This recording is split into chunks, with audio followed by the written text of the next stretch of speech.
the Levitic marriage, Levirate, marriage.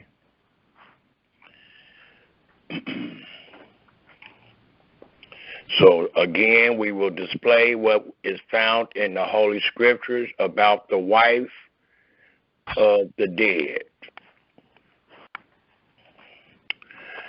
At this time, get yourself a pen and a piece of paper that you may jot down these most relevant scriptures that we will give this day. And again, Yamin Israel will read Psalms 45 and Psalms 93 for us all. I'll reintroduce the presentation once he's done, and we'll get right into the subject matter. You got the floor, brother.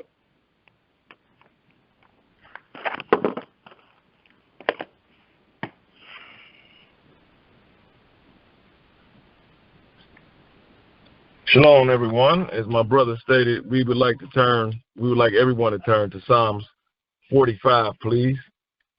That's Psalms 4:5.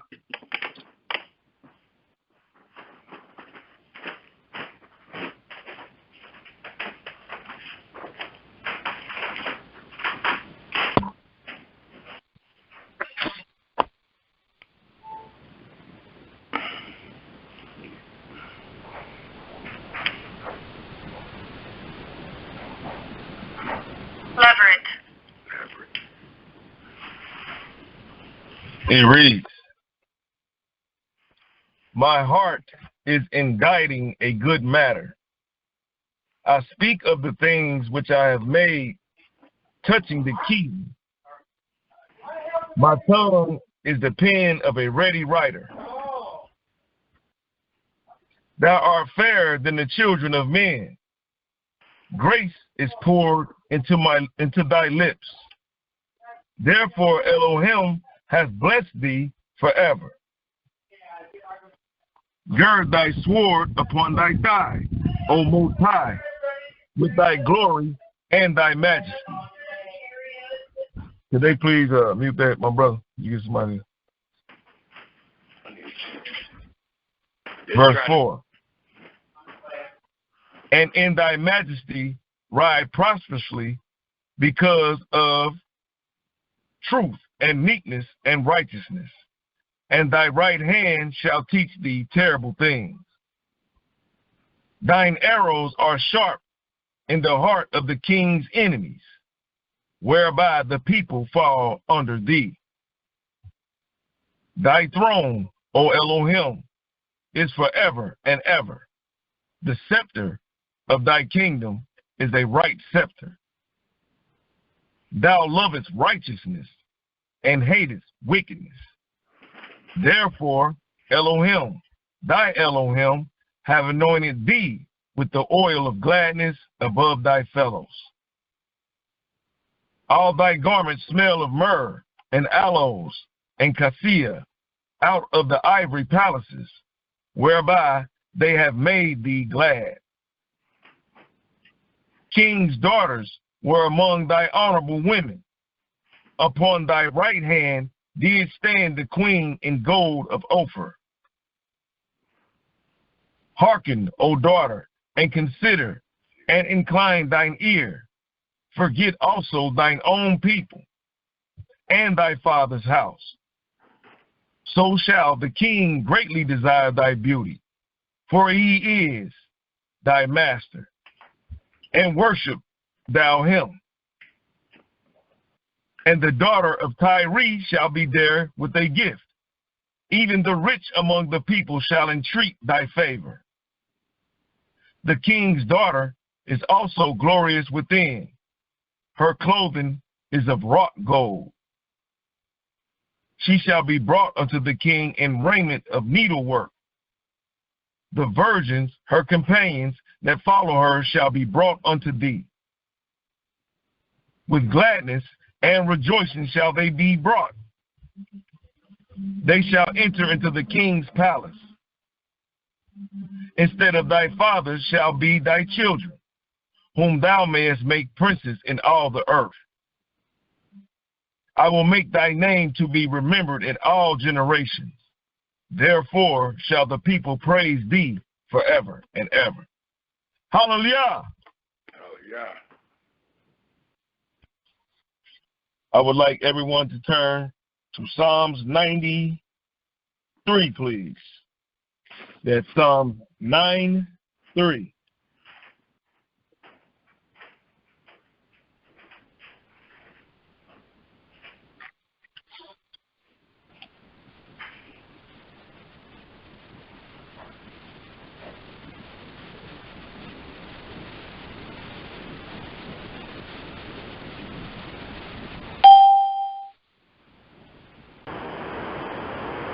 Cephas.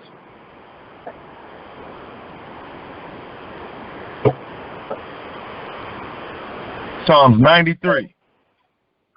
It reads, Yahweh reigneth.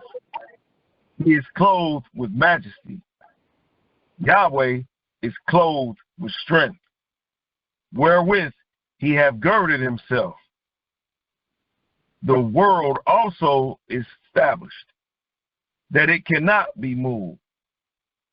Thy throne is established of old.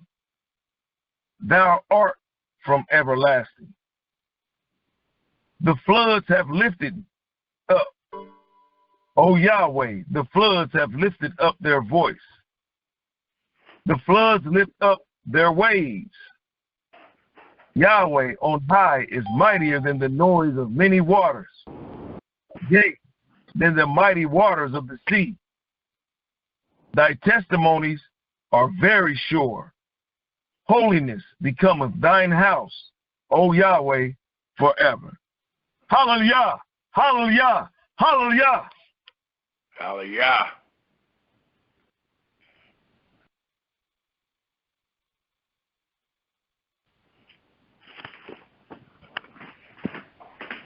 And Shalom, Israel.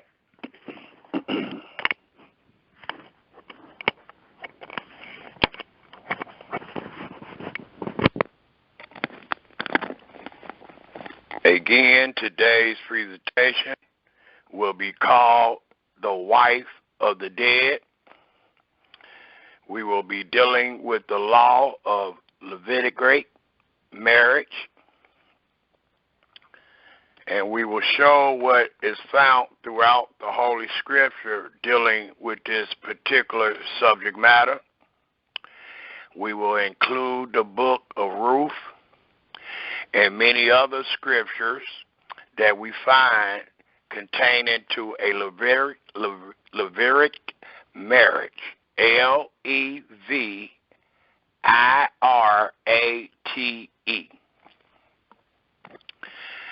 And we will start this presentation off by warning Israel with the words of wisdom. Before we start the presentation, we would like to give thanks and praise to the Creator of the heaven and earth and everything therein is by saying Hallelujah.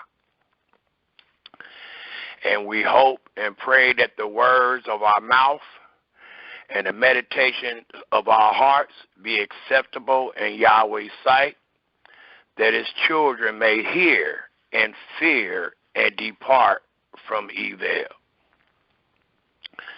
The first place we will go in the book of wisdom is Proverbs, the 2nd chapter. Let us all please turn our holy scriptures to Proverbs, the 2nd chapter.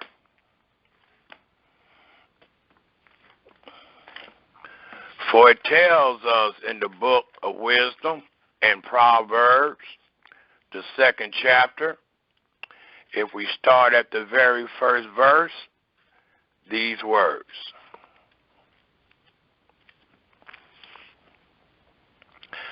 My son, if thou wilt receive my words and hide my commandments with thee,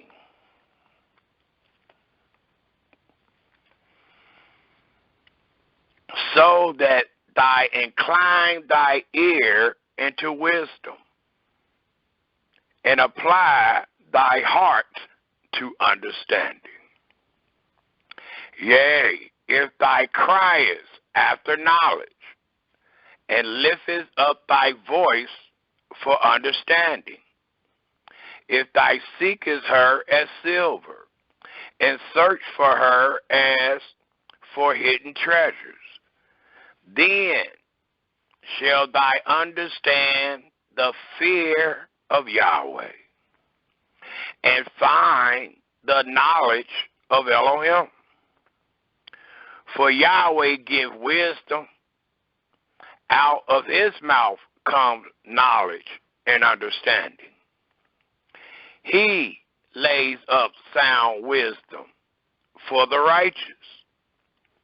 He is a butler to them that walk uprightly.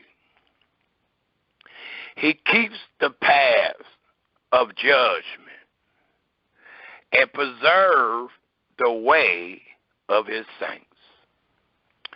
Then shall thou understand righteousness and judgment and equity, yea, every good path. When wisdom enter into thy heart, and knowledge is pleasant into thy soul, discretion shall preserve thee, understanding shall keep thee, to deliver thee from the way of the evil man, from the man that speak forward things, who leave the paths of uprightness, to walk in the ways of darkness, who rejoice to do evil, and delight in the forwardness of the wicked, whose ways are crooked, and they forward in their paths, to deliver thee from the strange woman, even from the stranger which flatter with her words, which forsake the guide of her youth, and forgetteth the covenant of her Elohim. For her house inclined into death, and her paths into the dead. None that go into her return again, neither take they hold of the paths of life, that thou mayest walk in the way of good men, and keep the paths of the righteous. For the upright shall dwell in the land, and the perfect shall remain in it. But the wicked shall be cut off from the earth, and the transgressors shall be rooted out of it. It also tells us in the book of wisdom, by way of warning, if we take a look at the 5th chapter of Proverbs. The 5th chapter of Proverbs. And it reads, starting at the very first verse, my son, attend unto and bow thy ear to my understanding, that thou mayest regard discretion, and that thy lips may keep knowledge. For the lips of a strange woman drop as in honeycomb, and her mouth is smoother than oil, but her end is bitter as wormwood, sharp as a two-edged sword. Her feet go down to death. Her steps take hold on hell. Lest I should ponder the path of life. Her ways are movable, that I cannot know them. Hear me now, therefore, O ye children, and depart not from the words of my mouth. Remove thy way far from her, and come not nigh the door of her house.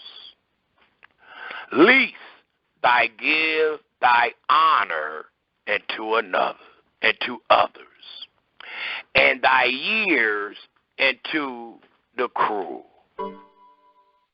Least strangers be filled with thy wealth, and thy labor be in the house of a stranger. And thy mourn at the last, when thy flesh and thy body are consumed. And say, how have I hated instructions, and my heart despised reproof, and have not obeyed the voice of my teachers, nor inclined my ear to them that instructed me. I was almost in all evil in the midst of the congregation and assembly. Drink waters out of thy own century, and running waters out of thy own well. Let thy fountains be dispersed abroad, and rivers of water in the streets. Let them be only thy own, and not strangers with thee. Let thy fountains be blessed, and rejoice with the wife of thy youth. Let her be as the loving hind and pleasant roe. Let her breasts satisfy thee at all times, and be thy ravish always with her love. And why will thy, my son, be ravished with a strange woman, and embrace the bosom of a stranger? For the ways of man are before the eyes of Yahweh, and he ponders all his goings. His own iniquities shall take the wicked himself, and he shall be holden with the cords of his sins. He shall die without instruction, and in the greatness of his folly he shall go astray. One more place that I would love to take the listening audience, in the book of wisdom, to continue to warn us dealing with this great subject matter, is the book of Ecclesiastes. The book of Ecclesiastes, the 5th chapter. For in the 5th chapter of the book of Ecclesiastes, it tells us in the first 7 verses these words.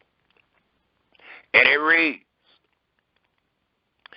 keep thy foot when thou goes to the house of Elohim, and be more ready to hear than to give the sacrifice of fools.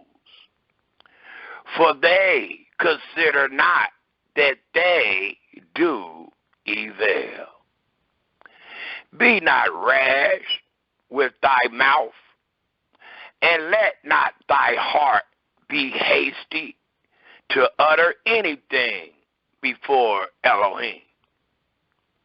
For Elohim is in heaven, and thy upon earth. Therefore, let thy words be few. For a dream comes through the multitude of business, and a fool's voice is known by a multitude of words. When thou vowest a vow unto Elohim, defer not to pay it, for he have no pleasure in fools. Pay that which thou hast vowed. Better is it that thou shouldest not vow, than that thou should vow and not pay. Suffer not thy mouth to cause thy flesh to sin. Neither say thou before the angel that it was an error. Wherefore should Elohim be angry at thy voice and destroy the work of thy hands? For in the multitude of dreams and many words there are also divers vanities, but fear thy Elohim. And we're going to enter into this presentation on that note, which is to fear thy Elohim. It tells us, Israel, if we take a look at Psalms 78, one more piece of wisdom that we should adhere to try to get the understanding of this law and the understanding of this situation that we find and that we have titled The Wife of the Dead. It tells us in Psalm 78, if we all turn there, please, and read the first 7 verses. And they read in Psalms 78 in this wise: Give ear, O my people, to my law. And this Levirate marriage, Levirate, is a law. It says, give ear, O my people, to my law. Incline your ear to the words of my mouth. I will open my mouth in a parable. I will utter dark sayings of old. And these dark sayings of old denote riddles. It denotes things that people truly don't understand, which we have heard and known, and our fathers have told us. We will not hide them from their children, showing to the generation to come the praises of Yahweh and his strength and his wonderful works that he have done. For he established a testimony in Jacob and appointed a law in Israel, which he commanded our fathers, that they should make them known unto their children, that the generation to come might know them, even the children which should be born, who should arise and declare them to their children, that they might set their hope in Elohim, and not forget the works of Elohim, but keep his commandments. And we're going to show today with this Levirate marriage that these things were under the law. And these things were supposed to be done because these are the wills of your Creator. It tells us, if we turn our Holy Scripture to Genesis, the 15th chapter. Genesis, the 15th chapter, tells us, if we take a look at the 16th verse.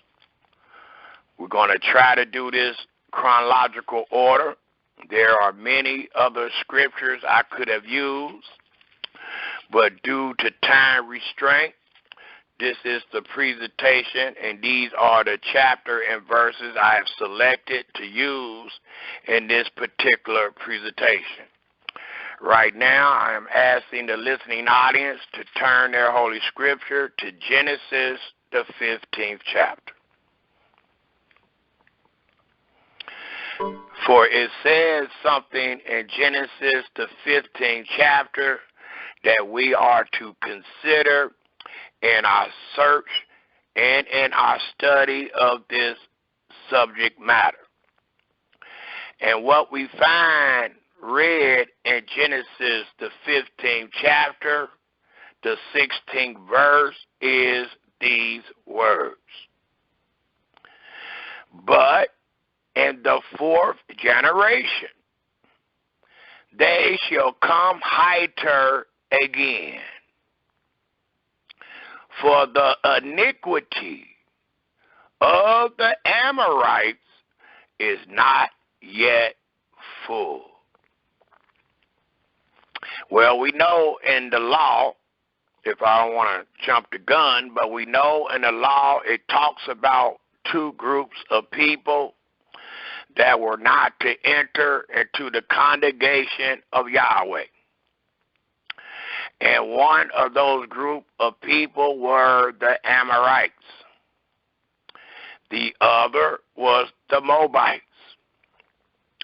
So we are showing what is read or what is said in our Holy Scriptures about these people and about Abraham's seed dealing with these people to get a better understanding of the book of Ruth once we get there.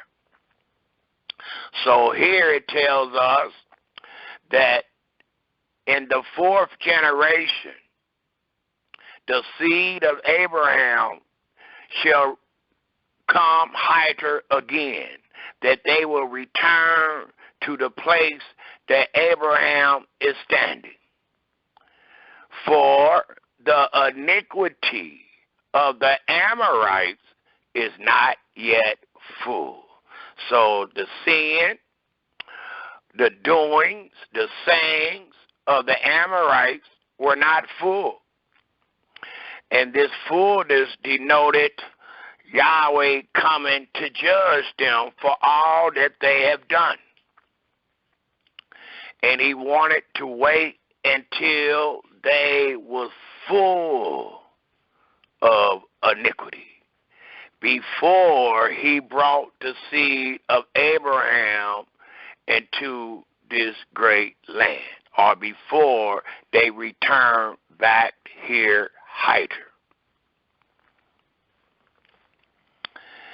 It tells us, Israel, and please take note that the 16th verse was said 500 years. 500 years before the book of Ruth and before the giving of the law that we find in Exodus, the 23rd chapter.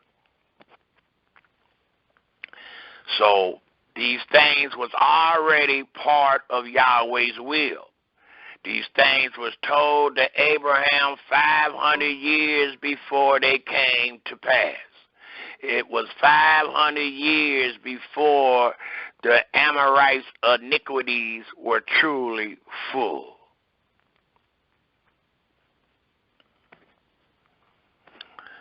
It also tells us, before I get to the daughters of Lot, I would like to show something in the law that displays the iniquities of the Amorites and them not being yet full. If we turn our holy scriptures to the book of Leviticus, the 18th chapter. Leviticus, the 18th chapter. For we find in Leviticus, the 18th chapter, forbidden sexual practices. And in this forbidden practices, it tells the Israelites, if we pick up at the 21st verse, these words. And we're going to read to the 30th verse. And it will give us a clue of the iniquities of the Amorites, what they consist of in this chapter and these verses. And it starts off in the 21st verse by saying, and thou shalt not let any of thy seed pass through the fire to Molech, neither shall thou profane the name of thy Elohim. I am Yahweh. Thou shalt not lie with mankind as with womankind. So this is one of the things, or this is the second thing we find that the Amorites in them was doing in this particular land that denoted their iniquity. And their iniquity was not yet full, even though we read these terrible things that they were doing. The first, again, told us that they were committing human sacrifice because they were allowing their seed to pass through the fire to some deity or idol called Molech. And then it says, thou shalt not lie with mankind as with womankind. This is another iniquity that they were committing that was not truly full, but it was truly sin and a terrible thing to be doing because they had two men lying together. Homosexuality, sodomy. It tells us, as with womankind, it is an abomination. The 23rd verse reads, neither shall thou lie with any beast to defile thyself therewith. So they was laying with beasts also. Neither shall any woman stand before a beast to lie down thereto. It is confusion. Defile not ye yourselves in any of these things, for in all these the nations are defiled. And please take note, many nations are still doing these things today. What we are reading is the introduction when we in the book of Leviticus to the laws that is found in the covenant. Well, and the Almighty told the people not to do these things when you get in this great land, or this great land will kick you out, as it kicked out the people that we are talking about today, which is the Amorites, the Moabites, and the whole family of the Canaanites. Well, as your brother just stated, these terrible abominations are practiced throughout the world today. Please take that to mind. It tells us in the 25th verse, or the 24th verse again, defile not ye yourselves in any of these things, for in all these the nations are defiled, which I cast out before you. And the land is defiled. Therefore I do visit the iniquity thereof upon it. And we just read in Genesis that he was going to visit the iniquities thereof. He was just waiting until they were full.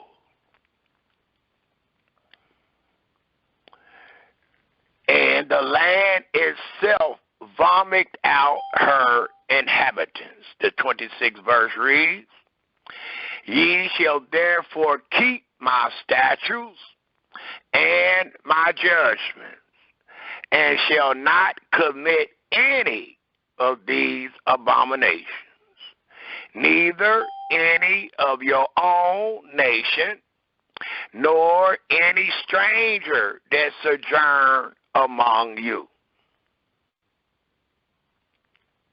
For all these abominations have the men of the land done, which were before you, and the land is defiled, that the land spew not you out also, when ye defile it, as it spew out the nations that were before you.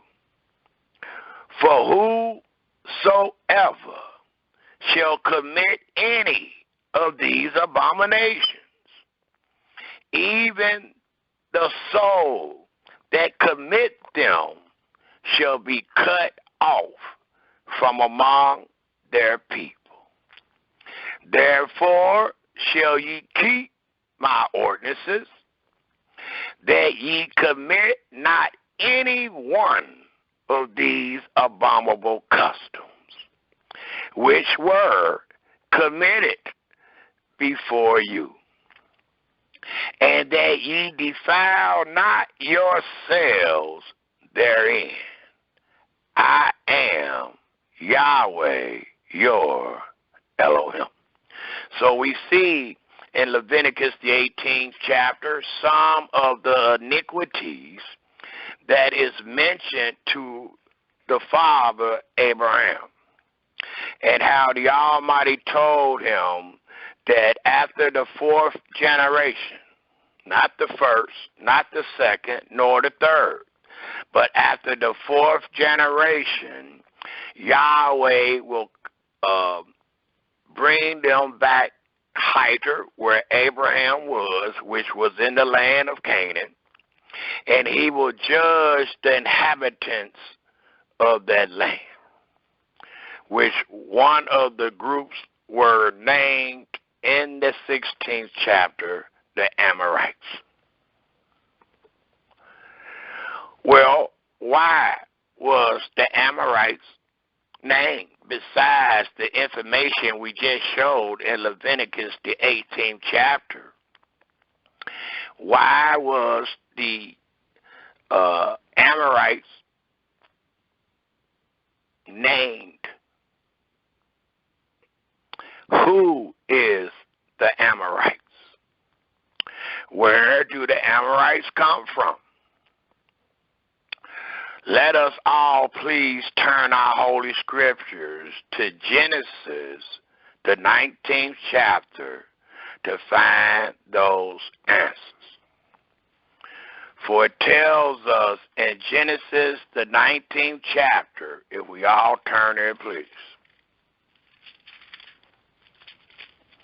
And we got a lot of scriptures to give.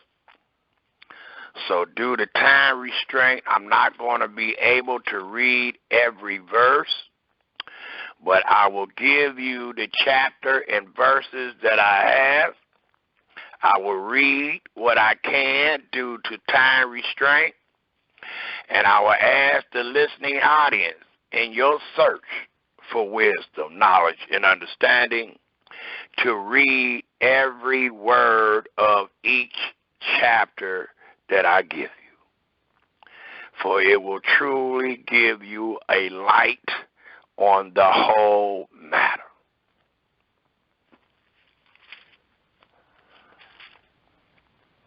It tells us, Israel, in Genesis, the 19th chapter,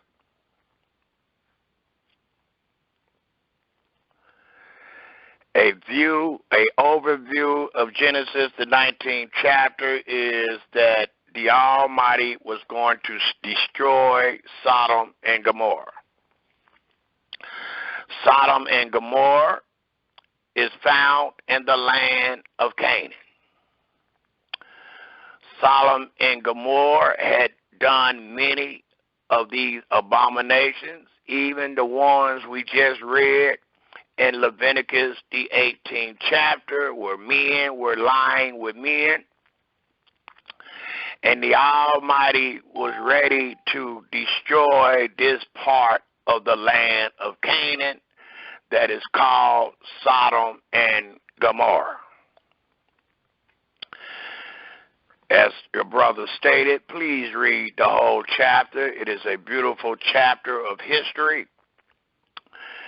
But I would love to pick up at the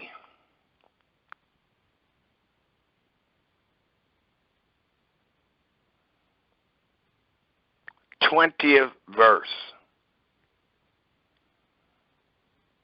Let's start at the 19th verse.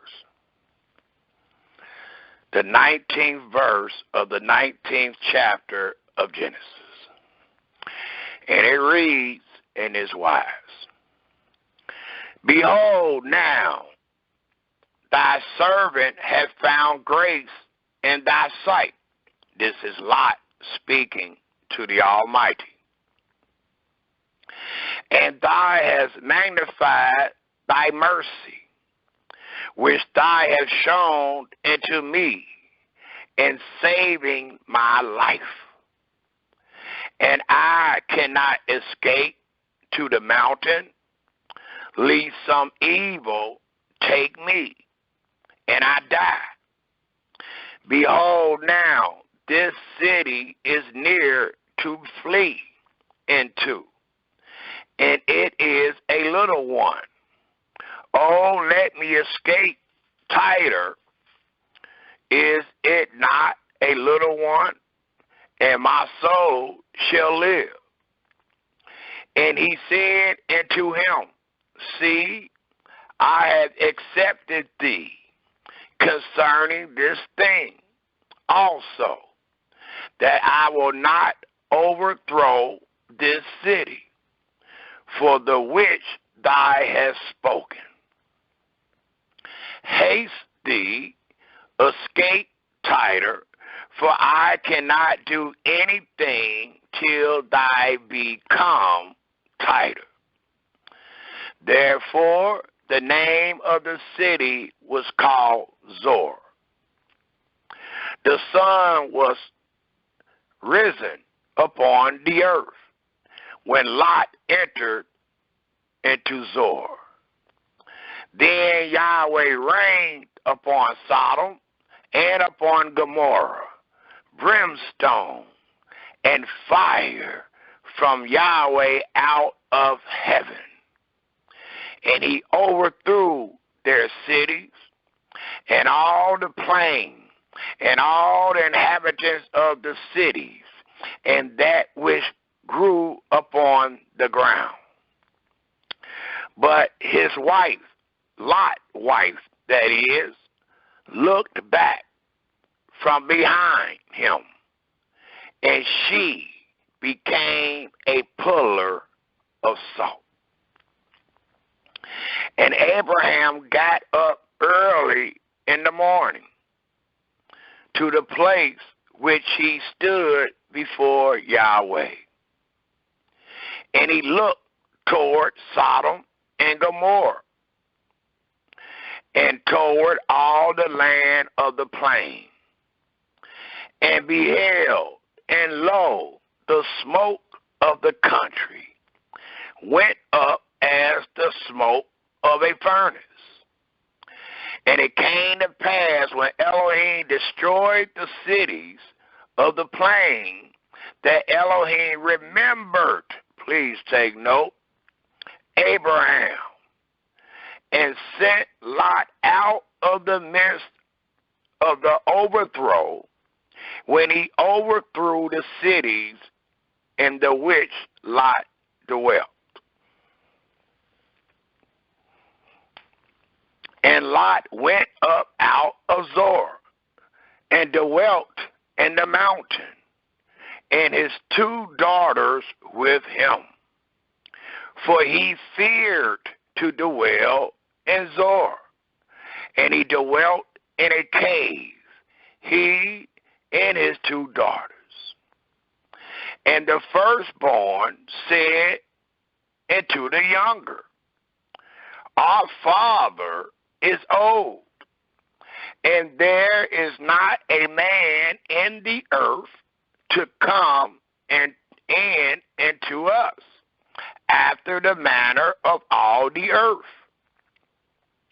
Come, let us make our father drink wine, and we will lie with him, that we may preserve seed of our father. And they made their father drink wine that night.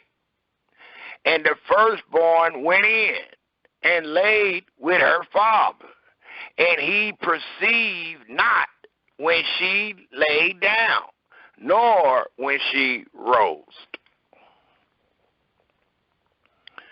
And it came to pass on the morrow, that the firstborn said unto the younger, Behold, I lay yesternight with my father.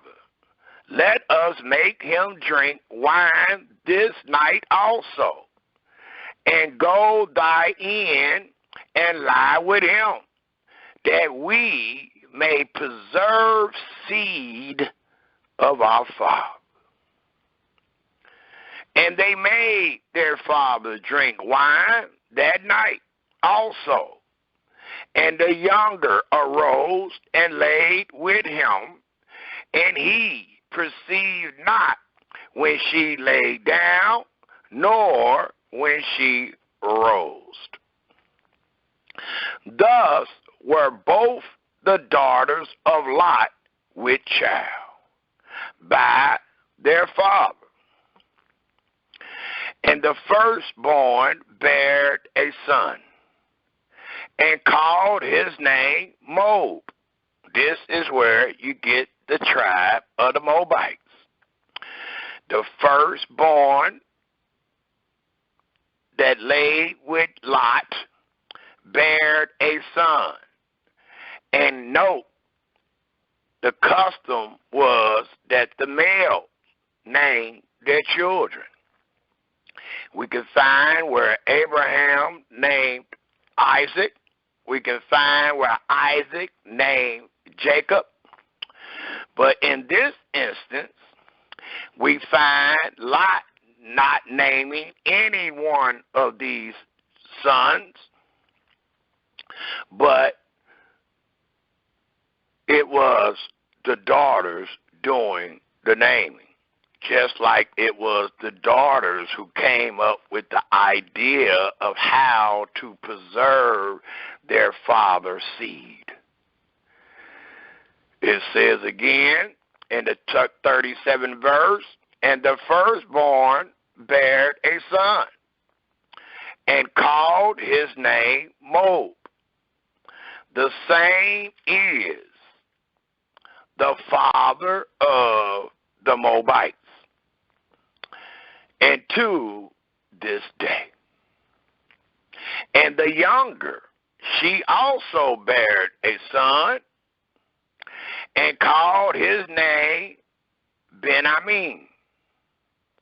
The same is the father of the children of Ammon, which is called the Ammonites, and to this day. So we see how these two nations came about. They came about through what the Lot daughters seen as self-preservation. It tells us in the 37th verse again that the firstborn bare a son and called his name Moab. Well, if we take a look in the book of Deuteronomy, the 2nd chapter, these are the words that Yahweh said to Israel about the Moabites in Deuteronomy, the 2nd chapter. And not only will we find these words about the Moabites, but we will also find these words about the Amorites. First, it tells us in Deuteronomy 2, the 9th verse, these words about Moab. And Yahweh said unto me, this was Moses, distress not the Moabites. This distress denotes to use no hostility against Moab. And Yahweh said unto me, distress not the Moabites, neither contend with them in battle. For I will not give thee of their land for a possession, because I have given into the children of Lot for a possession. And the children of Lot, the only children that the Bible showed Lot having is 2 daughters. And these 2 daughters had sons. And the sons of these 2 daughters is what Yahweh is talking about. And even though in our eyes today, when we read this history and we try to become the judge of what we are reading, it allows us to know for some reason Yahweh have accepted these 2 boys as Lot's sons, even though Yahweh know exactly how these sons came about. And don't forget, Yahweh is the one that bring forth life, and he is the one that kills. He is the one that heals. He is the one that kills. So if he did not want these women to have those sons, there is no way in the world that a son could have came out of their womb. And note, they only had sex one time. Each one of those daughters that was virgins only had sex one time. And they both became pregnated. And we must understand that Yahweh is the Elohim of all. So we see in Deuteronomy, the 2nd chapter, the 9th verse, that the Almighty commanded the Israelites not to be hostile against them, and that they will not be a recipient of their land, because Yahweh already promised to give those children the land of Lot, which is known as their father. Well, we find in Deuteronomy, the 2nd chapter, the 19th verse, these words. And it reads, and when thy come night over against the children of Ammon, the Amorites, distress them not, be not hostile against them, nor meddle with them, for I will not give thee of the land of the children of Ammon any possession. Why not? Because I have given it into the children of Lot for a possession. So it allows us to know that the daughters of Lot's children was somewhat accepted in the eyes of Yahweh, for he know how they came about. He already gave and promised them the possession of their father's land, which was Lot, and their mothers were Lot's daughters. These children came by way of trickery because they got their father drunk and had sex with him. The scripture tells us he didn't know when they lay down nor when they arose. So it don't allow us to say what happened. Lot was the authorator or had the authority of the situation. Instead, it allows us to know that he was drunk. And this is not the only story we have similar to this. If you remember what happened with Noah and how his son Canaan looked upon his nakedness, and they were punished, they was cursed for it. And the cursing was that they would be their brother Shem's servants.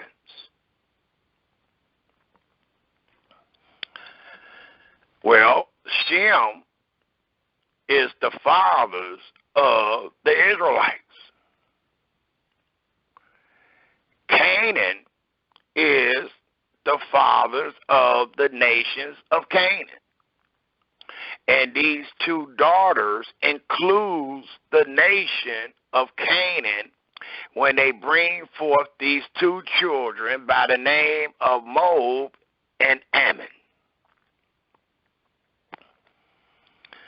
It also tells us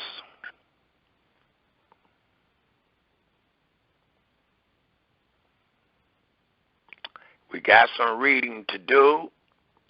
I would like to pick up with a story before we get into the nitty-gritty, because it will display a wife of the dead. And the story that I would like to display next is found in Genesis, the 38th chapter, dealing with Yehuda and Tamar. Let us all please turn our scriptures to Genesis, the 38th chapter. We will display this story, and as we display this story, we will pick up in the law, and we will continue to teach on the Levitic marriage.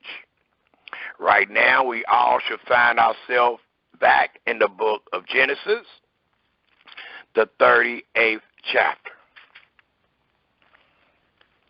And this story comes in right after the story of Joseph and what Joseph endured.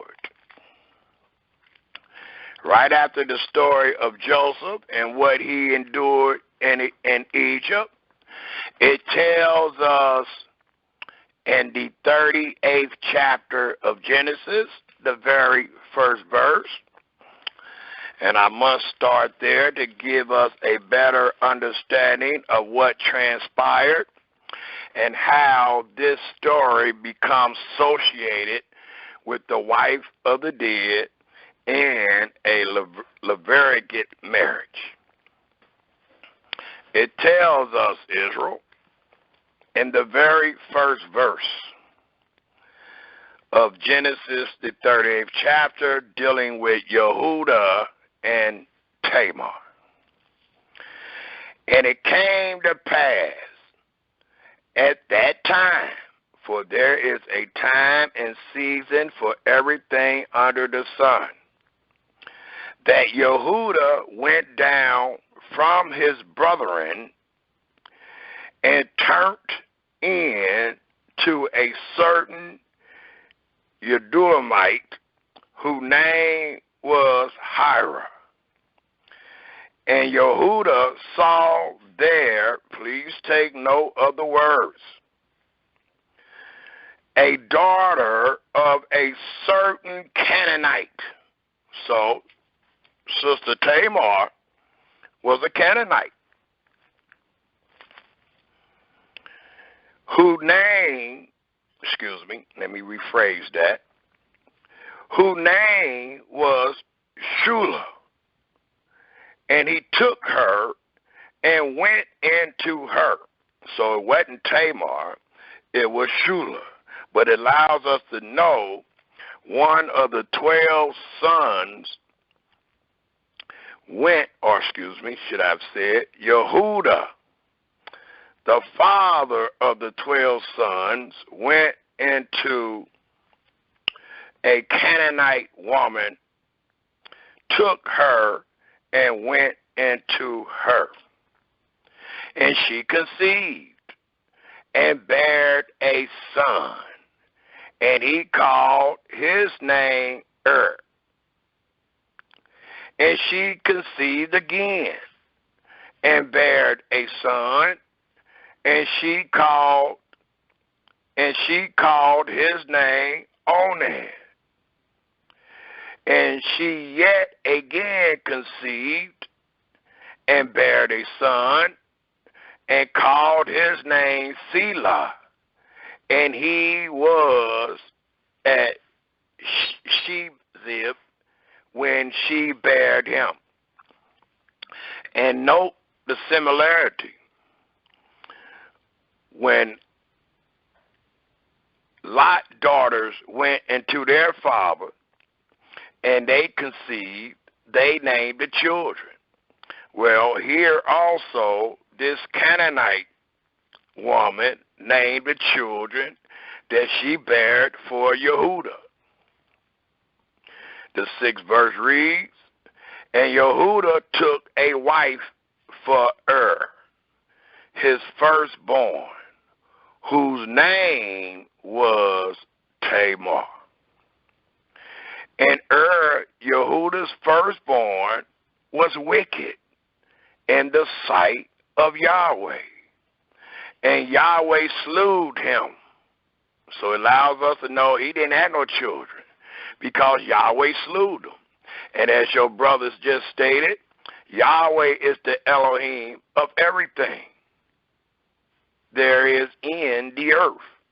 So if he didn't want Lot and them daughters to have children, they wouldn't. Just like he didn't want Yehudah's firstborn to have children. Thus, it allows us to know that Yahweh slew him, childless. And Yehudah said it to Onan, go in into thy brother's wife.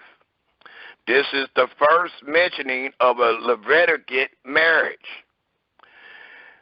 A Leviticate marriage is very deep and is somewhat beyond human comprehension. It is used to secure the survival of the deceased line. And when we search the Holy Scriptures, or even the earth, it is the only form of immorality known to man. It is, again, the only form of immorality known to man.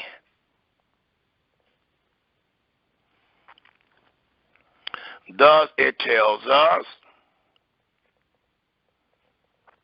what verse did I leave off of? In the 8th verse, it says, And Yehuda said unto Onan, Go in and to thy brother's wife, and marry her, and raise up seed to thy brother. And Onan knew that the seed should not be his. And it came to pass, when he went in and to his brother's wife, that he spilled it upon the ground. The copulation he spilt upon the ground. He did not allow it to penetrate the woman. That way he knew she could not get pregnant by him. Thus it reads again, And Onan knew that the seed would not be his. And it came to pass, when he went in and to his brother's wife, that he spilled it on the ground, lest that he should give seed to his brother. And the thing which he did displeased Yahweh. Please take note. Yahweh finding displeasure in this, even though the woman is a Canaanite. But this is not just a custom found among Israel, but it was a custom found among the ancient. But dealing with Yahweh's seed, or Abraham's seed, the Almighty was displeased. Wherefore he slew him also. He killed him, because he spilled his seed on the ground instead of self-preserving his brother, his deceased brother, line. It continues to read in the 11th verse. Then said Yehuda to Tamar, his daughter-in-law, Remain a widow at thy father's house. And she was definitely a widow, because even though he spilled the seed, he still had to marry her according to the law. So he tells her to remain a widow at thy father's house, till Selah, my son, be grown. For he said, Lest peradventure he die also, as his brethren did. And Tamar went and dwelt in her father's house. And in process of time, the daughter of Shula, Yehuda's wife, died. And Yehuda was comforted, and went up into his sheep shear to Timnath, he and his friend Hara the Adulamite. And it was told Tamar, saying, Behold, thy father-in-law goes up to Timnah to shear the sheep. And she put her widow garments off from her, and covered her with a veil, and wrapped herself, and sat in an open space, which is by the way of Timnah. For she saw that Selah was grown, and she was not given unto him to wife. When Yehuda saw her, he thought her to be a harlot, because of the veil that she put on. Some people say that the veil represented a temple prostitute. Some people say it just denoted a prostitute or a harlot, as you find in the 15th verse, because she had covered her face. And he turned into her by the way and said, Go to, I pray thee, let me come in into thee. For he knew not that she was his daughter-in-law. And said, What wilt thou give me, that thou mayest come in into me? If she's a prostitute, it costs. And she want to know, what is you going to give me for me to allow you to come into me? And he wanted to go into her to be comforted because his wife had just died. It reads in the 17th verse, and he said, I will send thee a kid from the flock. And she said, Will thou give me a pledge till thou send it? And he said, What pledge shall I give thee? And she said, The signet and thy bracelet. And the signet will denote who this person was. It will denote that it was one of the Israelites. And not just one of the Israelites, but the exact Israelite that laid with her. Even if he don't bring the calf to her as was promised, or the kid to her as promised, the woman still had the identity of this man by this great signet. It says again in the 18th verse, and he said, What plague shall I give thee? And she said, Thy signet and thy bracelets and thy staff that is in thy hand. And he gave it her, and came in into her, and she conceived by him. Here go another daughter, but this is a daughter-in-law that is having a child of her father, but this is her father-in-law. And it was done by deceit, because her face is covered and her identity is not made known. Thus it reads in the 19th verse, And she arose and went away and laid by her veil from her. It says, And she arose and went away and laid by her veil from her, and put on the garment of her widowhood.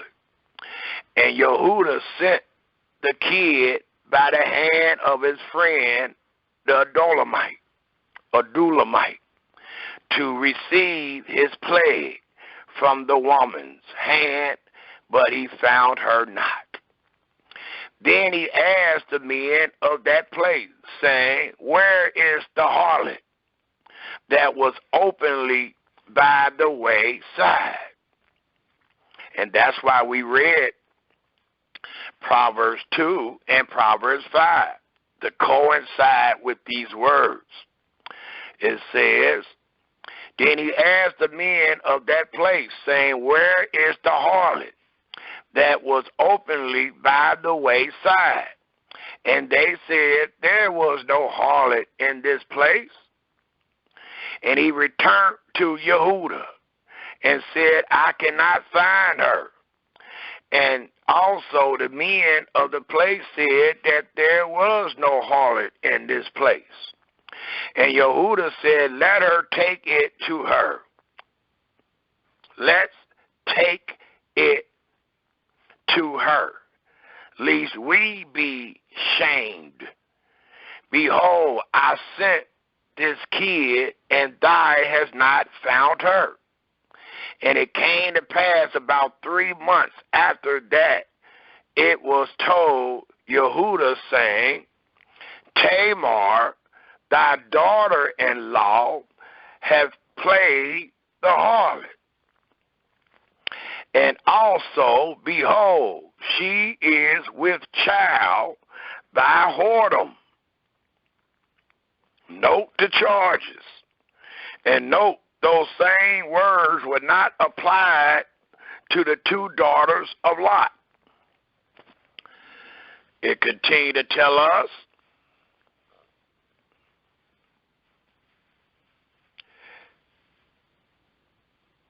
Tamar, thy daughter-in-law, hath played the harlot.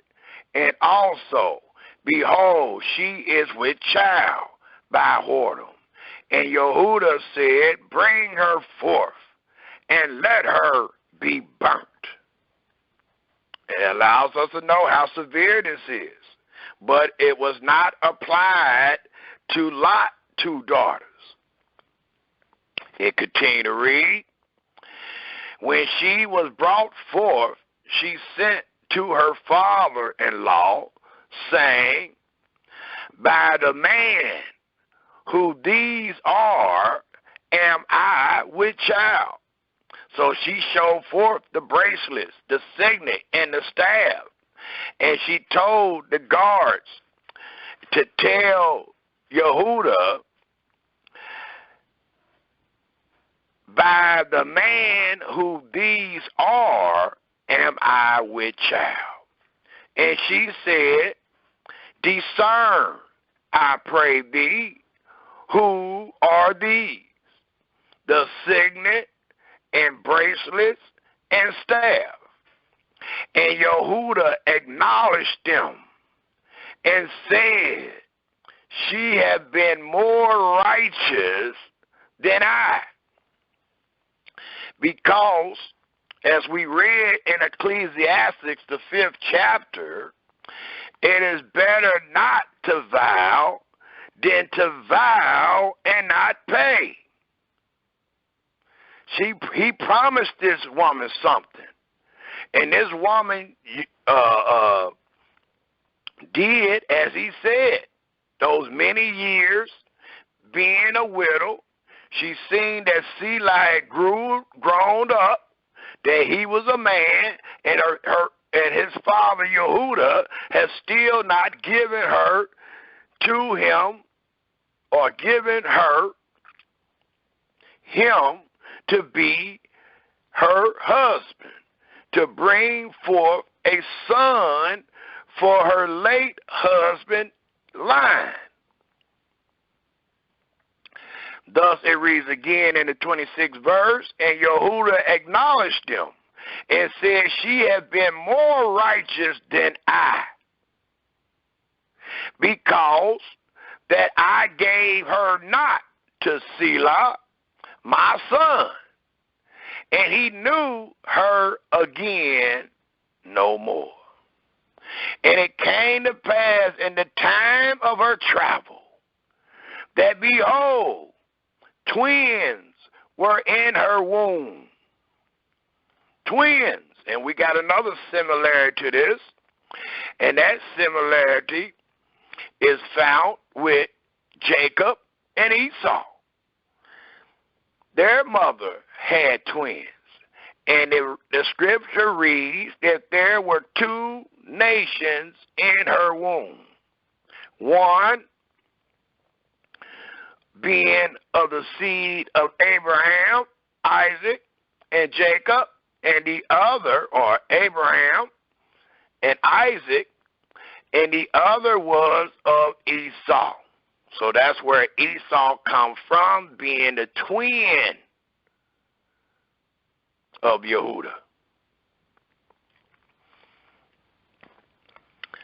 So there's another similarity to this story, and that is found in Genesis, the 25th chapter, the 19th to the 26th verse.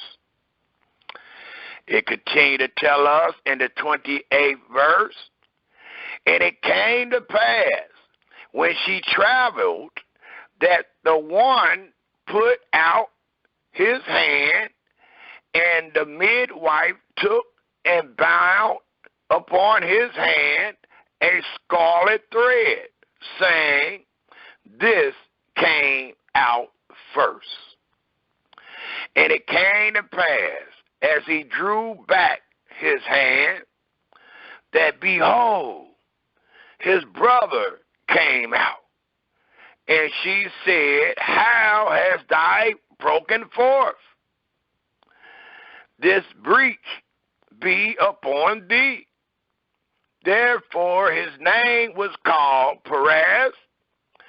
And afterwards came out his brother that had the scarlet thread upon his hand, and his name was called Zerah, or Zerah. And when we continue to search, we're going to find the significance of these two children with that of Ruth. And we got a long way to go, but we will show the similarity and the connection of these two twins and their children, Perez and Zerah. So I just wanted to read this story, let y'all see the first story of a levirate marriage and how it went and how it didn't go based on the people making their vows and not paying them. It told us that when he found out that Tamar was pregnant, that he wanted her dead. He wanted her burnt to the stakes. That the acts that she committed was worth death. And we know that to be true if we take a look back in the law in the book of Leviticus, the 20th chapter. For in the book of the law of Leviticus, the 20th chapter, it tells us in the 10th verse, "And the man that commit adultery with another man's wife, even he that commit adultery with his neighbor's wife, the adulterer and the adulteress shall surely be put to death." Unfortunately, the adulterer was Yehuda. The adulteress would have been Tamar, but even Yehuda said out of his own mouth that she was more righteous than him, meaning that this would have never happened if I would have kept my oath. If I would have kept my vow, this would have never happened. But the law tells us that the adulterer and the adulteress should die.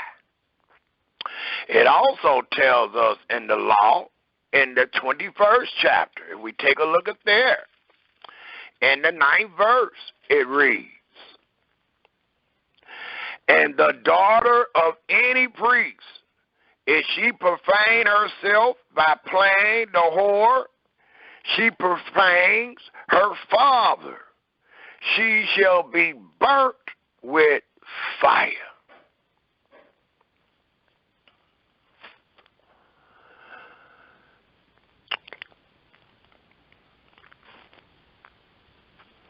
It also tells us, Israel, while we are in the law, it tells us, if we take a look at Exodus, the 23rd chapter. I just wanted to give two testimonies, two stories of what we're about to read that transpire after the law. See, the two things we done read so far was before the law. the 19th chapter of Genesis, and the 38th chapter of Genesis. Well, those were the things that we find in our Holy Scripture, which people call the Torah, the 5 books of the law. Well, we find in Genesis these things transpired, and we find that as we read, they're going to be different than what the law says. But we see the acts of the man and the women, and we see the acts of the creator of them both. In Exodus, the 23rd chapter, if we all turn there, please, it told the Israelites, once they were freed under the covenant of the law, finding themselves in the wilderness among their creator, these words. And it reads in the 33rd verse,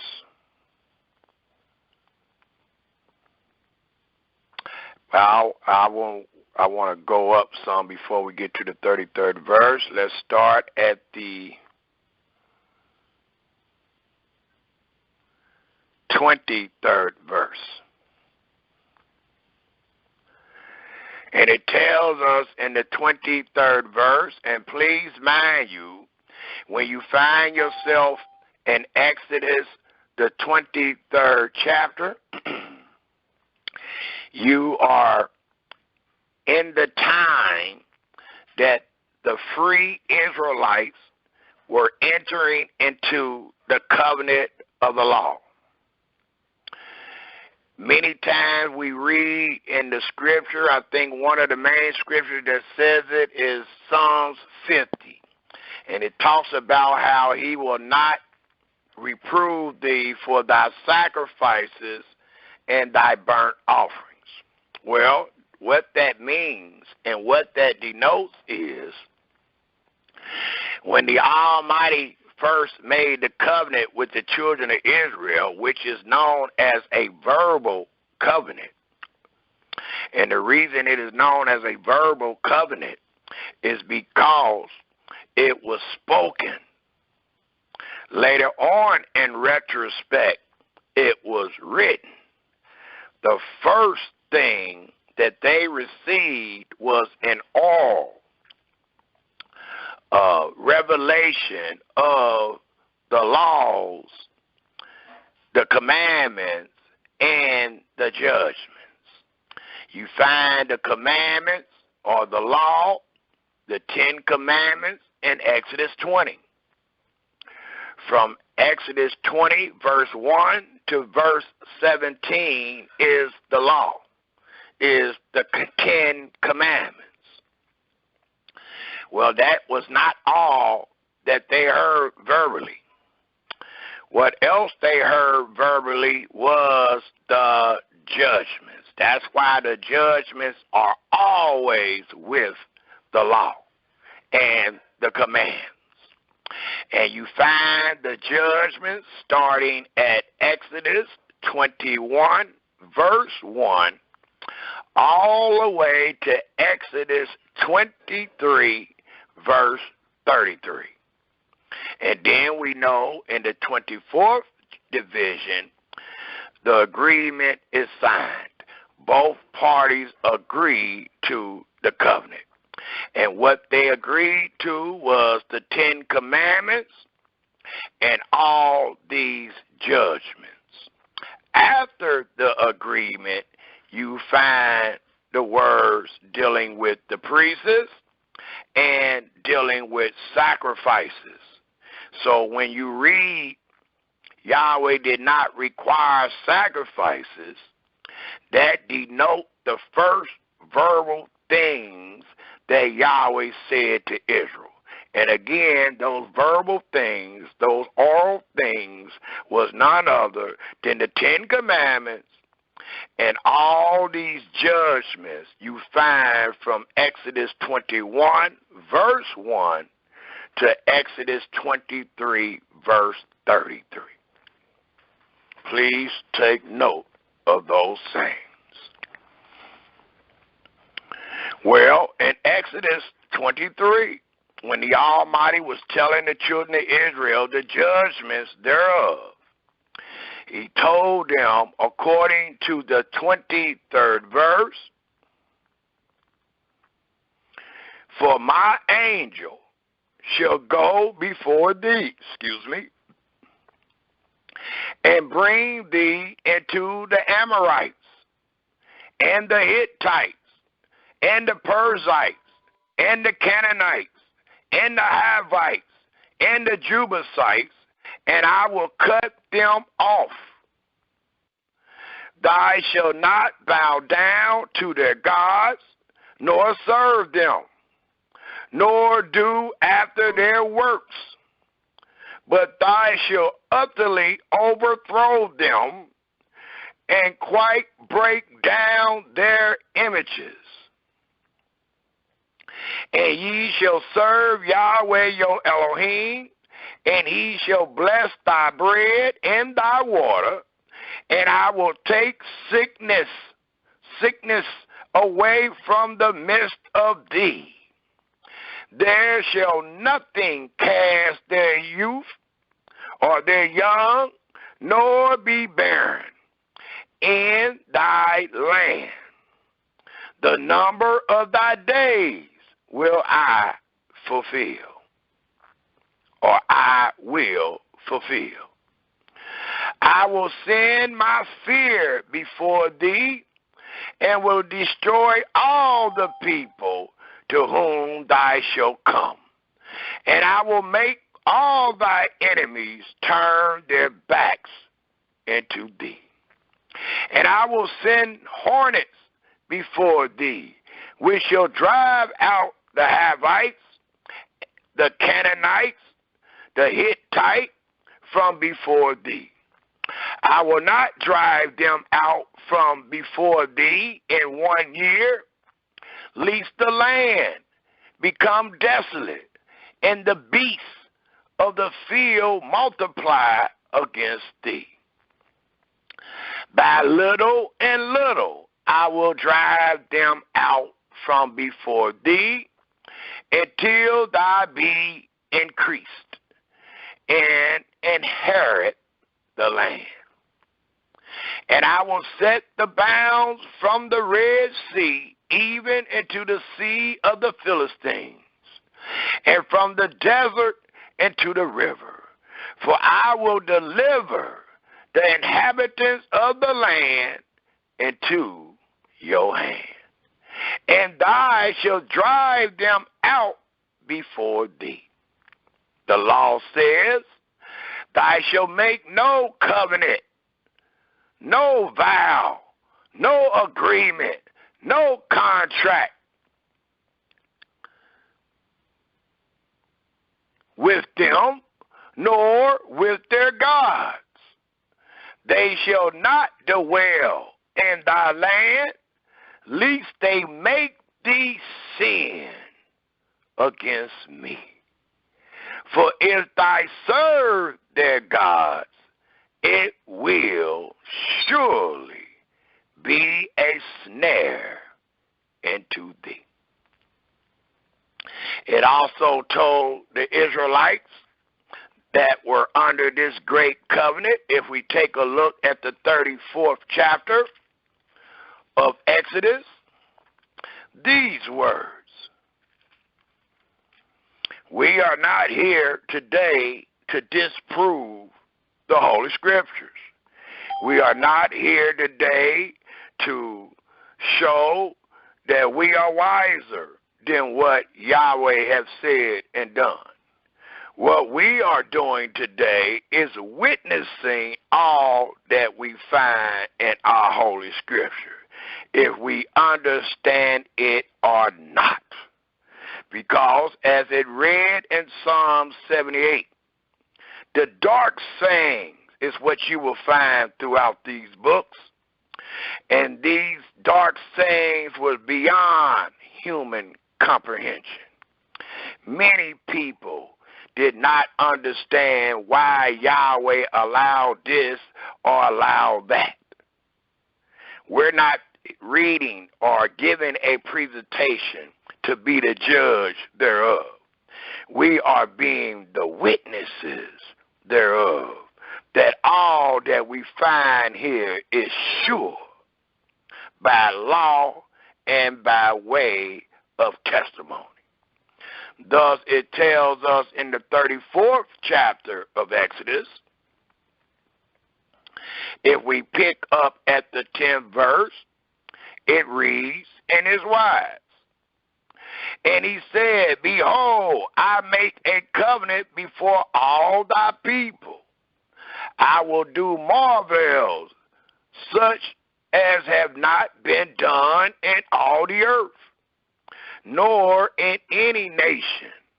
And all the people among which thou art shall see the work of Yahweh. For it is a terrible thing that I will do with thee. And the Almighty also told us that in the book of Ecclesiastes, that the Almighty, I want to quote it as it is written, and what it's talking about while I look for it. Yes, I just found it in the 3rd chapter of Ecclesiastes, the 10th verse. It says, he hath made everything beautiful in his time. Also, he has set the world in their heart. Why? So that no man can find out the work that Elohim makes from the beginning to the end. So many of these dark sayings is beyond human comprehension, and they are beyond human comprehension that no man, I mean no man, can find out the work that Elohim makes from the beginning to the end. And that's why we started at the beginning. It continued to tell us in the 34th chapter of Exodus, in the 11th verse, observe thy that which I command thee this day. Behold, I drive out before thee the Amorites, and the Canaanites, and the Hittite, and the Perizzite, and the Hivite, and the Jebusite. Take heed to thyself, lest I make a covenant with the inhabitants of the land. Wherever thou goes, lest it be for a snare in the midst of thee. But ye shall destroy their altars, break their images, and cut down their groves. For thou shalt worship no other God, for Yahweh, whose name is jealous, is a jealous Elohim. Lest I make a covenant with the inhabitants of the land, and they go a-whoring after their gods, and do sacrifice unto their gods. And one call thee, and thou eat of his sacrifice. And thou take of their daughters into thy sons, and their daughters go a-whoring after their gods, and make thy sons go a-whoring after their gods. And please take note of this description, because when we get to Ruth, we want to apply it, and we want to see, was that the same spirit that the Almighty allowed Ruth to have? Was Ruth trying to seduce Boaz into serving her God? Trying to seduce the Israelites that was in the land of Moab to worship their gods, to eat of their sacrifices? You must take all of these things in consideration in your search for sound wisdom.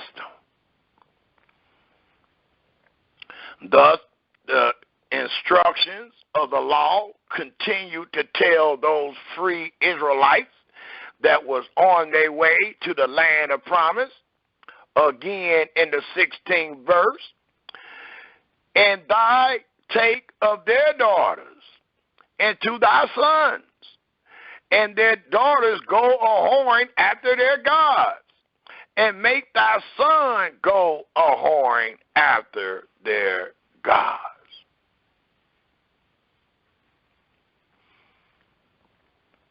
It also tells us in the book of Leviticus, if we turn there, please, the book of Leviticus, the 20th chapter. And I tried to put this together in chronological order. That way I didn't have you going all throughout the book. I thought the more I can put it in a chronological order will be easier for one to remember and understand. Thus, if we turn our Holy Scriptures to Leviticus, the 20th chapter, I have already given Leviticus, the 18th chapter, with Genesis 15. So I'm not giving it again in this order. The next one up is Leviticus, the 20th chapter, if we all turn there, please. And it tells us in Leviticus, the 20th chapter, if we pick up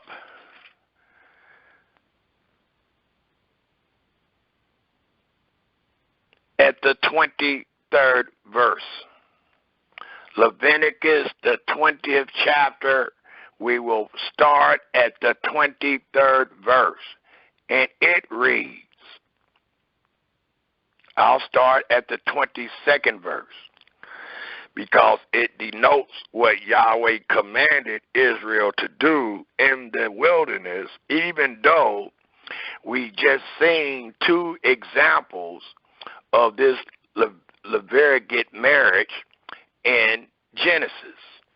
Well, it told the Israelites that found themselves freed from Egypt, according to the 22nd verse of the 20th chapter of Leviticus, it reads, Ye shall therefore keep all my statutes and all my judgments and do them. And please take note for all you that say we're under the law, but we ain't under the judgments.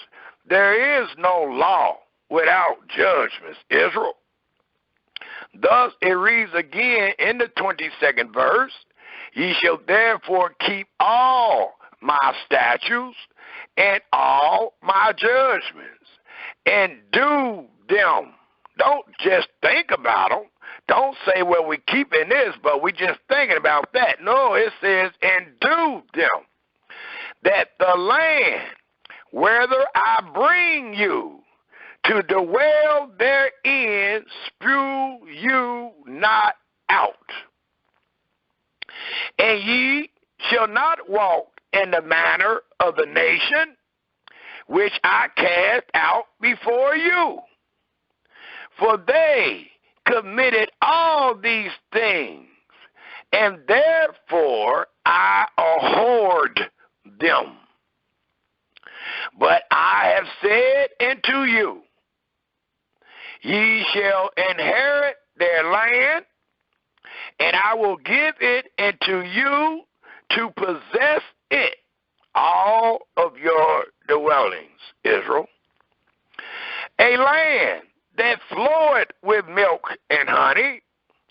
I am Yahweh your Elohim, which have separated. Please take note when one is separated, when one is sanctified, when one is consecrated, when one is set apart.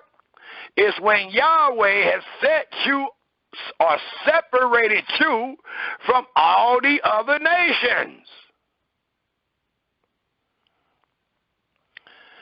from you, from other people. The 25th verse reads, ye shall therefore put difference between clean beasts and unclean, and between unclean fowls and clean. And ye shall not make your souls abominable by beasts, or by fowl, or by any manner of living thing that creep upon the ground, which I have separated from you as unclean.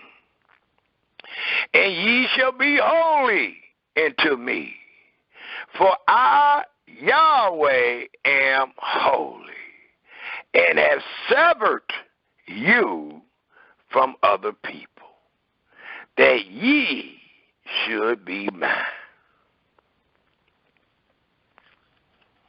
It also tells us, and we continue to find in the book of the law, why was it such a disdainment between Israel and the nations of Canaan and Moab, or Moab and Ammon in particular? Let us, as we continue to go in chronological order, let us turn our scriptures to the book of Numbers. Numbers, the 22nd chapter, is where we will begin our reading. Numbers, the 22nd chapter.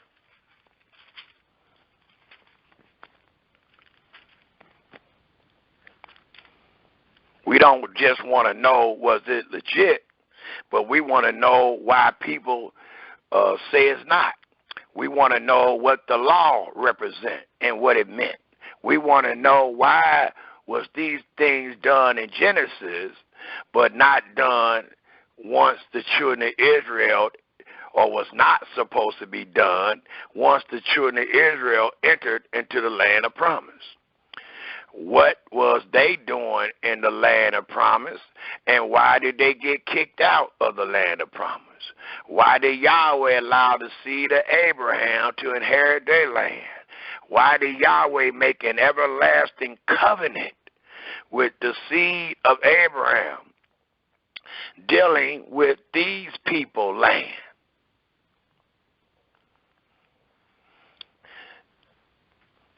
And again, what is the disdainment between Israel and the Moabites and the Amorites? And it tells us some, or it gives us some clues to the problem in Numbers, the 22nd chapter. And I'll start at the very first verse. And it reads,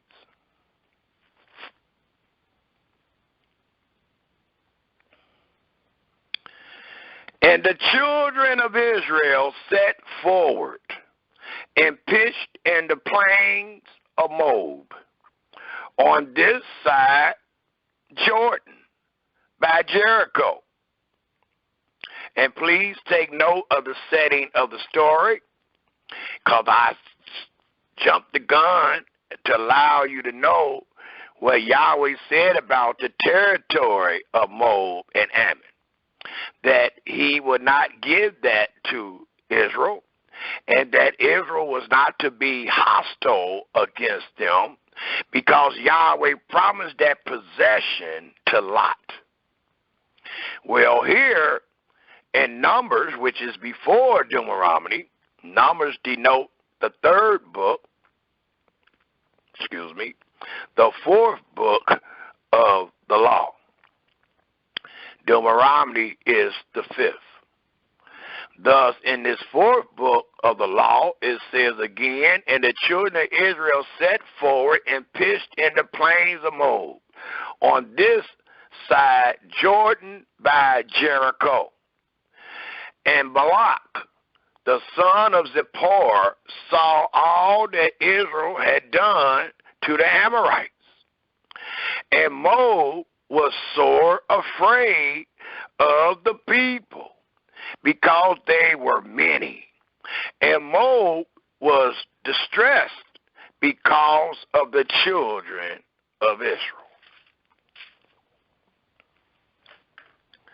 And Moab said unto the elders of Midian, now shall this company lick up all that are around about us, as the ox lick up the grass of the field? And Balak, the son of Zippor, was king of the Moabites at that time. He sent messengers therefore into Balaam. Balaam was supposed to have been a famous soothsayer, and they thought that his powers was so real that he could even use them against the children of Yahweh. Thus it says again in the 5th verse, he sent messengers therefore to Balaam, the son of Beor, to Petra, which is by the river of the land of the children of his people, to call him, saying, behold, there is a people come out from Egypt. Behold, they cover the face of the earth, and they abide over against me. Come now, therefore, I pray thee, curse me this people, for they are too mighty for me. So the reason they hired this guy was to curse the children of Israel. And note, this cursing was coming by way of this soothsayer, while Israel found themselves free from Egypt, traveling through the wilderness to become or to enter the land of promise. And they hired this man to curse those people, which was none other than the children of Israel. So again it says in the 6th verse, come now, therefore I pray thee, curse me this people, for they are too mighty for me. Peradventure I shall prevail, that we may smite them, and that I may drive them out of the land. For I want that he whom thy blesses is blessed, and he whom thy curses is cursed. And the elders of Moab and the elders of the Midians departed with the rewards of divination, in their hand. And they came into Balaam and speak unto him the words of Balak.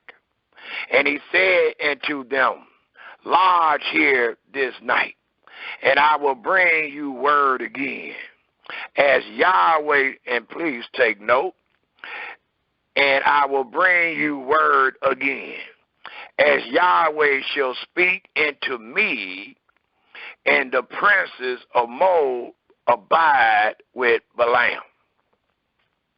And Elohim came into Balaam and said, what men are these with thee?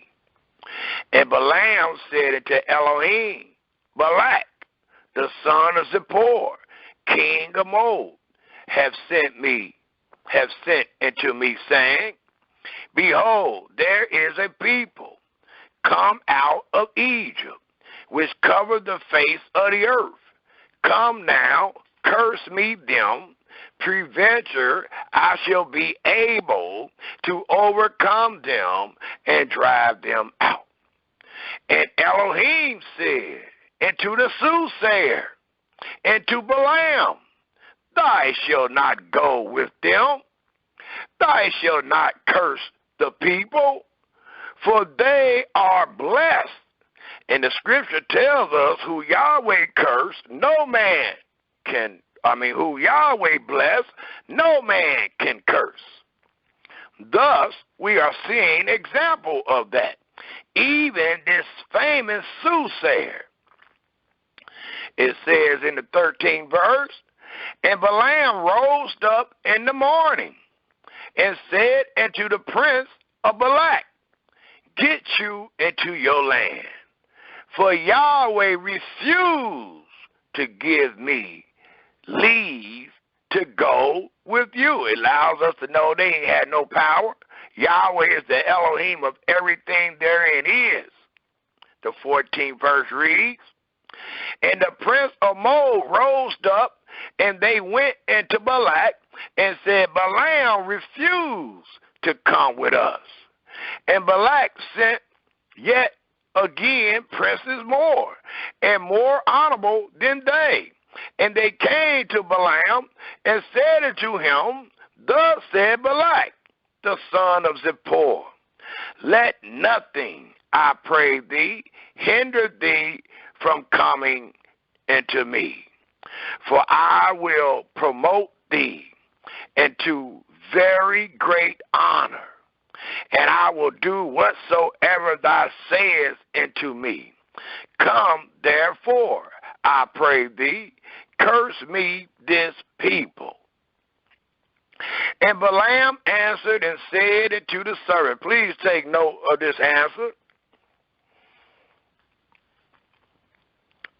Many of us should talk like that, but please take note of this answer. It says, and Balaam answered and said, and to the servants of Balak, with all those gifts and honor, if Balak would give me his house full of silver and gold, I cannot go beyond the word of Yahweh my Elohim.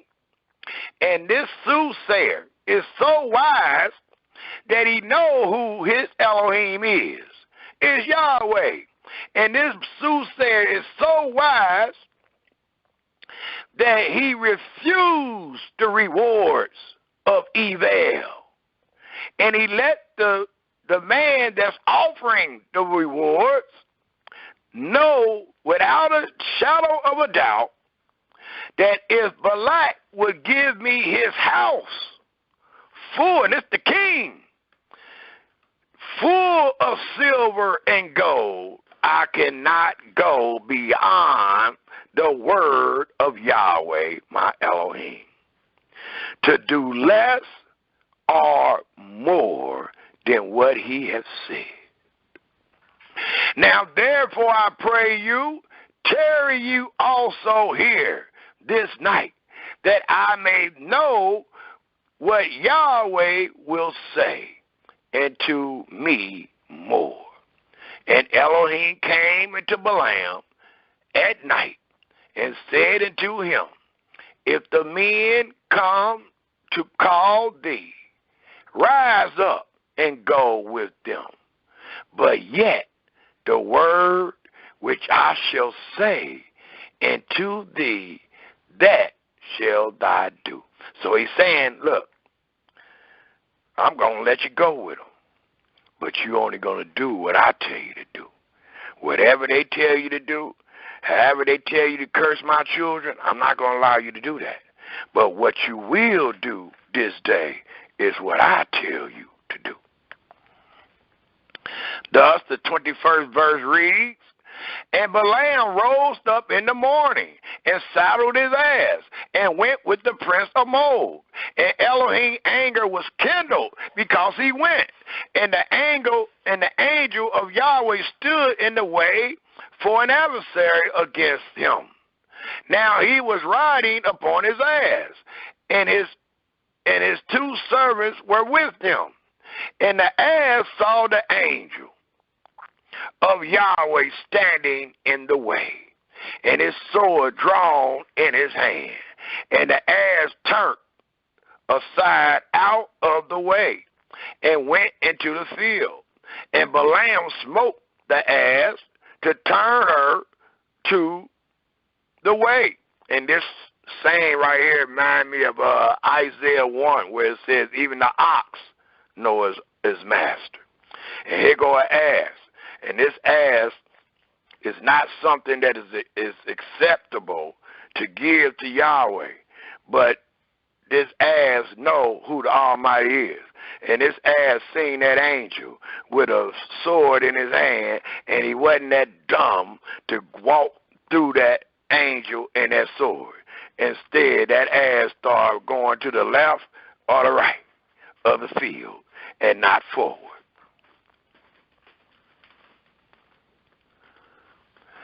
But the angel of Yahweh, the 24th verse, but the angel of Yahweh stood in a path of the vineyards, a wall being on this side and a wall on that side. And when the ass saw the angel of Yahweh, she thrust herself into the wall and crushed Balaam's foot against the wall, and he smoked her again. And the angel of Yahweh went further and stood in the narrow place where there was no way to turn either to the right hand or to the left. And when the ass saw the angel of Yahweh, she fell down under Balaam. And Balaam's anger was kindled, and he smote the ass with a staff. And Yahweh opened the mouth of the ass. How about that? Going to tell us what Yahweh can do and what he won't do? Well, here go a miracle. For it tells us, we that's going to witness what's written, and Yahweh opened the mouth of the ass. And she said unto Balaam, what have I done unto thee, that thou hast smitten me these 3 times? And Balaam said unto the ass, because thou hast mocked me, I would there were a sword in my hand, for now would I kill thee. And the ass said unto Balaam, am not I thy ass, upon which thou hast ridden, ever since I was dying, and to this day? Was I ever wont to do so unto thee? And he said, nay. And not only, and don't just look at the miracle of the ass talking. Look at the miracle of the soothsayer talking back to the ass. Beyond human comprehension. Without this story, you will have no idea that something like this could ever happen. So we must be cautious when we try to be the judges of this history that we just start studying and reading. It tells us, then Yahweh opened the eyes of Balaam, and he saw the angel of Yahweh standing in the way, and his sword drawn in his hand, and he bowed down his head and fell flat on his face. And the angel of Yahweh said unto him, wherefore hast thou smitten thy ass these 3 times? Behold, I went out to withstand thee, because thy way is perverse before me. And the ass saw me and turned from me these 3 times, unless she had turned from me. Surely now also I have slain thee and saved her alive.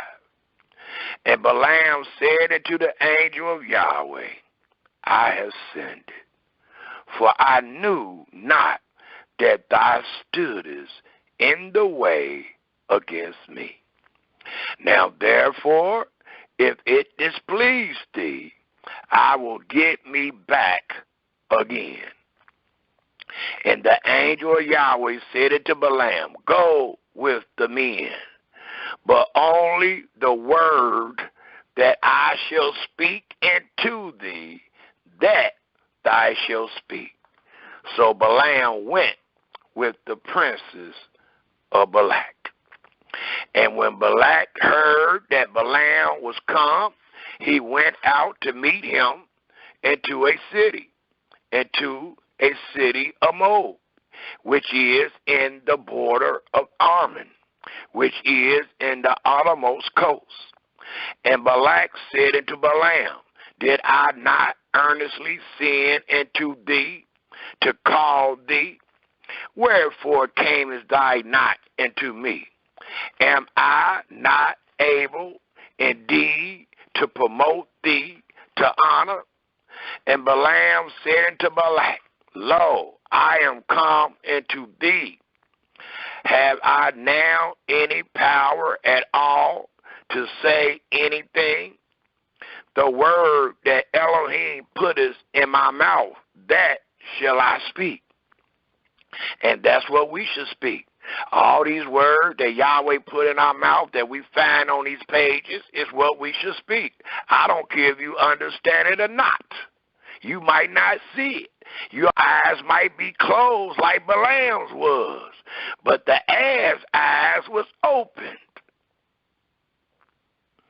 Thus it reads,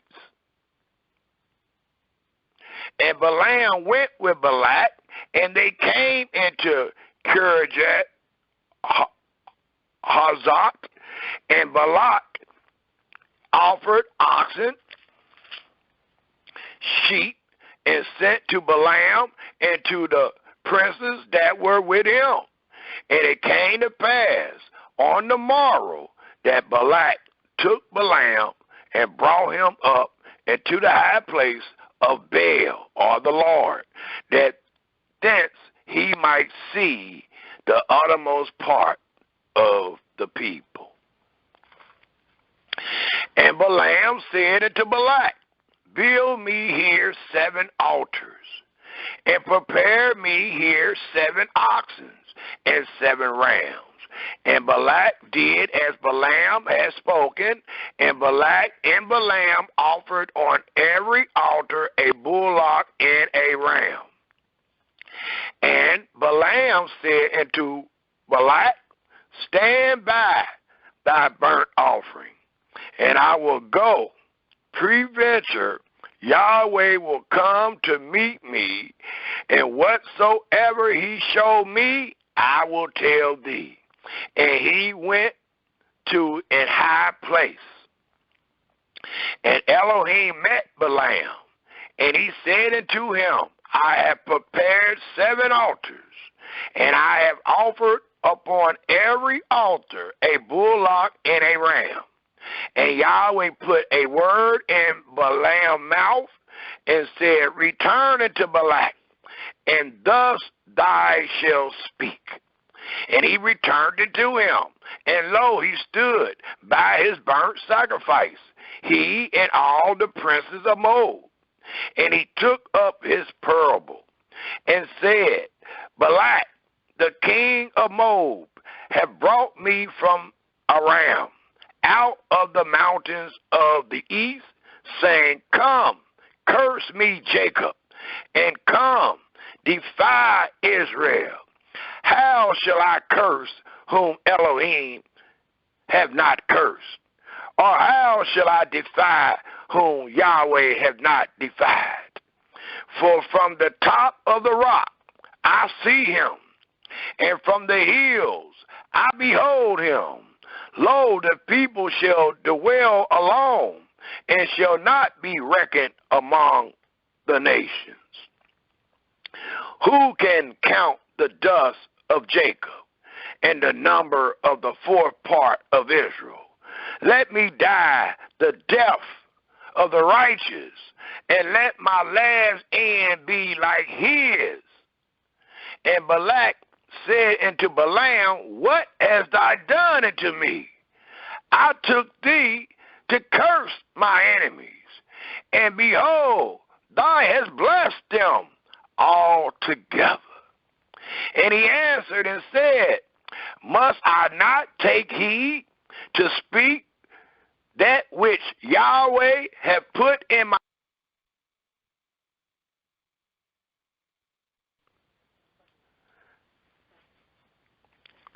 When Yahweh put it in your mouth, only a fool will reject to say that.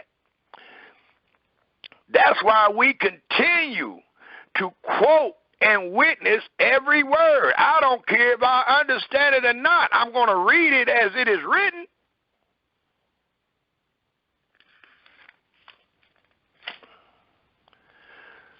It tells us, Israel, what verse did I leave off? The 11th verse. And then it says in the 12th verse again, and he speak, and he answered and said, must I not take heed to speak that which Yahweh had put in my mouth? And Balak said unto him, come, I pray thee, with me into another place, from which thou mayest see them. Thou shalt see but the outermost part of them, and shall not see them all, and curse me them from thence. And he brought him into the field of Zephon, to the top of Pezrah, and built 7 altars, and offered a bullock and a ram on every altar. And he said unto Balak, stand here by the burnt offerings, while I meet Yahweh yonder. And Yahweh met Balaam, and put a word in his mouth, and said, go again unto Balak, and say thus. And when he came to him, behold, he stood by his burnt offering, and the princes of Moab with him. And Balak said unto him, what have Yahweh spoken? And he took up his parable, and said, rise up, Balak, and hearken unto me, thy son of Zippor. Elohim is not a man, that he shall lie, neither the son of man, that he shall repent. Have he said, and shall he not do it? Or have he spoken, and shall he not make it good? Behold, I have received commandment to bless, and he hath blessed, and I cannot reverse it. How about that?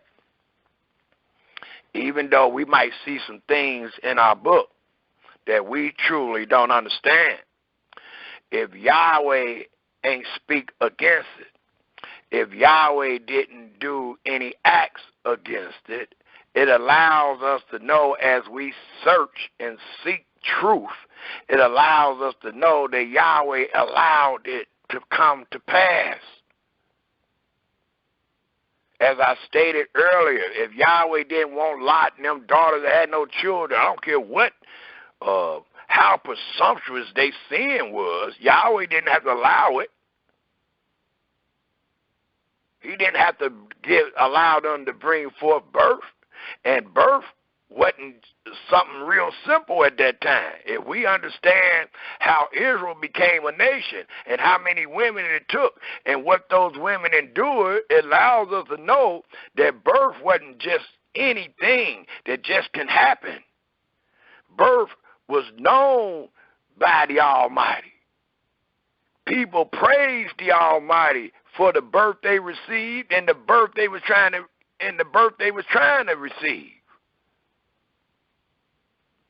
Even though we got stories of women taking mandref, aphrodisiacs, that, and it's supposed to be known to have a woman fertile or a man. Well, we got stories that didn't even work. Not over the power of the Most High.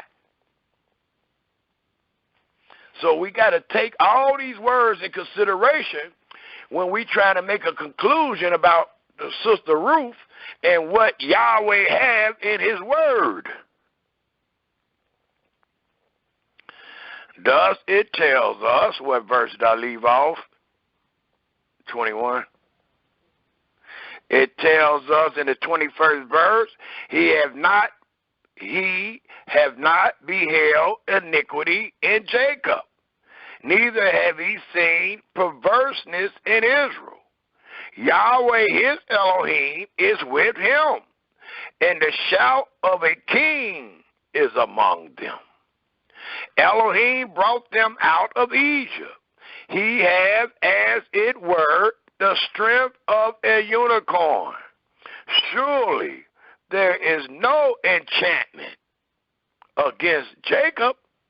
And he was the famous soothsayer, but he let them know that there is no enchantment that he can conjure up against these people. Not while they Elohim is with them. Neither is there any divination against Israel. According to this time, it shall be said of Jacob and of Israel, what have Elohim wrought? Behold, the people shall rise up as a great lion, and lift up himself as a young lion, and shall not lie down until he eat of the prey, and drink the blood of the slain. And Balak said unto Balaam, neither curse them at all, nor bless them at all. But Balaam answered and said unto Balak, told not I thee, saying all that Yahweh speak, that I must do. And that's how we should talk when we're talking to our brothers and sisters, dealing with our scriptures of truth. All that is written, we must witness. All that is written, we must reveal. And Balak said unto Balaam, come, I pray thee, I will bring thee into another place. Peradventure it will please Elohim that thou mayest curse me them from thence.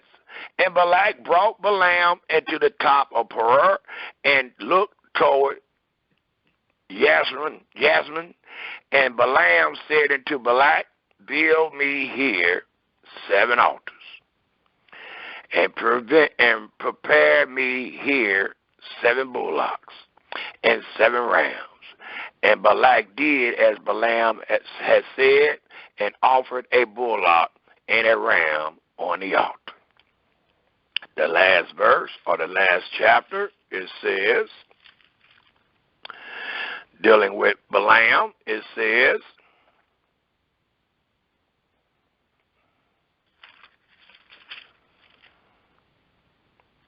and when Balaam saw that it pleased Yahweh to bless Israel, he went not, as at other times, to seek for enchantments, but he set his face toward the wilderness. And Balaam lifted up his eyes, and he saw Israel abiding in the tents according to their tribes. And the spirit of Elohim came upon him. And he took up his parable and said, Balaam, the son of Beor, have said, and the man whose eyes are open have said, he have said, which heard the words of Elohim, which saw the vision of the Almighty, falling into a trance, but having his eyes open. How goodly are thy tents, O Jacob, and thy tabernacle, O Israel. As the valleys are they spread forth, as gardens by the river side, as the trees of an land olives, which Yahweh hath planted, and as cedar trees beside the waters. He shall pour the water out of his buckets, and his seed shall be in many waters, and his king shall be higher than Agag, and his kingdom shall be exalted. And this Agag was killed by Samuel, the prophet, because Saul spared him. And when Saul spared him, Saul had to commit or confess that he had sinned because he did not do all that Yahweh commanded. And that which Yahweh commanded was to kill the king Agag and all that pertained to him. When Saul disregarded the words of Yahweh, when Saul hearkened not to the voice of Yahweh, but feared the voice of the people, he spared Agag, and he spared some of the livestock. And Samuel had to go to him and ask him and tell him that obedience is better than any sacrifice, and that Yahweh have taken the throne from you because you refuse to hearken to every word. So Samuel took the privilege and killed this Agag, as it reads in the 7th verse. As it reads in the 7th verse, and you can find my response in 1 Samuel, the 15th chapter. But as it reads in the 24th chapter of Numbers, the 7th verse again, he shall pour the water out of his buckets, and his seed shall be in many waters, and his king shall be higher than Agag, and his kingdom shall be exalted. And it was. And it became even higher because of King David. Elohim brought him forth out of Egypt. He hath, as it were, the strength of a unicorn. He shall eat up the nations, his enemies, and shall break their bones and pierce them through with his arrows. He crouched, he lay down as a lion, and as a great lion. Who shall stir him up? Blessed, it reads, blessed is he that blessed thee, and cursed is he that cursed thee. And those sayings go all the way back to Abraham, Genesis 12. And Balak's anger was kindled against Balaam, and he smote his hands together. And Balak said to Balaam, I called thee to curse my enemies, and behold, thou hast altogether blessed them these 3 times. Therefore now flee thou to thy place. I thought to promote thee into great honor, but lo, Yahweh hath kept thee back from honor. And Balaam said unto Balak, speak I not also to thy messengers, which thou sent into me, saying, if Balak will give me his house, he says it again, full of silver and gold, I cannot go beyond the commandments of Yahweh. And even though this is a true story, the false story that we live in, we find many people preferring to be honored. We find many people preferring the silver and the gold, the tithes and the offerings, instead of obeying the word of Yahweh. Instead of confirming and acknowledging all that Yahweh have commanded, we find many people prefer to be honored. They prefer to be called a moray or a scholar or a priest. They prefer the silver and the gold than to adhere to the word of Yahweh. Thus it continued to read. I left off at the 13th verse. The 13th verse reads again, if Balak will give me his house full of silver and gold, I cannot go beyond the commandment of Yahweh to do either good or bad of my own mind. But what Yahweh said, that will I speak, and that's all we will ever speak. And now, behold, I go into my people, Come therefore, and I will advertise thee what this people shall do to thy people in the latter days. And he took up the parable and said, Balaam, the son of Beor, have said, and the man whose eyes are open have said, he has said, which heard the word of Elohim, and knew the knowledge of the Most High, which saw the vision of the Almighty, falling into a trance, but having his eyes open. I shall see him, but not now. I shall behold him, but not night. There shall come a star out of Jacob, and a scepter shall rise out of Israel, and shall smite the corners of Moab, and destroy all the children of Seth. And a lot of people say, well, David is false. The story of David ain't true. Well, as we continue to read, and as we understand the history, we know that Saul and David was those kings, and also Solomon. But David was definitely that king that we are reading about right here. Wasn't even born yet. It says in the 18th verse, and Edom shall be a possession. Seir also shall be a possession, and his enemies, and Israel shall do violently. Out of Jacob shall come he that shall have dominion, and shall destroy him that remain of the city. And when he looked on Amalek, he took up his parable, and said, Amalek was the first of the nations, but his latter end shall be that he perish forever.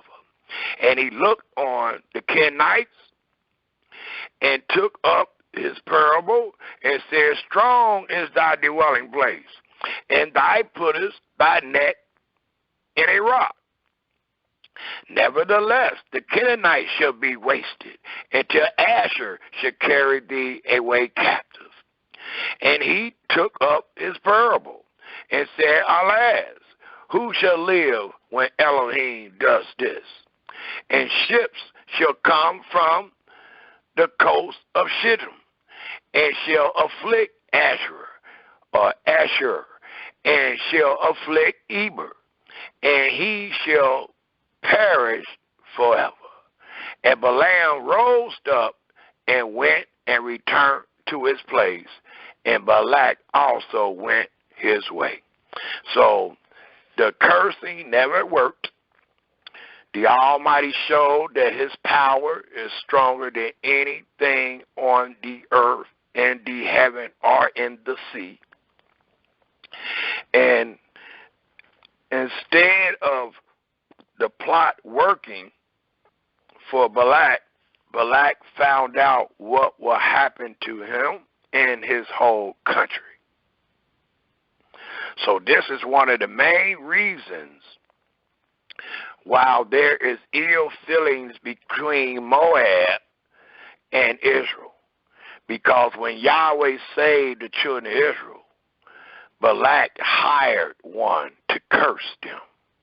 And as we just read, who Yahweh bless, no man can curse. And as was promised to our father Abraham, they that bless thee shall be blessed, but they that curse thee shall be cursed. So the protection of Yahweh was always upon the children of Israel from the day that he visited them in Egypt, and from the day that he remembered his covenant.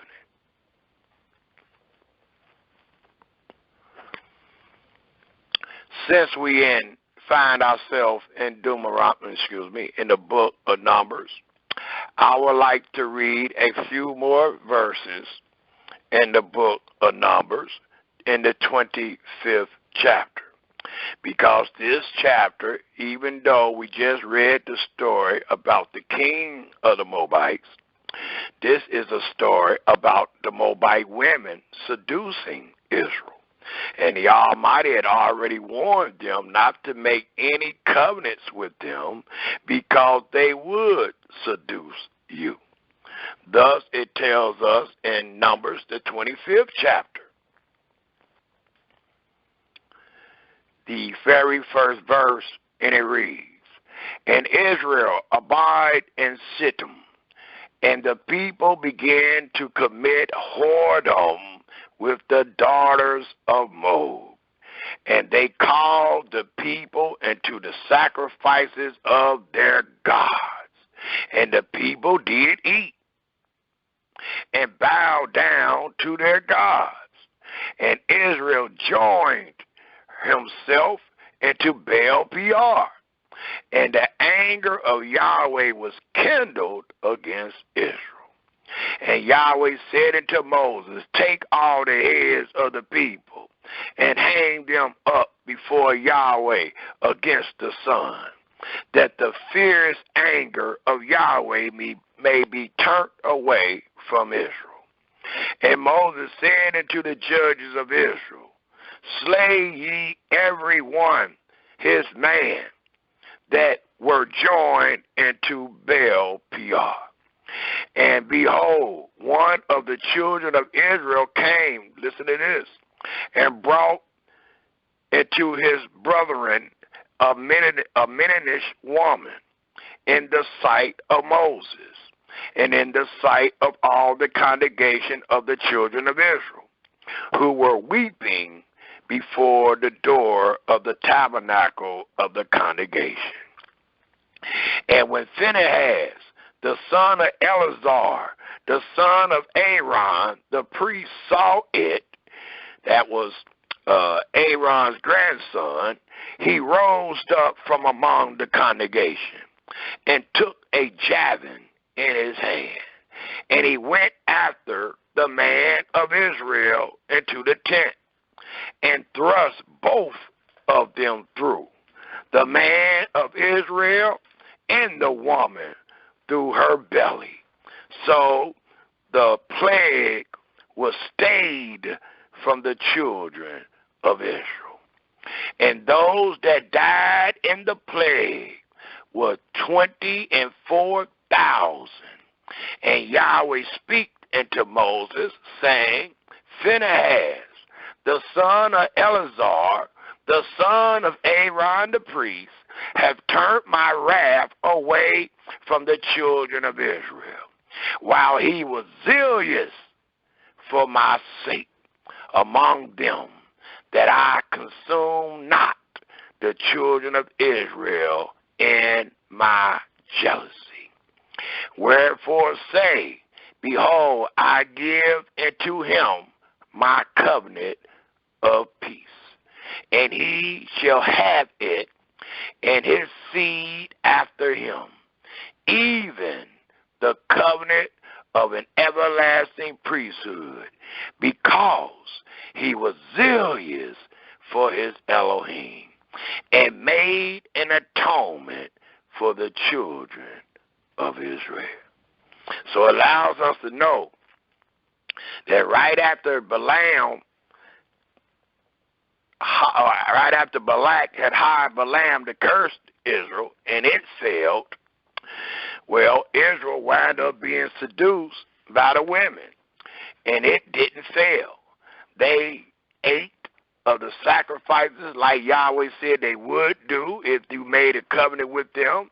They praised Baal Peor as Yahweh said you would do if you made a covenant with them.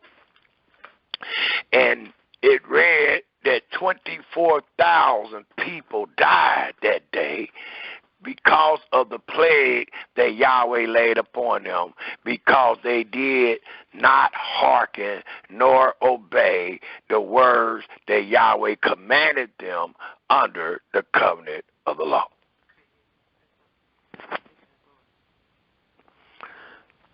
It also tells us, if we take a look in the book of Deuteronomy, going in chronological order, if we take a look at the book of Deuteronomy, the 7th chapter,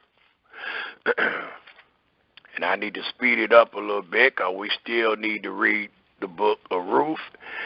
It tells us in Deuteronomy, the 7th chapter. I'll start at the very first verse. I'll read to the 16th verse.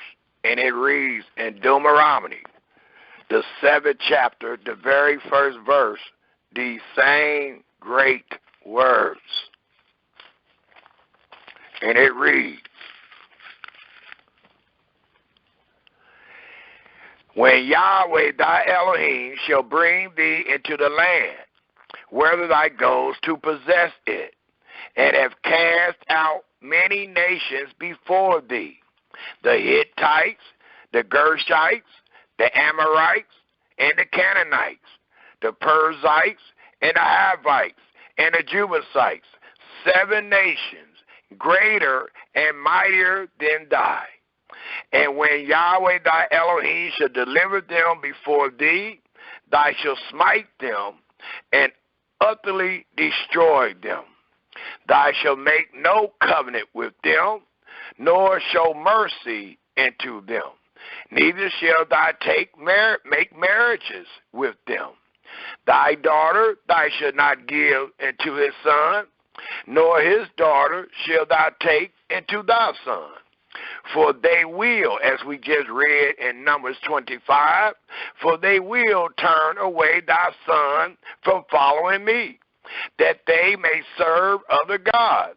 So will the anger of Yahweh be kindled against you and destroy thee suddenly. And we just seen that in Numbers, the 25th chapter, 24,000 people was killed. But thus shall ye deal with them. Ye shall destroy their altars, and break down their images, and cut down their groves, and burn their graven images with fire. For thou art an holy people unto Yahweh thy Elohim, and Yahweh thy Elohim hath chosen thee to be a special people unto himself, above all people that are upon the face of the earth. And Yahweh did not set his love upon you, nor choose you, because ye were more in number than any people. For ye were the fewest of all people. It started with 70. But because Yahweh loved you, and because he would keep the oath which he has sworn unto your fathers, have Yahweh brought you out with a mighty hand, and redeemed you out of the house of bondmen, from the hand of Pharaoh, king of Egypt. Know therefore that Yahweh thy Elohim, he is Elohim, the faithful Elohim, which keeps covenants, mercy with them that love him, and keep his commandments to 1,000 generations, and repay them that hate him to their face, to destroy them. He will not be slack to him that hate him. He will repay him to his face. Fear Yahweh and depart from evil, Israel. Thou shalt therefore keep the commandments and the statutes and the judgments which I command thee this day, to do them. Wherefore it shall come to pass, if ye hearken to these judgments, and keep and do them, that Yahweh thy Elohim shall keep unto thee the covenant and the mercy which he sware unto thy fathers. And he will love thee. Note what went with the covenant. Mercy. And he will love thee, and bless thee, and multiply thee. He will also bless the fruit of thy womb, and the fruit of thy land, thy corn and thy wine, and thy oil, the increase of thy kind, the flock of thy sheep, and the land which he sware unto thy fathers to give thee. Thou shalt be blessed above all people. There shall not be made male or female bearing among you, or among your cattle. The last two verses. And Yahweh will take away from thee all sickness, and will put none of the evil diseases of Egypt, which thou knowest, upon thee, but will lay them upon all them that hate thee. And thy shall consume all the people, which Yahweh thy Elohim shall deliver thee. Thy eyes shall have no pity upon them, neither shall thou serve their gods, for that will be a snare into thee.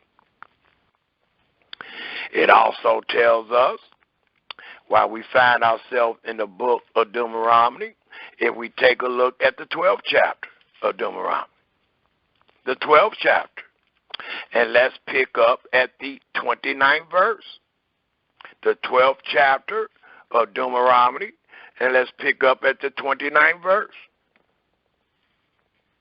In your spare time, in your search for wisdom, knowledge, and understanding, please read these whole chapters. Due to time restraint, we cannot today, but I'm taking you there. We're giving you the meat of these chapters, but we're taking you to the chapter to get truly full off of all that is written. Right now we should be in Deuteronomy, the 12th chapter. And it tells us in Deuteronomy, the 12th chapter, if we pick up at the 29th verse to the 32nd verse, it reads, when Yahweh thy Elohim shall cut off the nations from before thee, whether thou goes to possess them, and thou succeed them, and dwellest in their land, take heed to thyself, that thou be not smitten,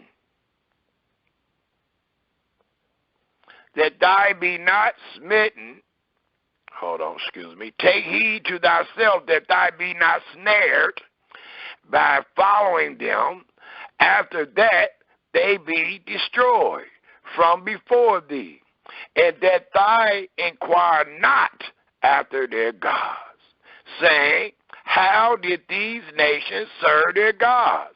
Even so will I do likewise. And even though this is talking about the Amorites and the Canaanites and the Moabites and the Perizzites and the Jebusites and the Hivites, today many people find themselves reading in and out of what is called the New Testament. And if you were truly Israel and under these commandments, you would never find yourself in the New Testament. And one should say, why not, brother? Because it told our fathers that were under the covenant of the law in the wilderness with their Creator. It says again, thou shalt not, it says again in the 30th verse, take heed to thyself, that thou be not snared by following them, after that they be destroyed from before thee, and that thou inquire not after their gods. Well, what do that mean? Saying, how did these nations serve their gods? When you read the New Testament, it is telling you how they served their God. It's telling you what they did, what they didn't do. It tells you what they said, what they didn't say.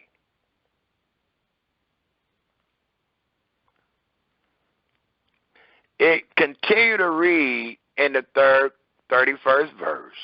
Thou shalt not do so unto Yahweh thy Elohim, for every abomination to Yahweh which he hate have they done into their gods.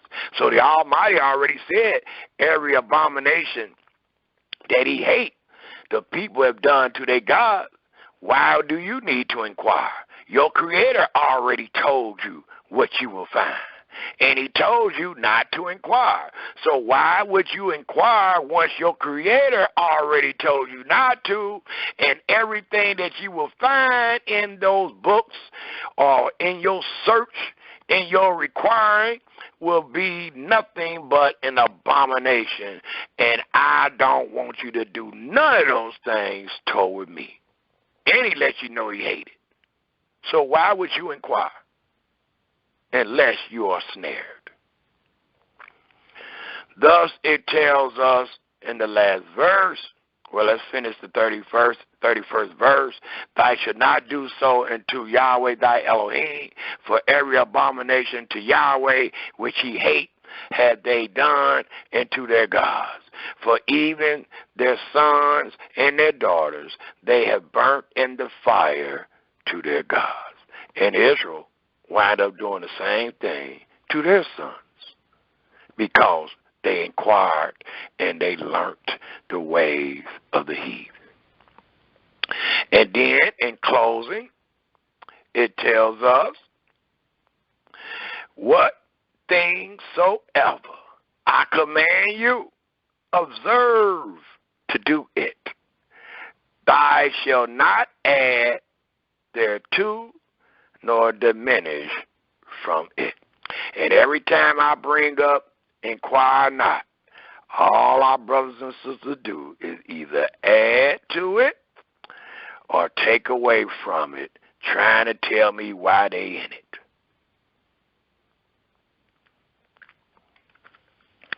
It also tells us, Israel, if we take a look at the 20th chapter of Deuteronomy, the 20th chapter of Deuteronomy. And it tells us in the 20th chapter of Deuteronomy how to wage war against our enemies. I'm going to go straight to the point that I am displaying today. And that point is found. I'll pick up at the 13th verse. But as I continue to say, read the whole content of the 20th chapter to get a greater light on what your brother is displaying today. I'm going to pick up at the 14th verse. And it tells us in the 14th verse of the 20th chapter of Deuteronomy.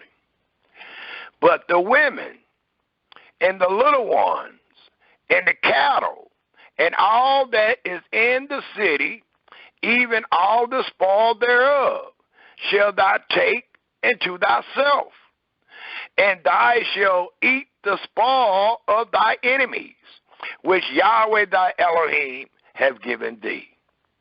Thus shalt thou do into all the cities which are very far off from thee, which are not of the cities of these nations, but of the city of these people, which Yahweh thy Elohim does give thee for an inheritance, the Canaanite nations. Thou shalt save alive nothing that breathe. That means human and animal. But thou shalt utterly destroy them. And he tells us exactly who it is, namely the Hittites, and the Amorites, the Canaanites, and the Perizzites, the Hivites, and the Jebusites, as Yahweh thy Elohim have commanded thee. Why? That they teach you not to do after all their abominations. Well, if we inquire, wouldn't that happen? Absolutely. That's why the Almighty told us in the 12th chapter, or told the Israelites in the 12th chapter, not to inquire how they serve their gods. And every time you open up the New Testament, you are inquiring of how they serve their God. It says again in the 18th verse that they teach you not to do after all their abominations, which they have done unto their God. So should ye sin against Yahweh your Elohim. So you are sinning. One would be sinning to inquire about anyone other than your God. When thou shalt be seized, I'll stop right there, because this is talking about, still talking about how to wage war, but it talks about how not to cut down the trees that is for food and things like that. So the 18th verse is the last verse that I wanted to read, and it tells us again in the 18th verse that they teach you not to do after all their abominations which they have done, and to their God, so shall ye sin against Yahweh your Elohim. And note, so far, these last 3 hours or 2.5 hours, all we've been speaking about is these nations of Canaan. And these nations of Canaan consist of Moab and the Amorites. Thus, we find in the 21st chapter of Deuteronomy, if we pick up at the 10th verse, because we read something about war, and we got a law that tells us that we are allowed, or the Israelites have a law telling them they are allowed to take the captive women that had not had sex, that were virgins, or that were not married. If they were not virgins, and if they were married, then they were to die by the edge of the sword, just like the men. Thus, it tells us, and I want to apply this, that way we can take this in consideration also when we read the story of Ruth. It says in Deuteronomy 21, starting at the 10th verse,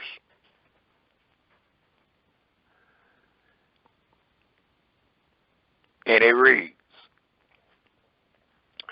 when thou go forth to war against thy enemies, and Yahweh thy Elohim hath delivered them into thy hand, and thou hast taken them captive, and seest among the captives a beautiful woman, and has a desire into her, that thou would have her to thy wife. Then thou shalt bring her home to thy house, and she shall shave her head and par her nails, and she shall put the raiment of her captivity from off her, and shall remain in thy house, and bewail her father and her mother a full month. And after that thou shalt go in into her, and be her husband. Even a captive woman is not a girlfriend. She is not married by way of sex. She is married first, and then he waited the 30 days of her mourning for her husband, for her father and mother. Then he consummates the marriage and go into her. Well, today we got it backwards. We say sex is marriage. If you lay with the girl, then you married her. That is a lie. And that it has nothing to do with the culture of the Israelites. And we are reading, even with a captive woman, we were not to go in her first and then say we married her, but we married them and then we went into them. It continued to read in the 11th verse. No, in the 12th verse, it says, then thou shalt bring her home to thy house, and she shall shave her head and par her nails, and she shall put the raiment of her captivity from off her, and shall remain in thy house, and beweave her father and her mother a full month, and after that thou shalt go in into her and be her husband, and and she shall be thy wife. And it shall be, if thou have no delight in her, then thou shalt let her go whither she will. But thou shalt not sell her at all for money. Thou shalt not make merchandise of her. Why not? Because thou hast humbled her. If a man, that's all I want to read. I want to stop right there, because the other laws are pertaining to having more than one wife. If a man had two wives, one loved and one be hated, and then it continued to talk about the stubborn and rebellious son, and those are not words that we want to use in this context, so I'll stop right there. It also tells us in this same wise, I'll backtrack, Numbers, the 31st chapter. Let's take a quick look at that before we continue on to the book of Joshua, which is the next book up. I need to backtrack dealing with these women, unmarried or virgins. Numbers, the 31st chapter. Let's take a quick look at that. And this is the law. And we're going to try to pertain or connect these laws with the book of Ruth. It tells us in Numbers, the 31st chapter, if we pick up at the 17th verse, Numbers, the 31st chapter, we're going to pick up at the 17th verse, and it tells us in the 17th verse, now therefore, hold on one second.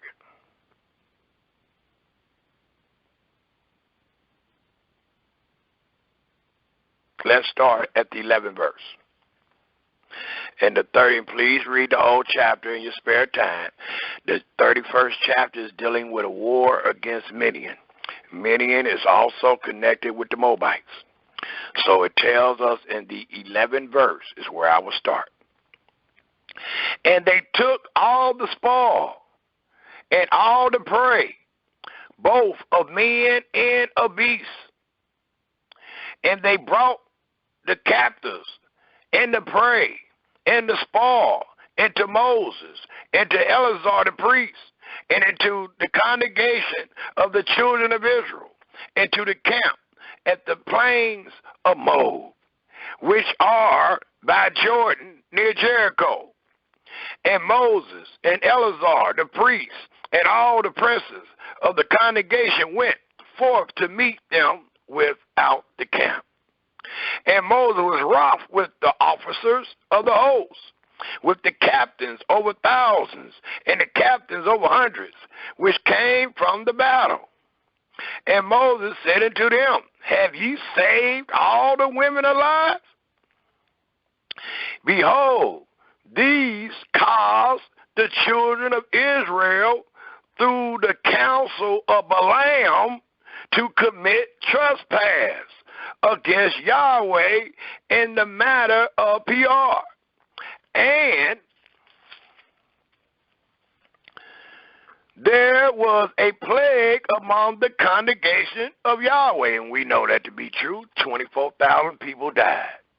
Now therefore kill every male among the little ones, and kill every woman that have known man by lying with him. But all the women children that have not known a man by lying with him, keep alive for yourselves. Did y'all read that?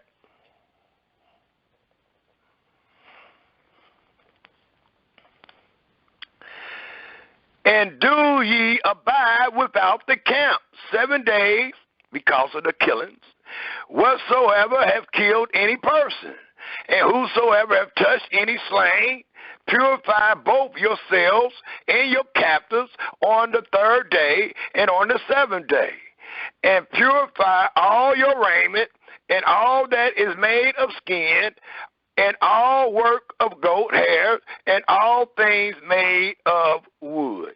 So the point I'm trying to bring forth is that Moses came back. He was kind of angry because the officers ain't worked as speedily as they should have. And he asked that you leave all the women alive. That's not the law.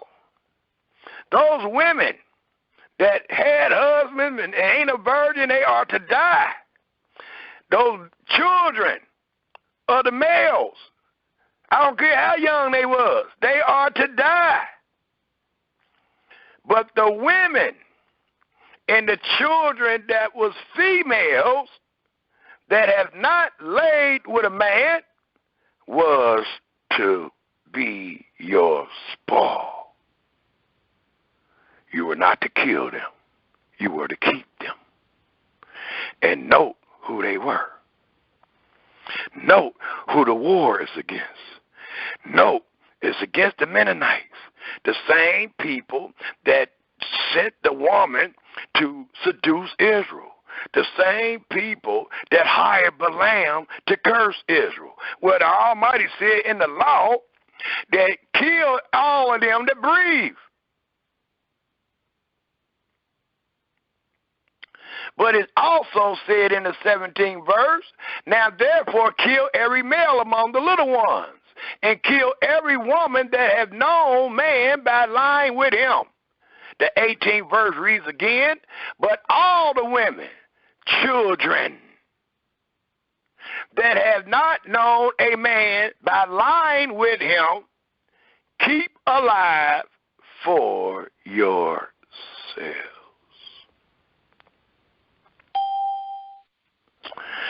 It also tells us, if we turn our scriptures to Joshua, the book of Joshua is the next one up in chronological order. And let's go straight to the 11th chapter. The 11th chapter of Joshua. And it allows us to know, as we go in this chronological order, throughout this history, Yahweh changes not. Even though we might find some things that seem to have changed, Yahweh changes not. Yahweh is the one that allowed us to do what we have done, and he blesses it. And Yahweh is the one that won't allow us to do what we want. And we wind up cursing it and killing the Israelites for it. So you got to keep that in your mind. How did these things happen and it continue on without Yahweh doing anything about it? Because he allowed it. The things he didn't allow, we see he acted speedily. And mad at the Israelites for being slack on the law. Well, in Joshua, the 11th chapter, it tells us, dealing with how the kings of the north of Canaan is defeated. I want to pick up at the 6th verse, and let's read to the 14th verse. And it reads, and Yahweh said, Joshua, the 11th chapter, the 6th verse.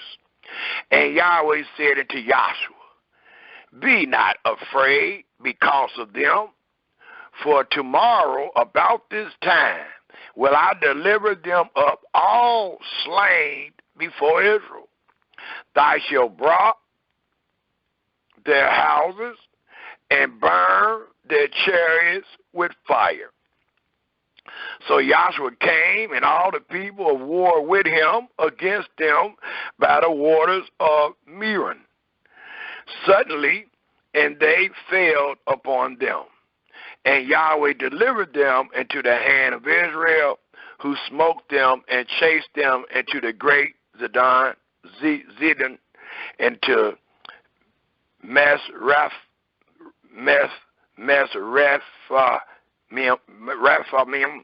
and into the valley of Mizpah eastward, and they smote them until they left them none remaining.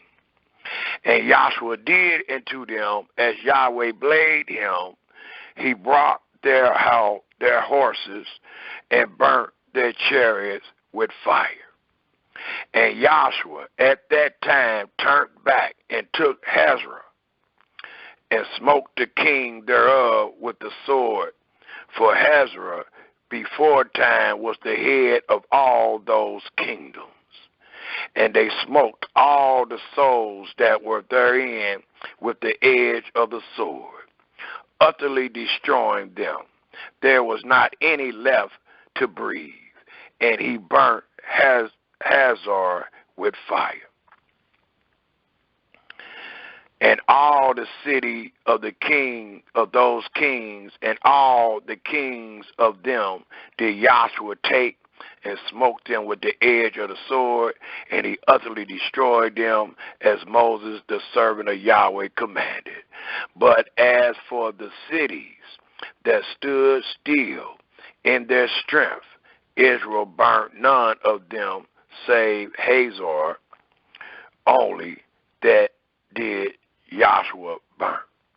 And all the spoil of these cities and the cattle, the children of Israel took for a prey unto themselves. But every man they smote with the edge of the sword until they had destroyed them. Neither left they any to breathe. As Yahweh commanded Moses, his servant, so did Moses command Joshua, and so did Joshua. He left nothing undone of all that Yahweh commanded Moses. So it allows us to know that these people was being destroyed as we was coming in contact with them to occupy and inherit our land. But the women that did not know man, and the children, the women children, should I say, that did not know man, was spared and was taken as a spoil for Israel to do with them whatsoever. They was their property. Also in the book of Joshua, if we pick up at the 13th chapter, it tells us, speaking about the unconquered territory of the Canaanites, and if we pick up at the 2nd verse, it reads, "This is the land that yet remain, all the borders of the Philistines and all Gershuri, from Shahar, which is before Egypt, even into the borders of Ekron, northward, which is counted to the Canaanites, 5 lords of the Philistines, the Gazarites, and the Azatites, the Ashkelonites, the Gittites, the Ekronites, also the Avites. From the south, all the land of the Canaanites, and Mara, that is beside the Sodians, and to Apheth, to the borders of Ammonites, and the land of the Gibeonites, and all Lebanon toward the sun rising, from the Baal Gad under Mount Hermon, and to the entering into Hamath. All the inhabitants of the hill country, from Lebanon to Misrephaim, and all the Sodians, them will I drive out from before the children of Israel. Only divide thy it by lot into the Israelites for an inheritance, as I have commanded thee. It tells us And that's where I want to stop. It allows us to know that those people were still alive, and as we came in contact, we had to execute the law as it was written. In the 23rd chapter, it tells us,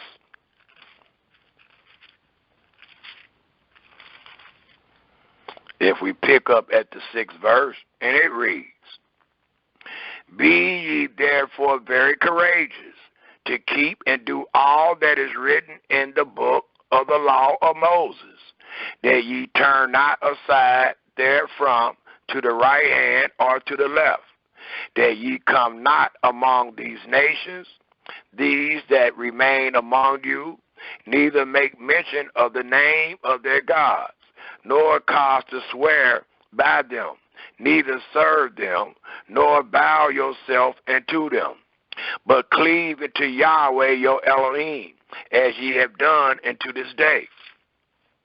For Yahweh have driven out from before you great nations and strong, but as for you, no man hath been able to stand before you unto this day.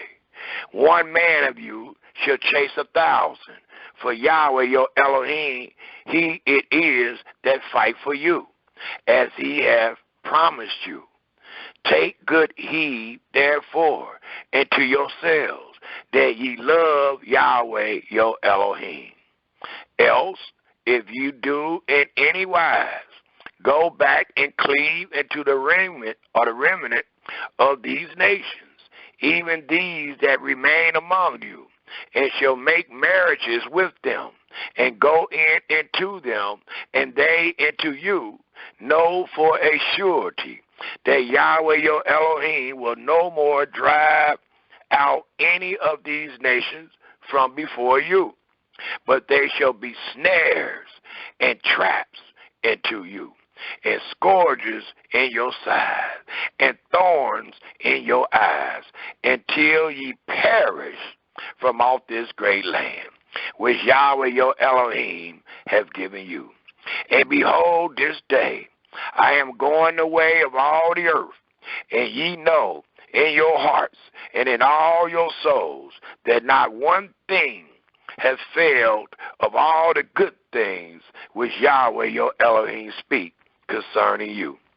All are come to pass unto you, and not one thing has failed thereof. It tells us, therefore, it shall come to pass that as all good things are come upon you, which Yahweh your Elohim promised you, so shall Yahweh bring upon you all evil things, until he have destroyed you from off this good land, which Yahweh your Elohim have given you. When ye have transgressed the covenant of Yahweh your Elohim, which he commands you, and have gone and served other gods, and bowed yourself to them, then shall the anger of Yahweh be kindled against you, and ye shall perish quickly from off the good land which Yahweh has given you. It also tells us in the 24th chapter, pick up at the 14th.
Sorry about that, Israel.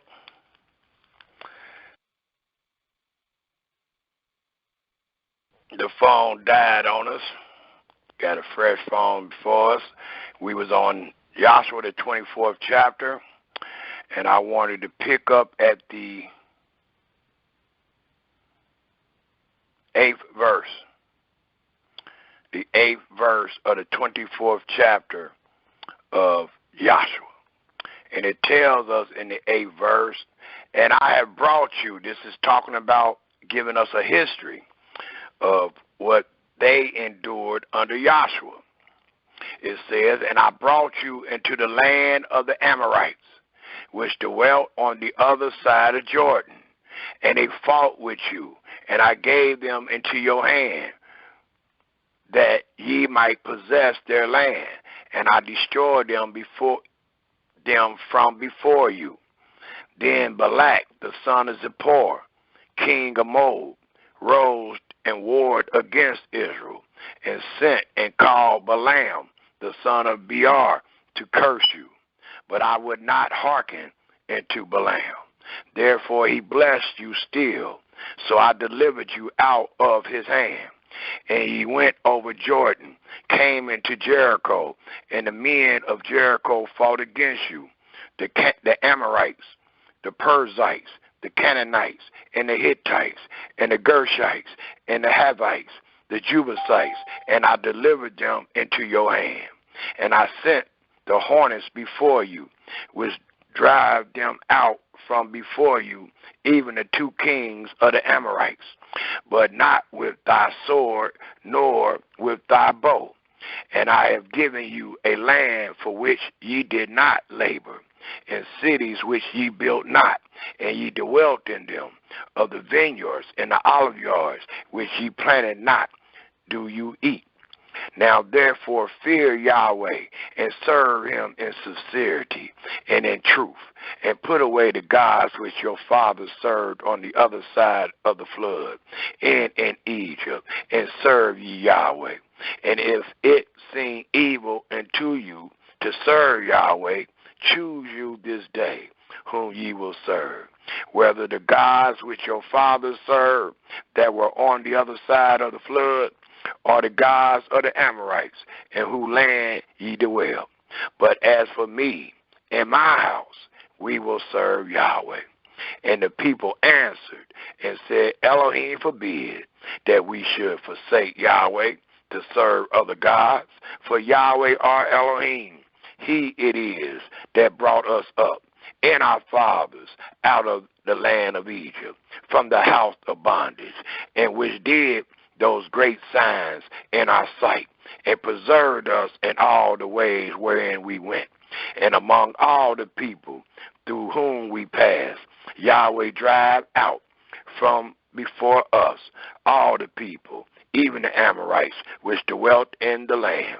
Therefore will we also serve Yahweh, for he is our Elohim. And Joshua said unto the people, Ye cannot serve Yahweh, for he is an holy Elohim. He is a jealous Elohim. He will not forgive your transgressions, nor your sins. If you forsake Yahweh and serve strange gods, then he will turn and do you hurt, and continue and consume you after that he have done you good.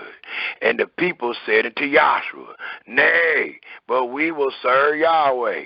And Joshua said unto the people, Ye are witnesses against yourselves, that ye have chosen you, Yahweh, to serve him. And they said, We are witnesses.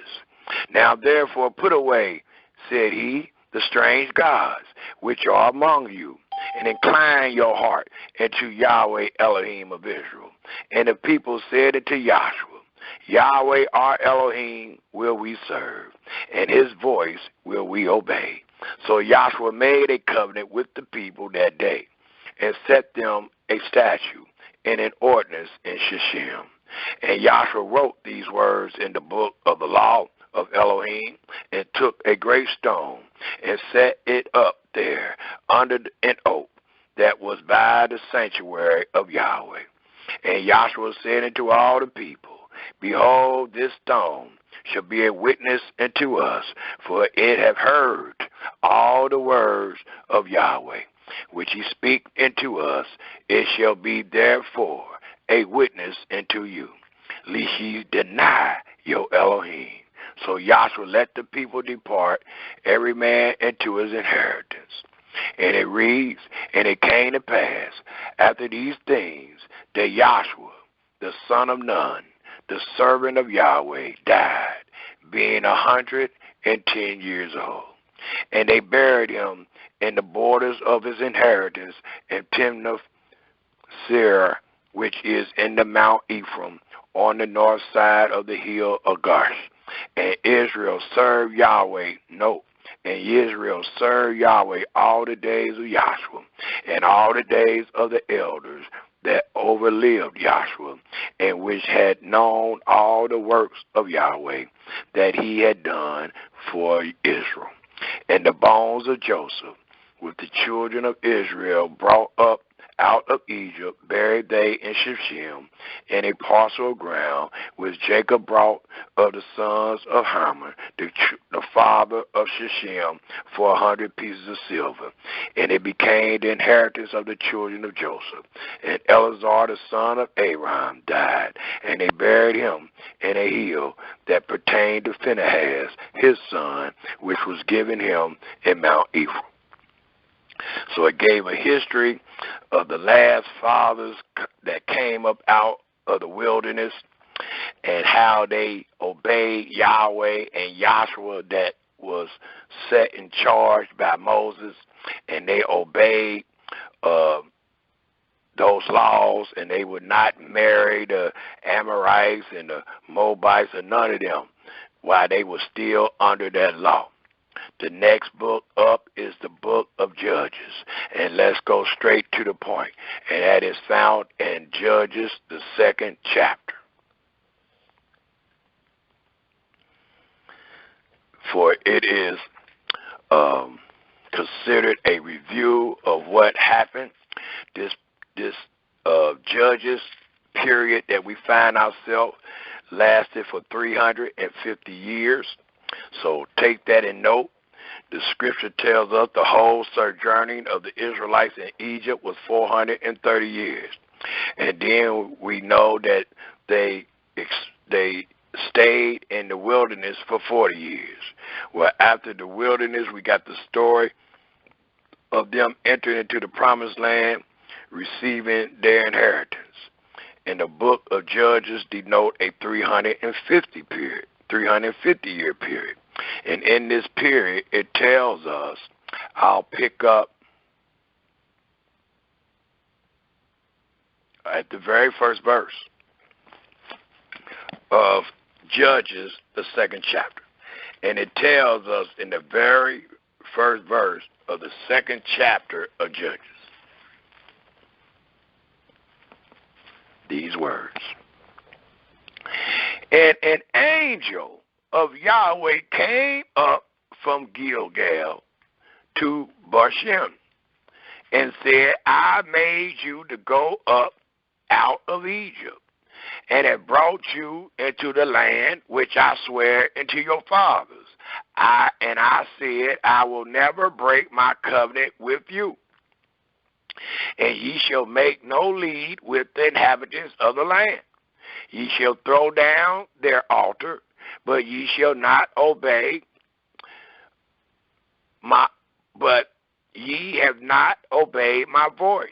Why have you done this?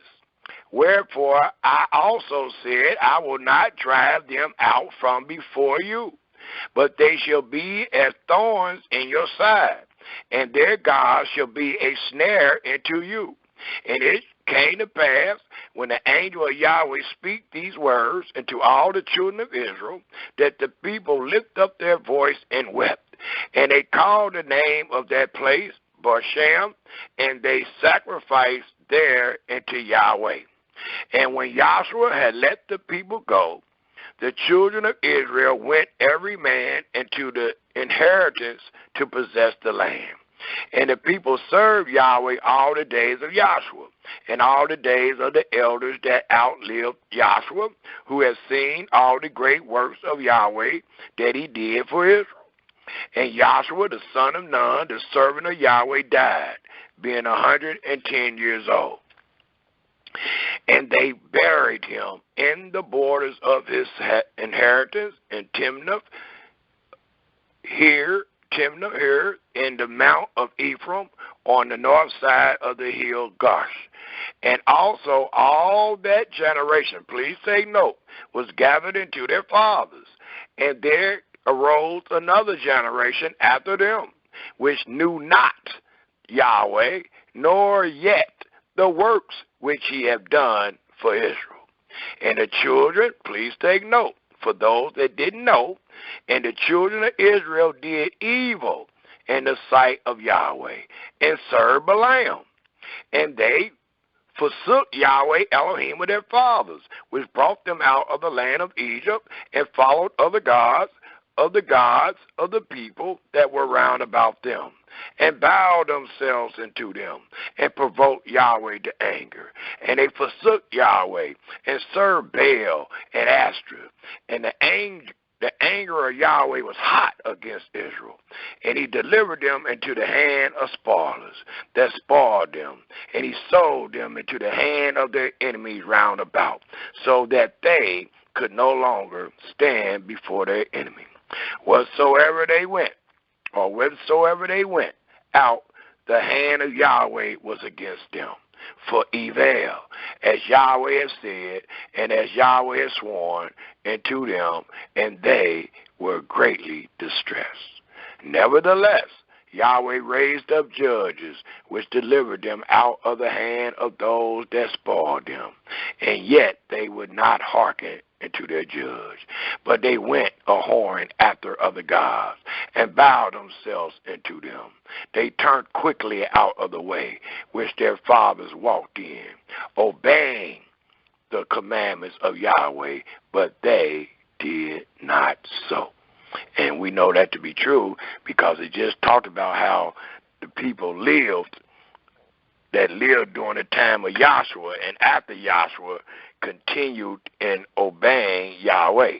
Well, after Joshua died, this new generation had risen that knew nothing of Yahweh's work, and they did not do nor stay in the commandments like their fathers.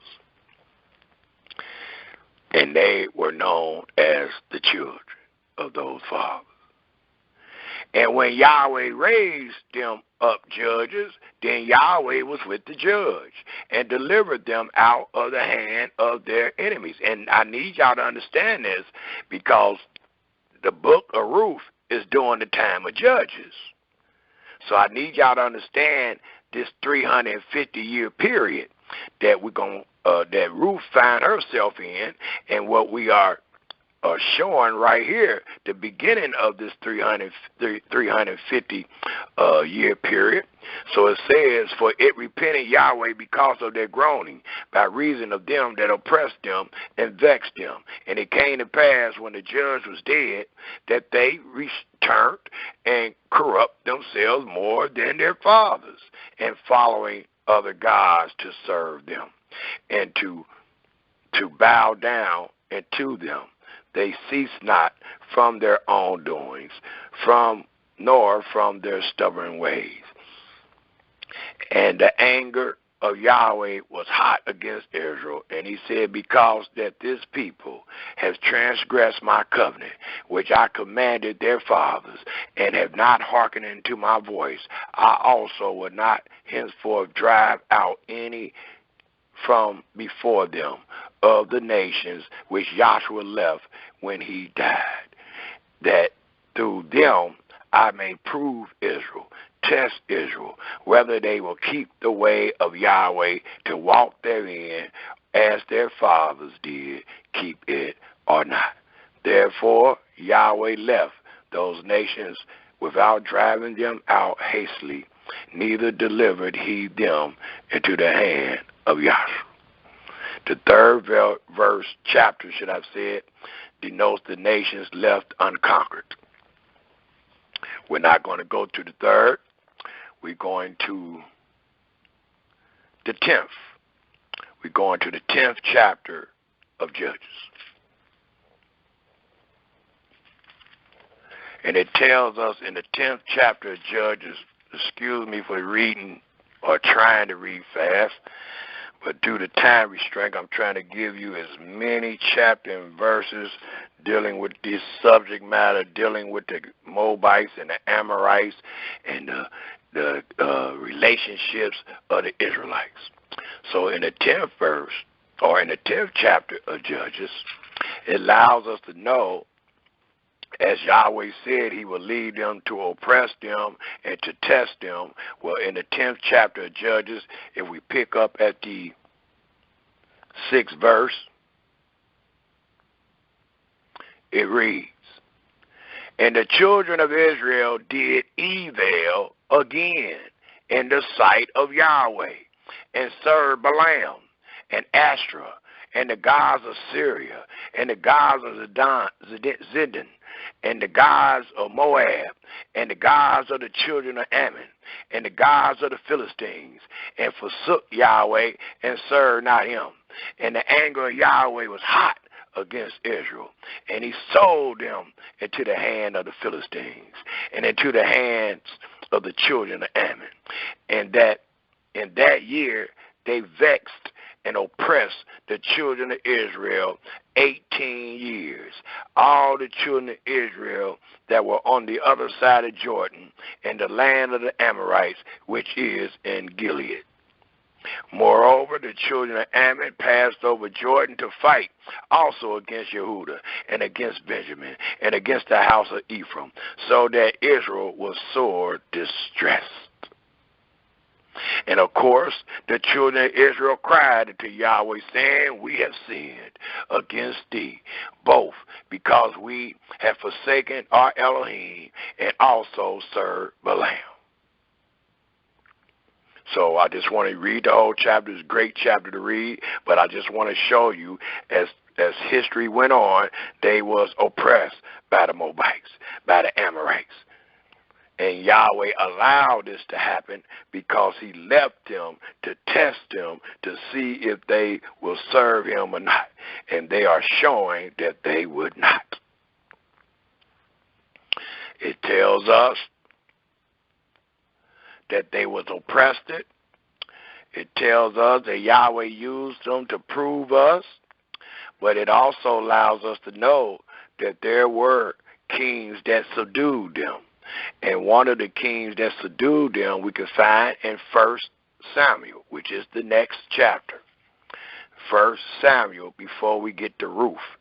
Let me stop before I speak on Ruth. Before I speak on 1 Samuel.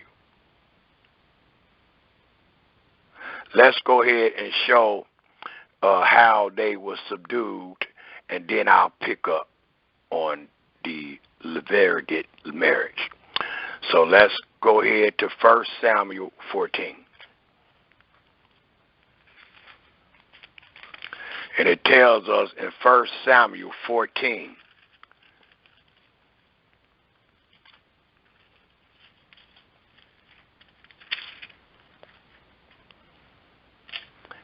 if we pick up at the 47th verse, 1 Samuel 14. And when it spoke about Agag, we know in 1 Samuel, the 15th chapter, is where Agag was killed by Samuel because Saul disobeyed. We're not going there, but you can write those jewels down if you like. Agag was killed by Samuel in the 15th chapter of 1 Samuel. Right now, we should find ourselves in the 14th chapter, the 47th verse, and it reads, So Saul took the kingdom over Israel and fought against all the enemies on every side, against Moab, and against the children of Ammon, and against Edom, and against the kings of the Zobah, and against the Philistines, and whatsoever he turned himself, he vexed them. And he gathered an host and smote the Amalekites and delivered Israel out of the hand of them that spoiled them. So I just want to let you know by this truth what Saul did and how Saul subdued them because of how Israel was oppressed by them. Also, in 2 Samuel, the 8th chapter, if we turn there, please, 2 Samuel, the 8th chapter speaks about David's exploits against them. 2 Samuel, the 8th chapter. And it tells us in the 8th chapter of 2 Samuel, if we pick up at the first verse, it reads, "And after this it came to pass that David smote the Philistines and subdued them, and David took Maphegama out of the hand of the Philistines, and he smote Moab and measured them with a line, casting them down to the ground. Even with 2 lines measured he to put to death, and with 1 full line to keep alive. And so the Moabites became David's servants." Did y'all hear that? And so the Moabites became David's servant and brought gifts. David smote also Hadadezer and the son of Rio, king of Zebah, as he went to recover his border at the river Euphrates. And David took from him 1,000 chariots and 700 horsemen and 20,000 footmen. And David brought it all the chariot horses, but reserved of them for 100 chariots. And when the Syrians of Damascus came to Sychar, Hadadezer, king of Zodar, David slew of the Syrians 22,000 men. Then David put garrisons in Syria of Damascus, and the Syrians became servants to David and brought gifts. And Yahweh preserved David whithersoever he went. And David took the shields of gold that were on the servants of Hadadezer and brought them to Jerusalem. And from Bethel and from Beerta, cities of Hadadezer, king of David, took exceedingly much brass. When Tukah, king of Hamath, heard that David had smitten all the host of Hadadezer, then Tua sent Haram his son into King David to salute him and to bless him, because he had fought against Hadadezer and smitten him. For Hadadezer had war with Tua, and Jaron brought with him vessels of silver, vessels of gold, and vessels of brass, which unto King David did dedicate unto Yahweh, with the silver and gold that he had dedicated of all nations which he subdued, of Syria and of Moab, and of the children of Ammon, and of the Philistines and the Amalekites, and of the spoil of Hadadezer, son of Rio, king of Zobah. And David got him a name when he returned from smiting of the Syrians in the valley of the Salt, being 18,000 men. And he put garrisons in Edom. Throughout all Edom put he garrisons, and all they of Edom became David's servants. And David preserved, and Yahweh preserved David whatsoever he went. So they became servants at this time. And also we find in 2 Kings, the 3rd chapter, dealing with David's son Solomon. And it tells us, And 2 Kings, the 3rd chapter, if we turn there, please.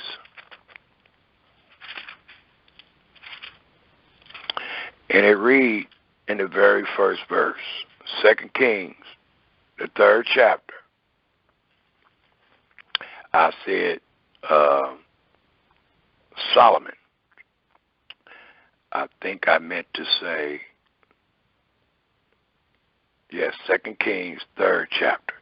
I meant to say Elisha.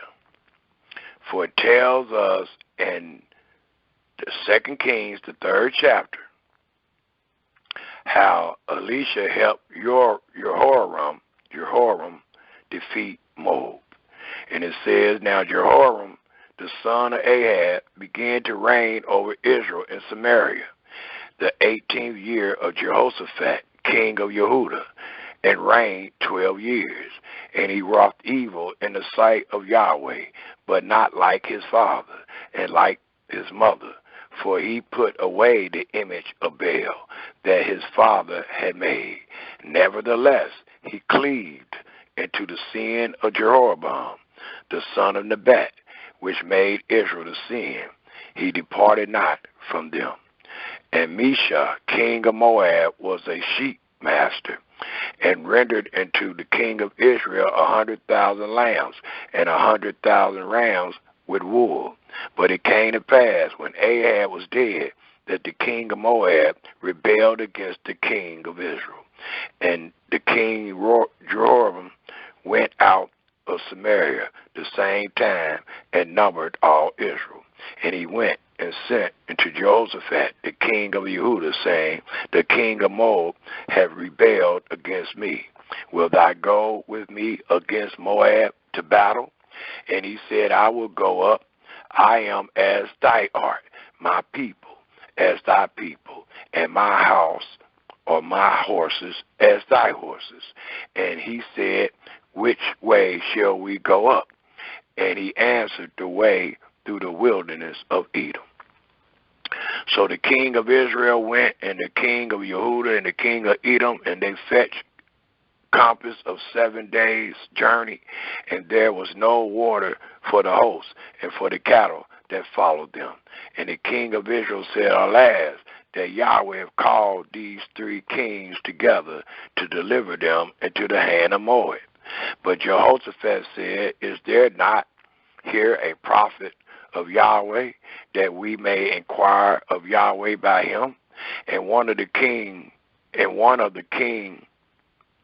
of Israel's servant answered and said, here is Elisha, the son of Shaphat, which poured water on the hand of Elijah. And Jehoshaphat said, the word of Yahweh is with him. So the king of Israel and Jehoshaphat and the king of Edom went down to him. And Elisha said unto the king of Israel, what have I to do with thee? Get thee to the prophets of thy fathers and to the prophets of thy mother.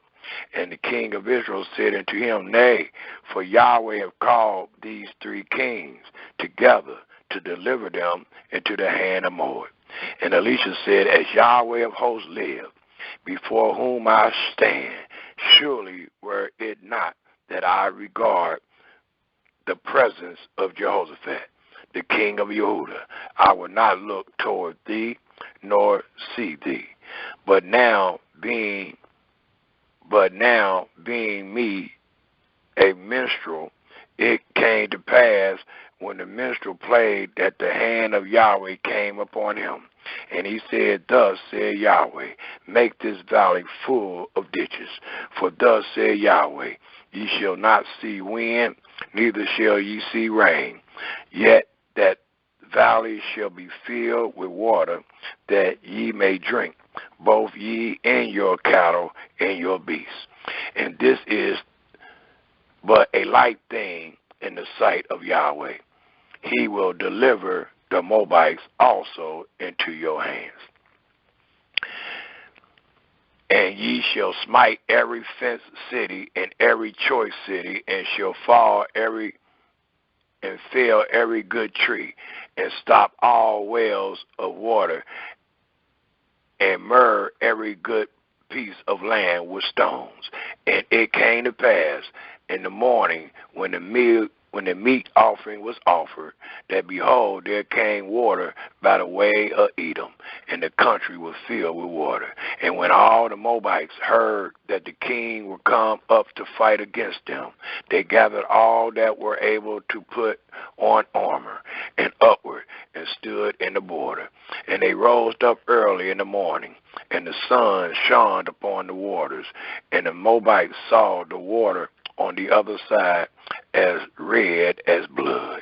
And they said, This is blood. The kings are surely slain, and they have smitten one another. Now therefore Moab to the spoil. And when they came to the camp of Israel, the Israelites rose up to smote the Moabites, so that they fled before them. But they went forward, smiting the Moabites, even in their country. And they beat down the cities, and on every good piece of land cast every man his stone, and filled it.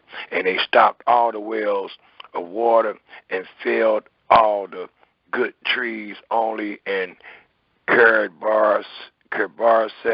left they the stones thereof. Howbeit the slingers went about it and smote it. And when the king of Moab saw that the battle was too strong or too sore for him, he took with him 700 men and drew swords to break through even into the king of Edom, but they could not. Then he took his eldest son that should have reigned in his stead, and offered him for a burnt offering upon the wall. And there was great indignation against Israel, and they departed from him and returned to their own land. So it allows us to know that even though there was disdainment against these people, and the Almighty told the Israelites to kill everything that breathed, he made distinctions or examples or exceptions, should I say, dealing with the children from women that was virgins that had not been married. We see that he allowed them to be David and Saul's servants. And now, even though we jumped the gun coming with the kings, we're going to backtrack, and we're going to take a look at the book of Deuteronomy, the 25th chapter. Let's go to the book of Deuteronomy, the 25th chapter, where we find the law of this Leviticate marriage, which this title denotes a wife of the dead. We're going to find the law dealing with the wife of the dead. We're going to find the law that denotes this title, the wife of the dead. And it is found in Deuteronomy, the 25th chapter. Look like I'm going to get everything in. Deuteronomy, the 25th chapter. And it tells us in Deuteronomy, the 25th chapter, if we pick up at the 5th verse and read to the 10th verse, and it reads, and please take note, and we should hear the same words that we heard when we read the story of Tamar and Yehuda. If brethren dwell together, and one of them die, and have no child, the wife of the dead, and there go the title right there. Even though I got the title from the book of Ruth, the title is right here in the 5th verse that we are using. The wife of the dead shall not marry without into a stranger. Her husband's brother shall go into her and take her to him to wife, and perform the duty of and husband brother into her, which is Levirate marriage. And it shall be that the firstborn which she bears shall succeed in the name of his brother, which is dead, that his name be not put out of Israel. Again, this is done to secure the survival of the deceased line. This is the only form of immorality known to man.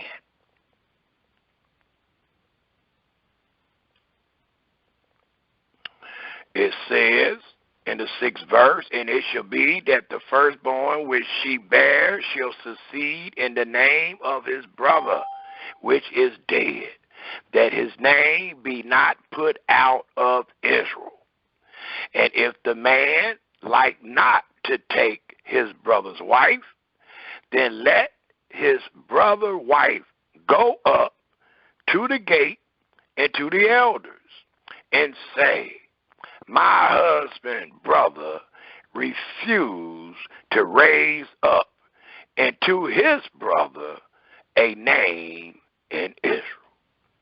He will not perform the Levirate marriage. It reads, he will not perform the duty of my husband's brother. Then the elders of his city shall call him and speak into him, and if he stand to it and say, I like not to take her, then shall his brother's wife come into him in the presence of the elders and loose his shoe from off his foot and spit in his face, and shall answer and say, so shall it be done unto that man that will not build up his brother's house. And his name shall be called in Israel the house of him that hath his shoe loose. And it says something in this law that was not mentioned in the story of Tamar and Yehuda, and that was bringing the matter up to the elders and loosing his shoe and spit in his face. Those things did not transpire. I don't know if it's because they were Moabite women or not, but we know in the search of that story, those things did not happen. And as we turn our scriptures to the book of Ruth, let's turn our scriptures to the book of Ruth. We will also notice that it did not happen in her day or in their day either. When the brother or the next of kin knew that he would not be raising up a son in his name, he refused. So the next man or the next kinsman was in order, and that was Bozer. But the one before Bozer, we will see that there was no loosing of the shoe, there was no spitting in the face, nor was he labeled as such that we just read in Deuteronomy 25. But we do see it was the law, but it was not done according to the word of the law. But everything else was done, and according to the book, it was accepted. No matter what we think about the Moabites, according to the book, it was accepted. And we just read for the last 3 hours how things could have been accepted other than how the law was written. Let's go to Baruch. It's found right after Judges. Well, it allows us to know that it was the time of the judges, even in 1 Samuel. And 2 Samuel is the time of the judges, and it denotes 350-year period. And then you got the days of the kings. And one thing I wanted to note, since I said that, is in the book of Judges, and I can pick it up at the last chapter. We go on to Ruth, but I'm about to pick up something that I didn't say when we was in the book of Judges, and it might allow us to get an understanding why everything did not happen as it is written. It tells us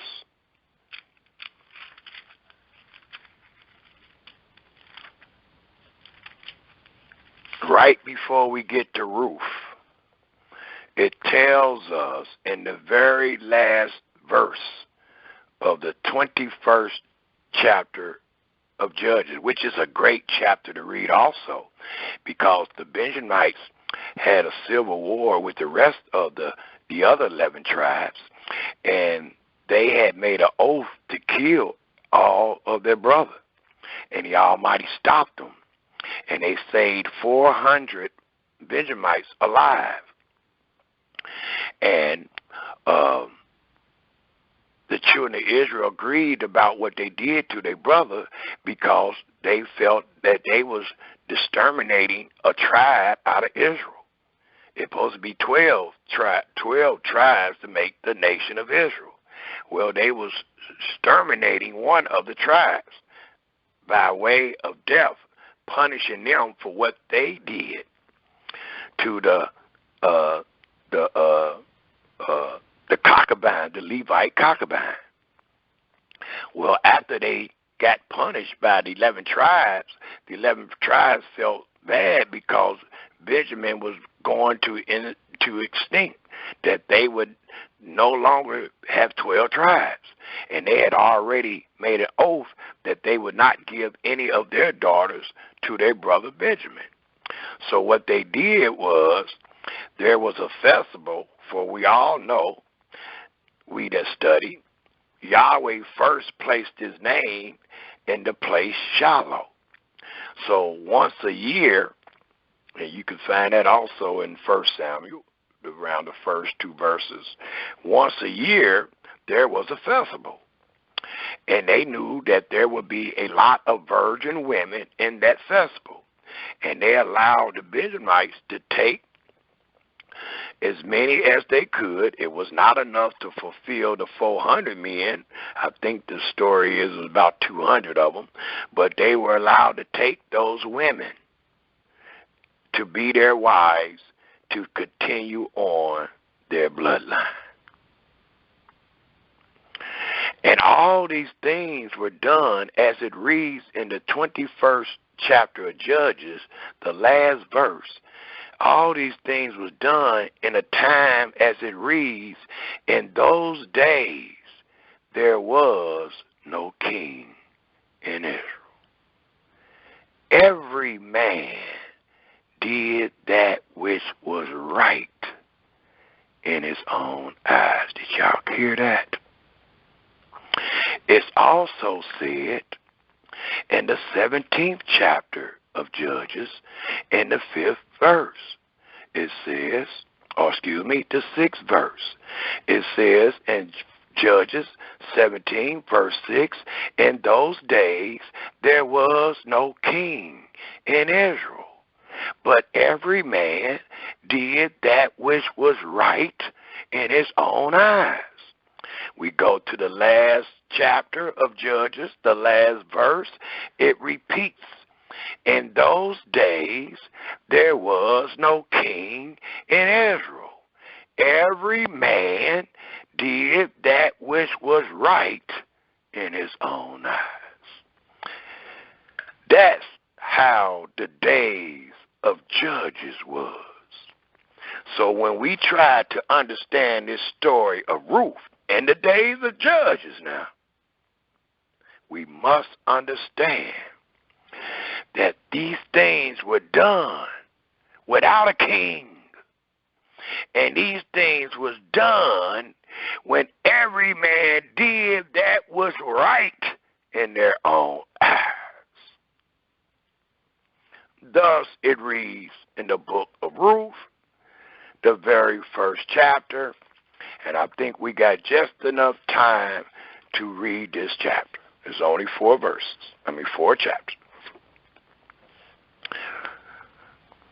So we should be able to read the book of Ruth. It came to pass, and please take note of the story. And as you take note of the story, try to remember all that we just covered. And please remember what is said in this time, that there was no king in Israel, and every man did that was right in their own eyes. So Yahweh was the judge at this time, because everybody else is right in their own eyes. Now it came to pass in the days when the judges ruled. That means it wasn't no king, and everybody was right in their own eyes. That there was a famine in the land of Israel. If we understand the story, there was a famine in the land that Yahweh directed Abraham. And Abraham went down into Egypt because of the famine. Well, here it reads, and a certain man of Bethlehem, Yehudah, went to sojourn in the country of Moab. He and his wife and his 2 sons. Now, they might be doing it. They might be doing it because they right in their own eyes. But the point still remains, there's a famine, and they got to go somewhere where they can eat and drink. And the country that was there was the country of Moab. The country they chose to sojourn was the country of Moab. He and his wife and his 2 sons. And the name of the man was I can't remember this. Elimelech, and the name of his wife, Naomi, and the name of his 2 sons, Mahlon and Shilom, Ephraimites of Bethlehem, Yehudah. And they came into the country of Moab and continued there. The story of Ruth, if you do your homework, denotes 10 years, no more than 10-year period. The story of Judges denote 350 years. The story of Ruth only denotes 10 years. It continued to read,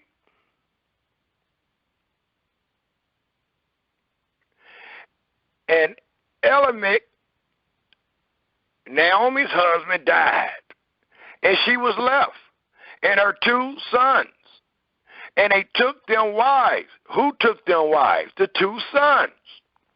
Took them wives of the women of Moab. The name of the one was Ophrah, and the name of the other Ruth. And they dwelt there about 10 years. It says here, 10 years. And Mahlon and Shilom died also, both of them. And the woman was left of her 2 sons and her husband, meaning her 2 sons died, Naomi, 2 sons died, and her husband. Then she arose with her daughter-in-law, because they married them. They just didn't have no children, that she might return from the country of Moab. For she had heard in the country of Moab how that Yahweh had visited his people and giving them bread. How about that? Yeah, they don't supposed to mess with the women, but Yahweh showed them favor in the land of Moab to give them bread. And you can't say, well, that's because we was to take Moab. No, you wasn't. Not based on Deuteronomy, the 2nd chapter, you wasn't. It continued to read.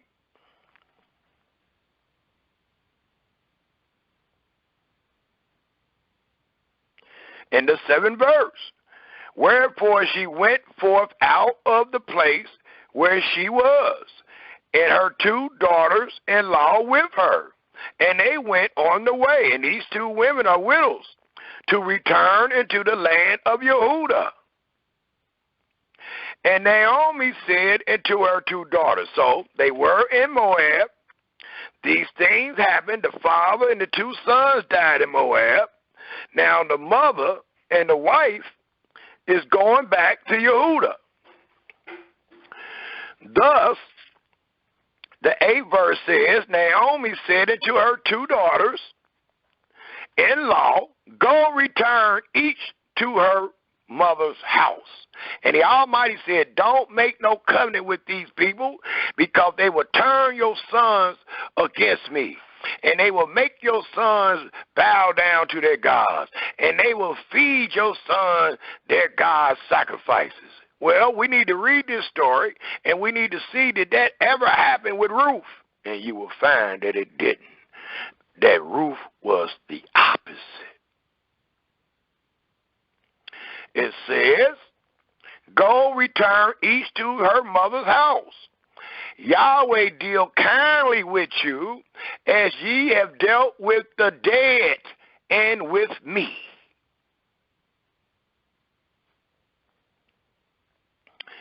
Yahweh grant you that ye may find rest, each of you, in the house of her husband.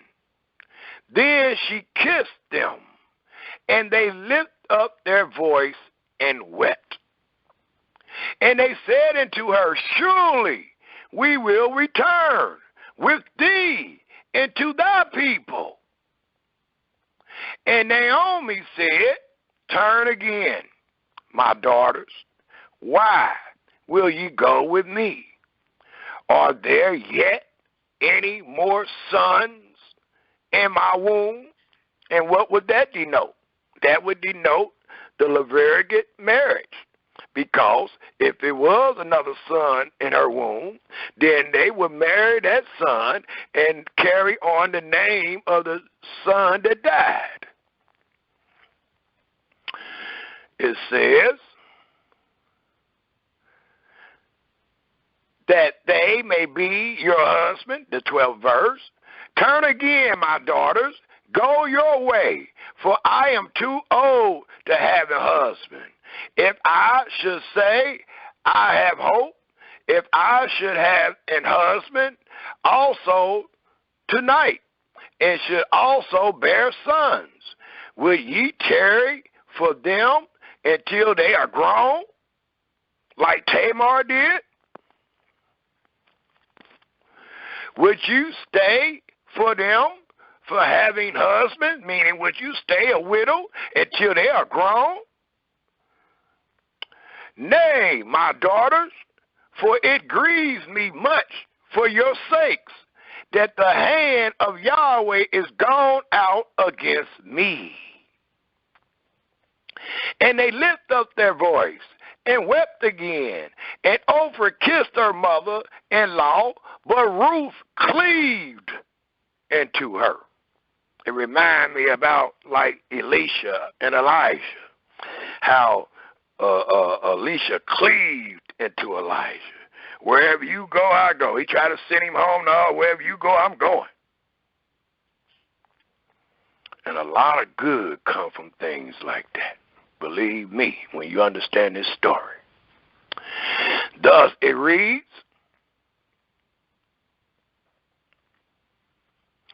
and she said, behold, thy sister-in-law is gone back. So one of them had a spirit that was different than the other.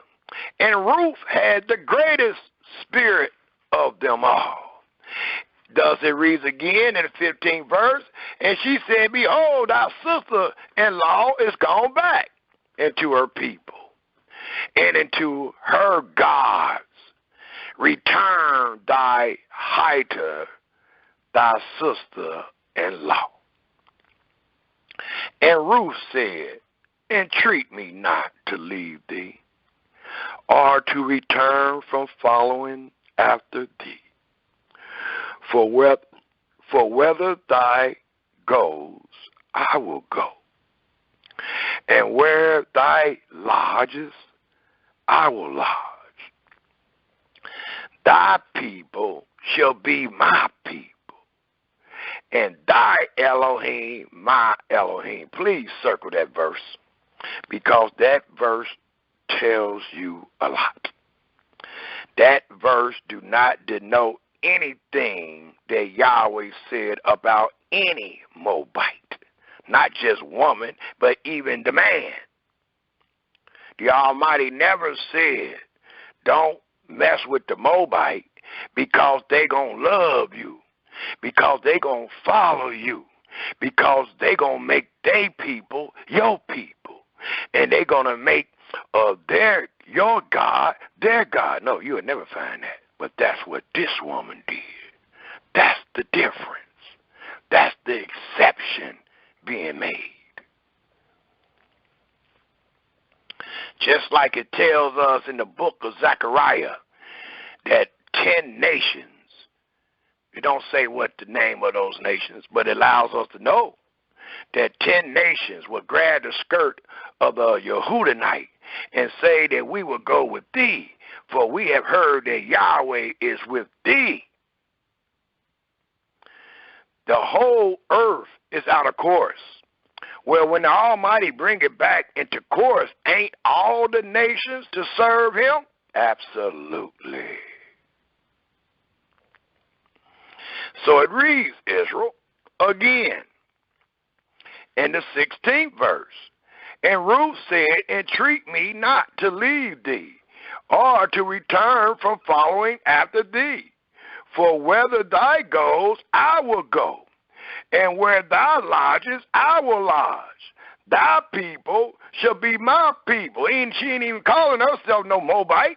She called herself an Israelite. And she say, my people will be your people, or your people will be my people. And thy Elohim, my Elohim. I don't care what my sister dealing with or what the other sister was doing. I'm telling you what I'm doing, what I'm vouching to do. Where thy didst, where thy, I can't even see that. Give me 1 second.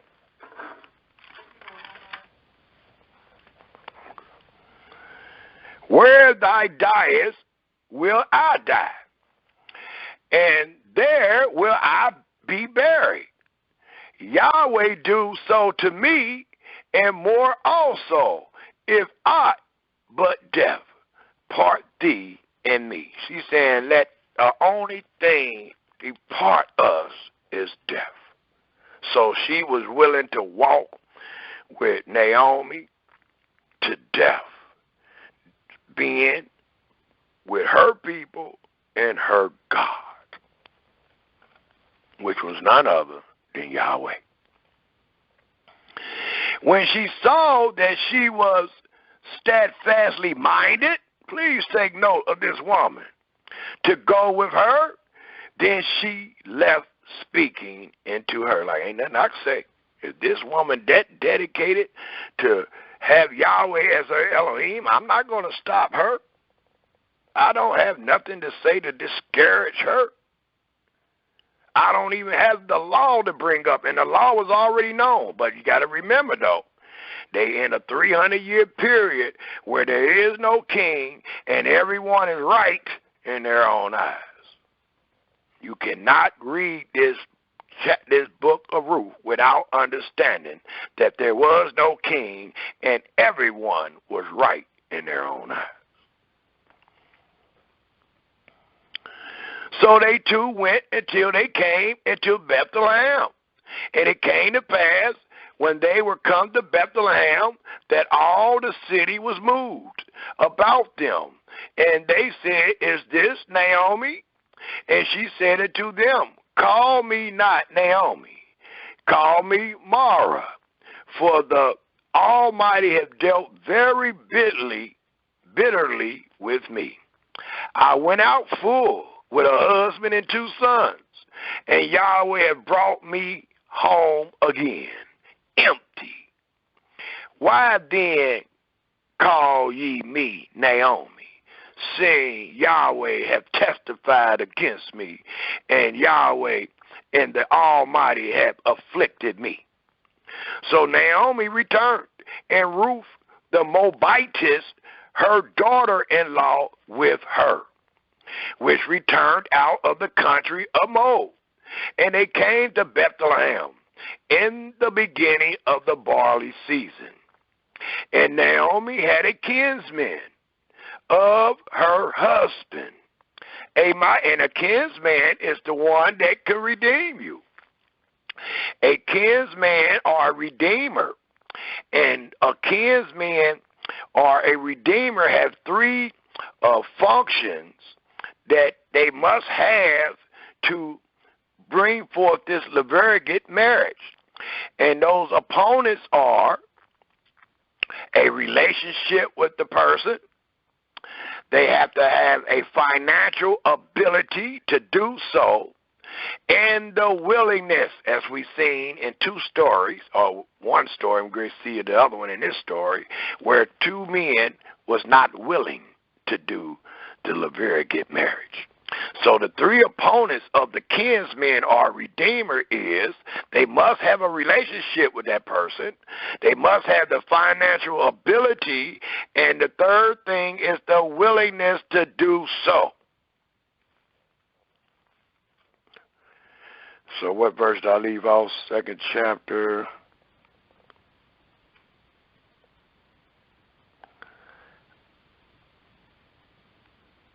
It says in the 2nd verse, or the 1st verse again, and Naomi had a kinsman of her husband, a mighty man of wealth, of the family of Elimelech, and his name was Boaz. And Ruth the Moabitess said unto Naomi, Let me now go to the field and glean ears of corn after him, in whose sight I shall find grace. And she said unto her, Go, my daughter. And she went and came and gleaned in the field after the reapers, and her hap was to light on a part of the field belonging to Boaz, who was of the kindred of Elimelech. And behold, Boaz came from Bethlehem and said unto the reapers, Yahweh be with you. And they answered him, Yahweh bless thee. Then said Boaz unto his servants that was set over the reapers, Who damsel is this? And the servant that was set over the reapers answered and said, It is the Moabitess damsel that came back with Naomi out of the country of Moab.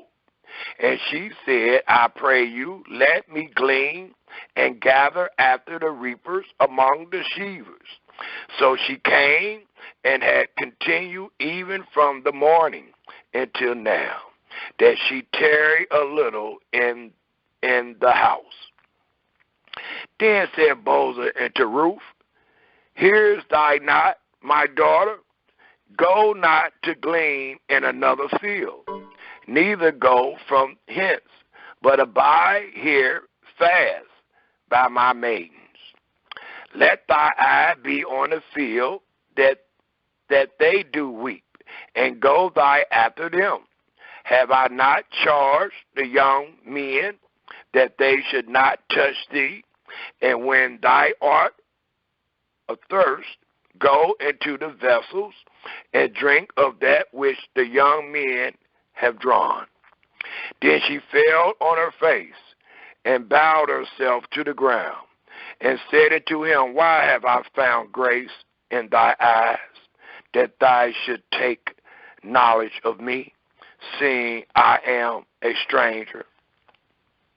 And Boaz answered and said unto her, It hath fully been shown me all that thou hast done unto thy mother-in-law since the death of thy husband, and how thou hast left thy father and thy mother and the land of thy nativity, and art come into a people which thou knewest not heretofore.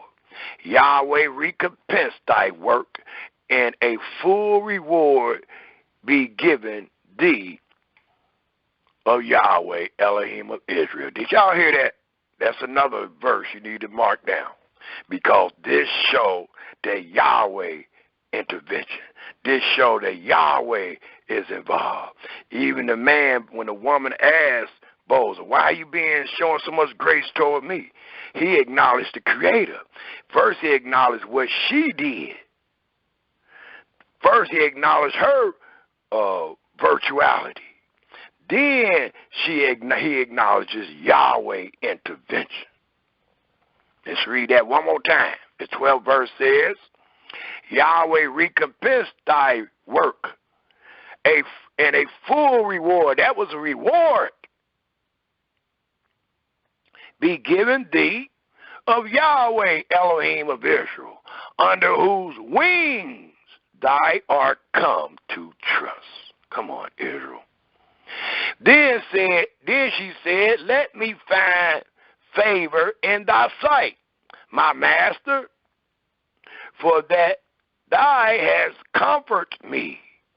For that thou hast comforted me, and for that thou hast spoken friendly into thy handmaid, though I be not like into one of thy handmaids, meaning an Israelite. And Boaz said unto her, At mealtime, come thy hither and eat of the bread, and dip thy morsel in the vinegar. And she sat beside the weepers, and she reached her parched corn, and she did eat, and was sufficed, and left. And when she was risen up to glean, Boaz commanded his young men, saying, Let her glean, even among the sheaves, and reproach her not. And he let fall also some of the handfuls of purpose for her, and leave them, that she may glean them, and rebuke her not. So she gleaned in the field until even, and beat out that she had gleaned, and it was about an ephah of barley. And she took it up and went into the city, and her mother-in-law saw what she had gleaned, and she brought forth and gave to her that she had reserved after she was sufficed. And her mother-in-law said unto her, Where hast thou gleaned today? And where wast thou? Blessed be he that did take knowledge of thee. And note, blessed, not cursed. And she shewed her mother-in-law with whom she had wrought, and said, The man's name with whom I wrought today is Boaz. And Naomi said unto her daughter-in-law, Blessed be he, not cursed, of Yahweh, who has not left off his kindness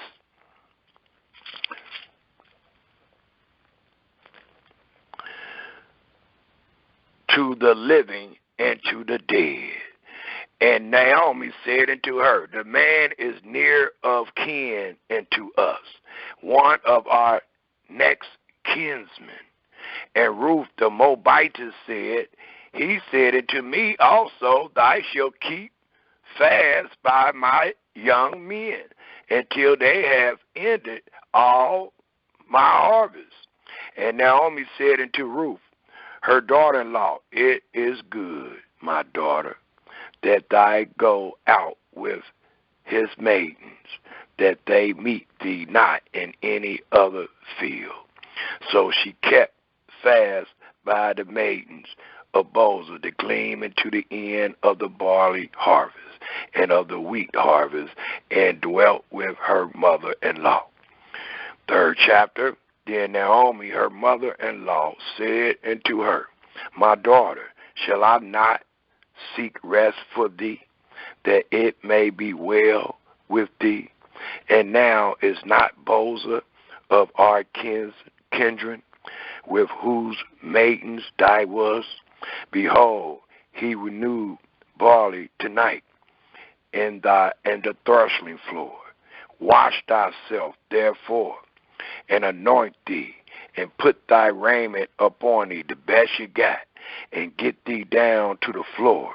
But make not thyself known unto the man until he have done. And please take note of this. It says, and get thee down to the floor, but make not thyself known unto the man until he shall have done eating and drinking. And it shall be when he lies down that thou shalt mark the place where he shall lie, and thou shalt go in and uncover his feet and lie there down, and he will tell thee what thou shalt do. And she said unto her, All that thou sayest unto me, I will do. And she went down into the floor and did according to all that her mother-in-law bade her. And when Bozrah had eaten and drunk, and his heart was merry, he went to lie down at the end of the heap of corn. And she came softly and uncovered his feet and laid her down. And it came to pass at midnight that the man was afraid and turned himself, and behold, a woman laid at his feet, because he in a married state. He's feeling good, he full. All of a sudden he wake up, and it's a lady down there. So he got startled a little bit.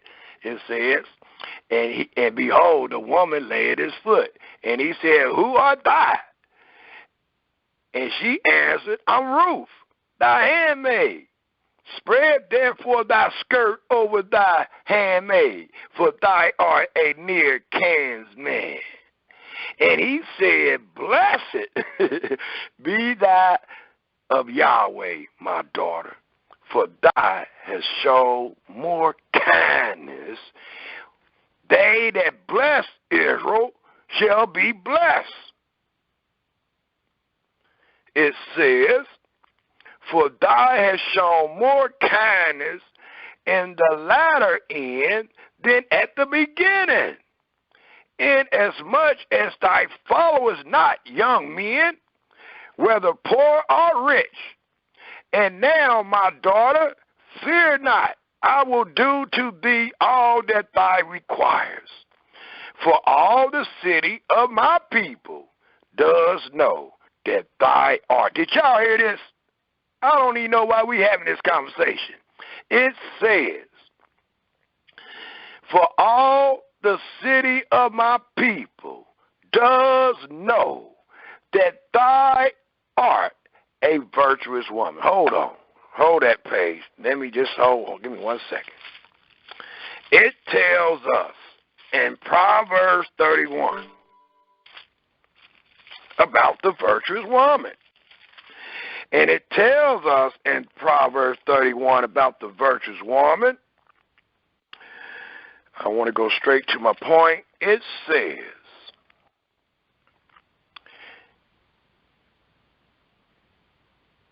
in the 23rd verse of Proverbs 31, her husband, and he ain't even married her yet, but note this, her husband is known in the gates. He just said, all the people in the gates know you virtuous. Her husband is known in the gates when he sit among the elders of the land. The 25th verse says, strength and honor are her clothing, and she and she shall rejoice in time to come. She opened her mouth with wisdom, and in her tongue is the law of kindness. She looked well to the ways of her household. She eat not the bread of idleness. Her children raises up, just speaking about the virtuous woman, and call her blessed. Her husband also, and he praises her. Well, Boaz ain't even married her yet, and he praising her. And then the 29th verse says, many daughters have done virtuously, but thou exceed them all. Favor is deceitful, and beauty is vain. But a woman that fear Yahweh, she shall be praised. Give her of the fruit of her hands, and let her own works praise her in the gates. You just read about a virtuous woman. And in the book of Ruth, the 3rd chapter, you are reading about a virtuous woman. A virtuous woman is not one that has favor. She don't even have to be beautiful. All she has to do is fear Yahweh, and she's supposed to be praised as a virtuous woman. So y'all got to rethink this story, man. What verse did I leave off at? The 11th verse. Again, it says in the 11th verse, and this is another verse you need to circle, to validate how this could happen. And now, my daughter, fear not. I will do to thee all that thou requires. For all the city of my people does know that thou art a virtuous woman. And now, it is true that I am thy near kinsman. Howbeit, there is a kinsman nearer than I. So, according to the law, we got to go to him first. And if he take the Levitical duty, so be it. But if he don't, I will take you. That's basically what he's saying. So, tarry this night, and it shall be in the morning, that if he will perform unto thee the part of a kinsman, well, let him do the kinsman part. But if he will not do the part of a kinsman to you, the Levitical marriage that we just read in Deuteronomy 25th chapter, the 5th to the 10th verse, then will I do the part of a kinsman to thee. As Yahweh liveth, lie down until the morning. So he ain't lay with her sex or nothing. And she laid at his feet until the morning. And she rose up before one could know another. And he said, let it not be known that a woman came into the floor. Also he said, bring the veil that thou hast upon thee, and hold it. And when she held it, he measured 6 measures of barley, and laid it on her, and she went into the city. And when she came to her mother-in-law, she said, who art thou, my daughter? And she told her all that the man had done to her. So he was said, who art thou, my daughter? She was waiting on her to say the wife. But instead, Ruth is telling Naomi all that transpired. And she said, these 6 measures of barley gave he me. For he said to me, go not empty into thy mother-in-law. Then said she, sit still, my daughter, until thou knowest how the matter will fall. For the man will not be in rest until he has finished the thing this day. The 4th chapter, the last chapter. Then went Boaz up to the gate and sat down and set him down there. And behold, the kinsmen of whom Boaz speak came by, and to whom he said, ho, such a one, turn aside, sit down here. And he turned aside and sat down. And he took 10 men of the elders of the city, witnesses, and said, sit ye down here. And they sat down. And he said unto the kinsmen, Naomi, that is come again out of the country of Moab, selleth a parcel of land. And that's another reason why you're doing this king's man thing or this redemption, because land is involved, and you want the man name on his landmark. So it got a lot to do with the land too, not just the son being born, but the land.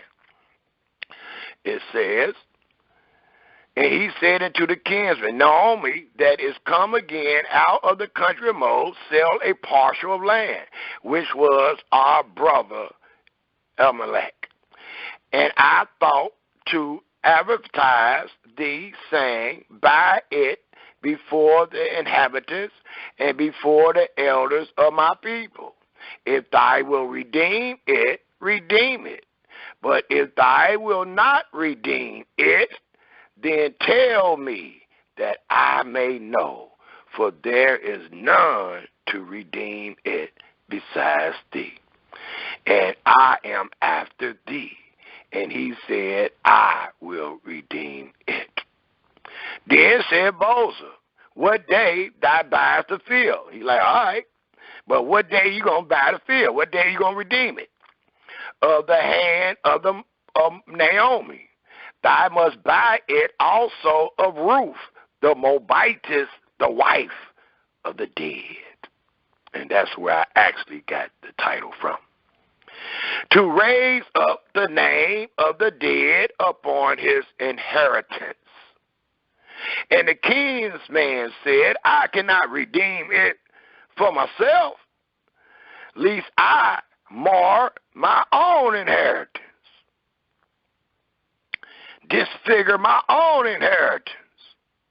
Redeem thy my right to thyself, for I cannot redeem it. Now, according to the law, as we read in Deuteronomy 25, verse 5 to 10, once these things was known, the woman supposed to went and untied his shoe, spit in his face, and called him a man with a loose shoe. Well, that never happened in this day, nor did it happen in the days of Yehuda and Tamar. But we read it in the law. It says, now this was the manner in former time in Israel, concerning redeeming and concerning changing, for to confirm all things. A man plucked off his shoe and gave it to his neighbor, and this was a testimony in Israel. And these testimonies is what allow us to know that the word of Yahweh is sure. Psalms 19, verse 7. It says, therefore the kinsman said unto Boaz, buy it for thee. So he drew off his shoe. And Boaz said unto the elders and unto all the people, ye are witnesses this day that I have brought all that was Elimelech and all that was Shalons and Melons of the hand of Naomi. Moreover, Ruth the Moabitess, the wife of Naomi, have I pursued to be my wife, to raise up the name of the dead upon his inheritance, that the name of the dead be not cut off from among his brethren, and from the gate of his place ye are witnesses this day. And don't forget what I just said about the last 2 chapters of Judges. That's the same thing kind of happened with Benjamin. They, even though they the one killing all the Benjamites, they felt sorry that Benjamin, which is one of their brothers, will be cut off. Their name will be cut off. So they spared them and let them go to Shiloh and get 400 or 200 women that was virgins. For what? That they carry on their bloodline, that they carry on their name. The 2 daughters of Lot did the same thing, even though it was not instructed, even though they leaning on their own understanding, they still did it for self-preservation. They didn't say, let's lay with our father because we horny. They said, let's lay with our father because there is no man to go into us to bring forth the son that will carry on the father's name.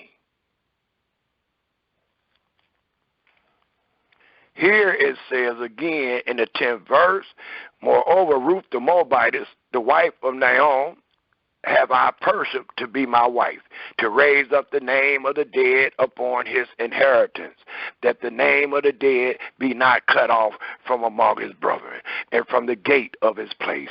Ye are witnesses this day. And all the people that were in the gate and the elders said, we are witnesses. They didn't say, get her butt out of here. They said, we are witnesses, brother. And then it says, Yahweh made the woman that is come into thy house like Rachel. What? I don't see how y'all reading this to where Ruth would be excluded. With these words of virtuality and all that, it says, Yahweh make, not she made. And definitely not the Moabite God making nothing. It says, Yahweh make the woman that is come into thy house like Rachel and like Leah, which two did build the house of Israel, and do thy worthily and Euphrates, and be famous in Bethlehem, and let thy house be like the house of Perez. That's what we read. Those were the children that came out of Tamar, the twins. Perez, whom Tamar bare into Yehudah, of the seed which Yahweh gave thee of this young woman. And then it reads, so Boaz took Ruth, and she was his wife. And when he went into her, Yahweh gave her.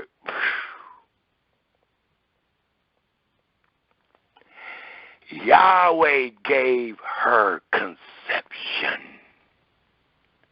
and she bare a son.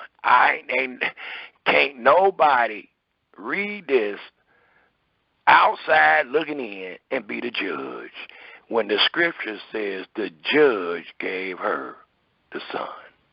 The judge was the one allowed for her to have a conception. And she bared a son. And the women said unto Naomi, they weren't jealous. They weren't saying, oh, she a Moabite. She was too good of a Moabite. She following you. She loving your God. She just as virtuous as you supposed to be virtuous. So it says the women said unto Naomi, blessed be Yahweh, which have not left thee this day without a kinsman, that his name may be famous in Israel. And he shall be unto thee a restorer of thy life, and he was, and a nourisher of thy old age, for thy daughter-in-law, which loved thee, which is better, please take note, which is better to thee than 7 sons, have borne him. And Naomi took the child, laid it in her bosom, not Ruth, Naomi, took the child and laid her grandmama took the child and laid her in her bosom and became nurse into it, not Ruth. And the woman, her neighbors, gave it a name, saying, there is a son born of Naomi, and they called his name Obed. He is the father of Jesse, the father of David, meaning the grandfather of David. Now, these are the generations of Perez.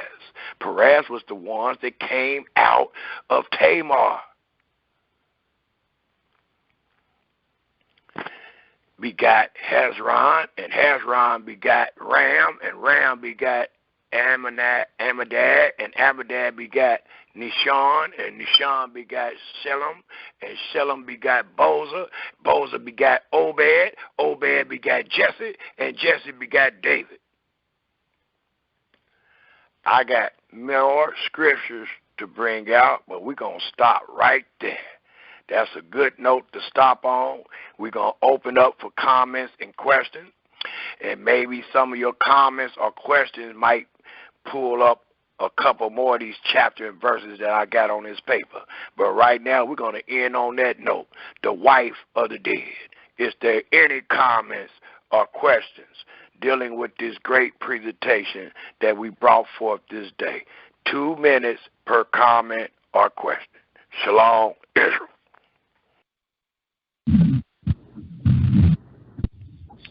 Is there any comments or questions?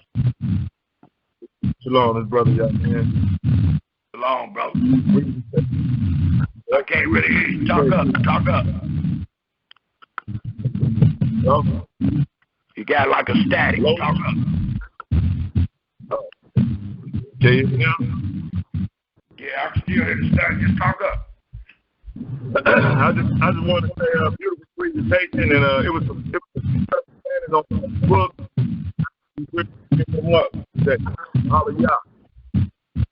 Aliyah. We didn't hear everything you said. I didn't, but if you get cleared up, you can say it again. If there are any other comments or questions.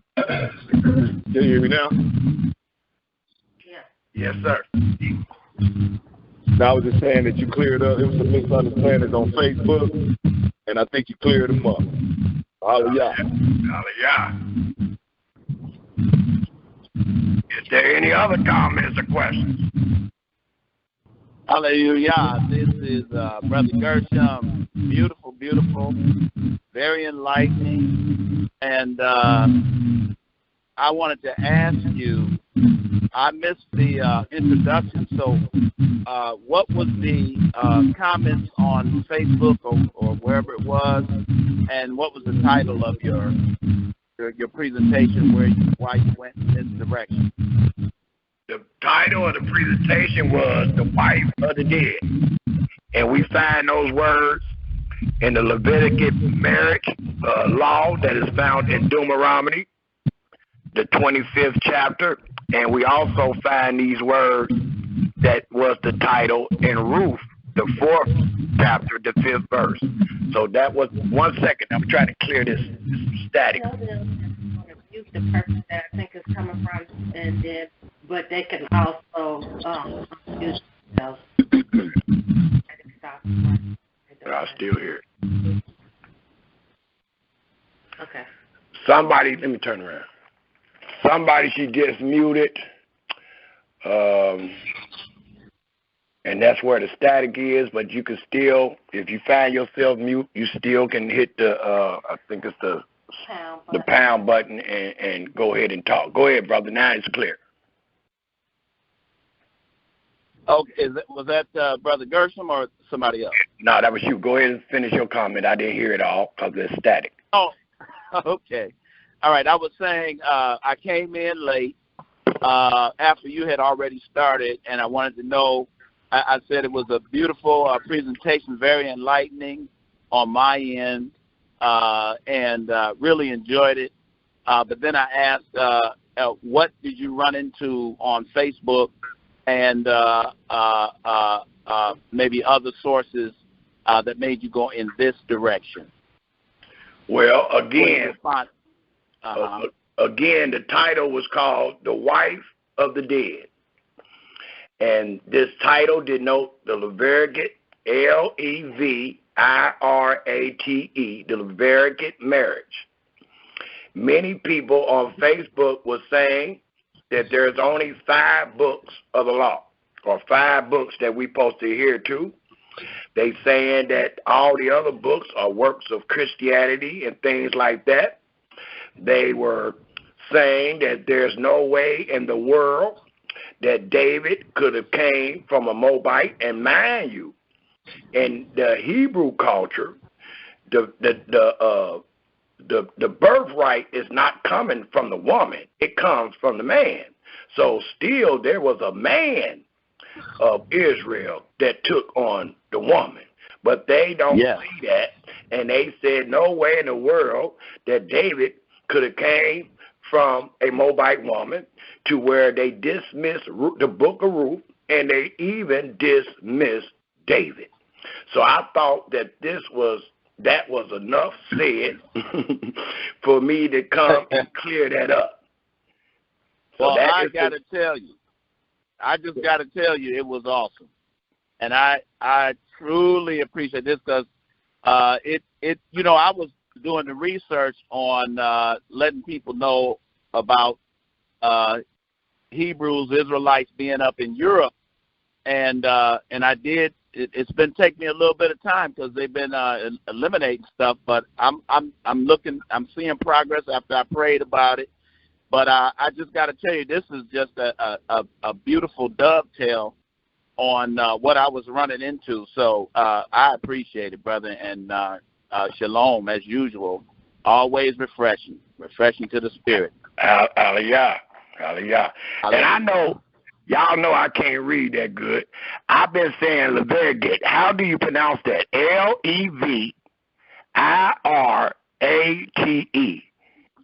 Levirate. Levirate. Levirate.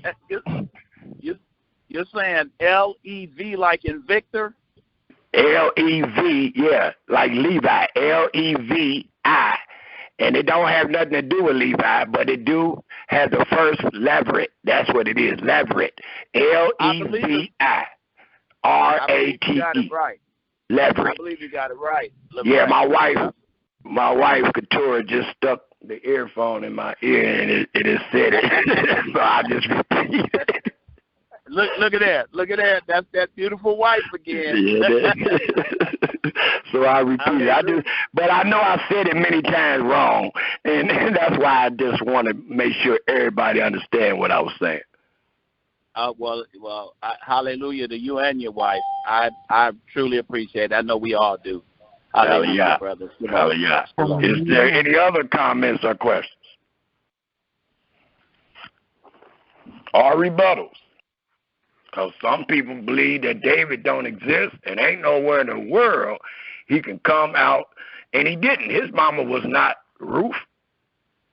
And I don't even know where they get that. His mama wasn't Ruth.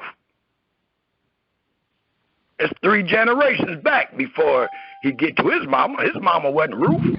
So I don't know how they going to exclude David or Jesse. Is there any comments or questions or rebuttals?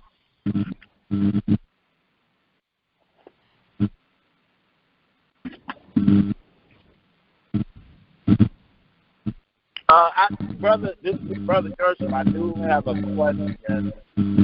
In posting the information that I find, how would you suggest for those that are interested in looking into it and putting it in their resources reserve for research, and, how would you recommend that I mention that? We getting static. We getting an introduction. All right, that stopped. The static ain't stopped though. I'm trying to say where it's coming from. They stopped it. Okay, whoever it is, they just stopped it where it was. Go ahead, brother. Hello? I've been here. Hello?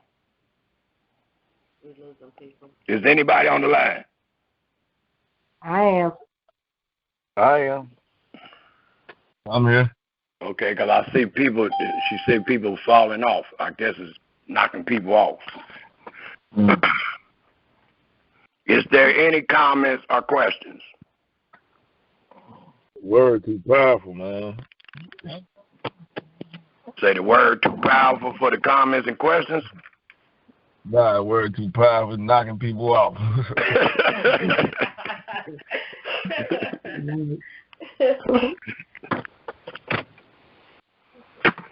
No. So do we all see the book? Ruth is a short story, and did we understand that story? Can we not see how Ruth can be who she was? Perfect presentation. Perfect presentation. Perfect presentation. Hallelujah. They was talking about Ruth like they talking about the daughters of Zion, wasn't they? Yeah. Yeah. They was. But on Facebook, they was talking about Ruth like she was a heathen. Yes. Right. Yes.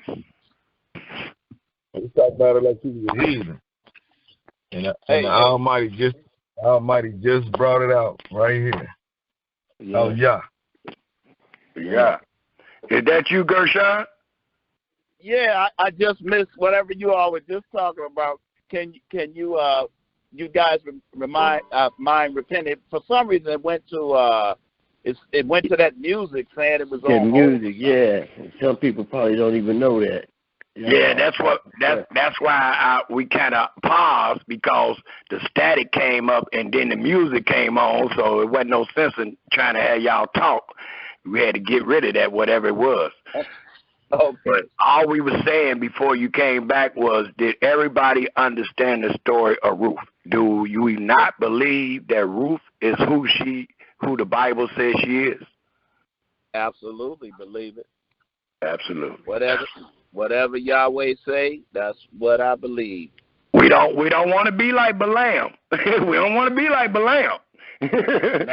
No. We want to say everything that Yahweh said. And we got a book called Ruth. It got 4 chapters, and I'm going to witness it all the days of my life, just like every other word.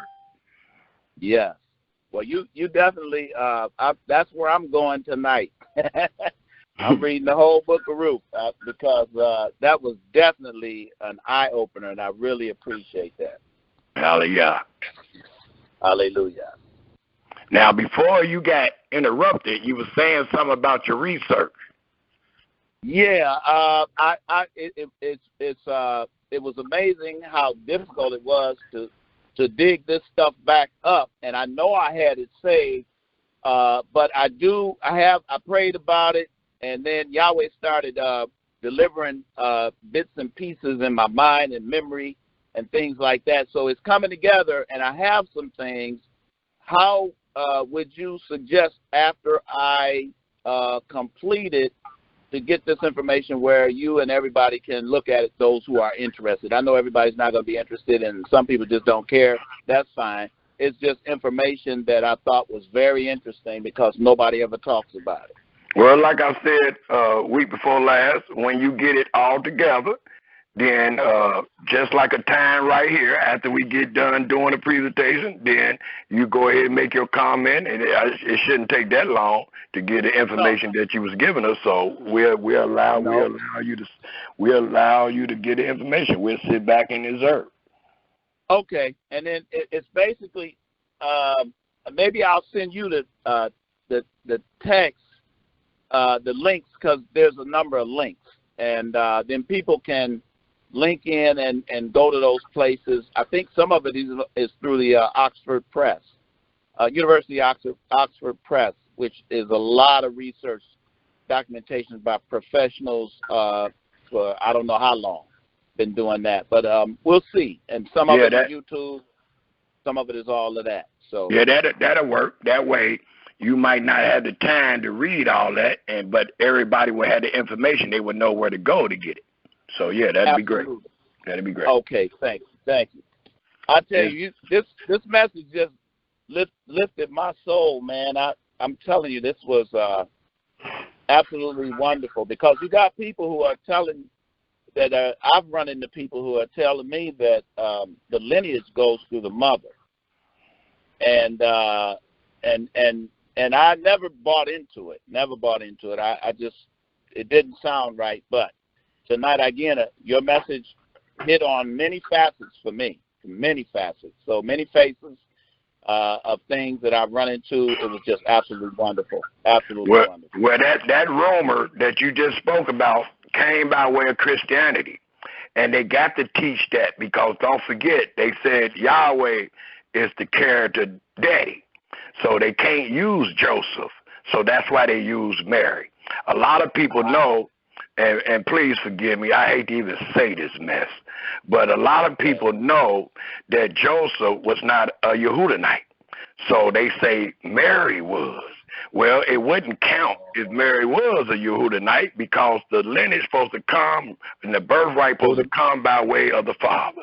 So it wouldn't really matter. But that's where the rumor started at. That's where you get that mess at. You go into scripture, you won't find it. You know, brother, I'm glad you mentioned that because the camp I came out of, they subscribe to what modern day Jewry talks about, and they also subscribe. I can't say all of them because I haven't talked to all of them, but I talked to many, and most of them talk about the lineage comes through the mother. Yeah. Also. Yes, and so that come out of Christianity. But we already plugged that up. We ain't got to worry about that because we just found out where it's coming out. It's coming from the dad. Absolutely. It's coming from the man. Hallelujah. Oh, I appreciate this. Thank you. Man, I didn't get a buzz from you. So I just knew that, what is it, every other weekend now about the way it's looking out, or did I miss last weekend? No, you're right. This was the week. I just wasn't able to inform everybody. Like I said, most times I put it on Facebook, and the people that's on Facebook, they the ones see it. So sorry that I didn't inform you today. Okay, I did. But every other week. Every other week. Yeah, I won't do it next week. I won't do it next week because I got to work. I got to work tomorrow, matter of fact. It's 5 o'clock in the morning. But we got it done this week. Next week we won't do it. Week after we will. Okay, then. Thank you, brother. Appreciate all the hard work and all the dedication. I appreciate the spirit Yahweh has raised up in you. Hallelujah. Hallelujah. Is there any other comments or questions?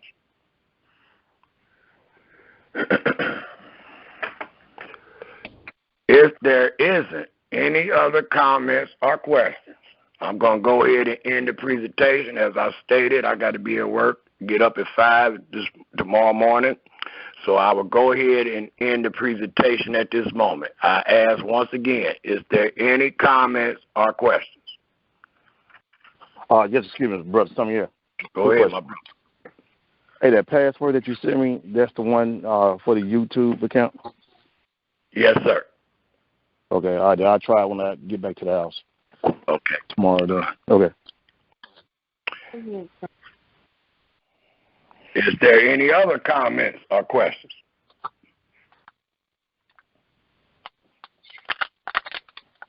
If not, let us go. Go ahead, brother. Go ahead.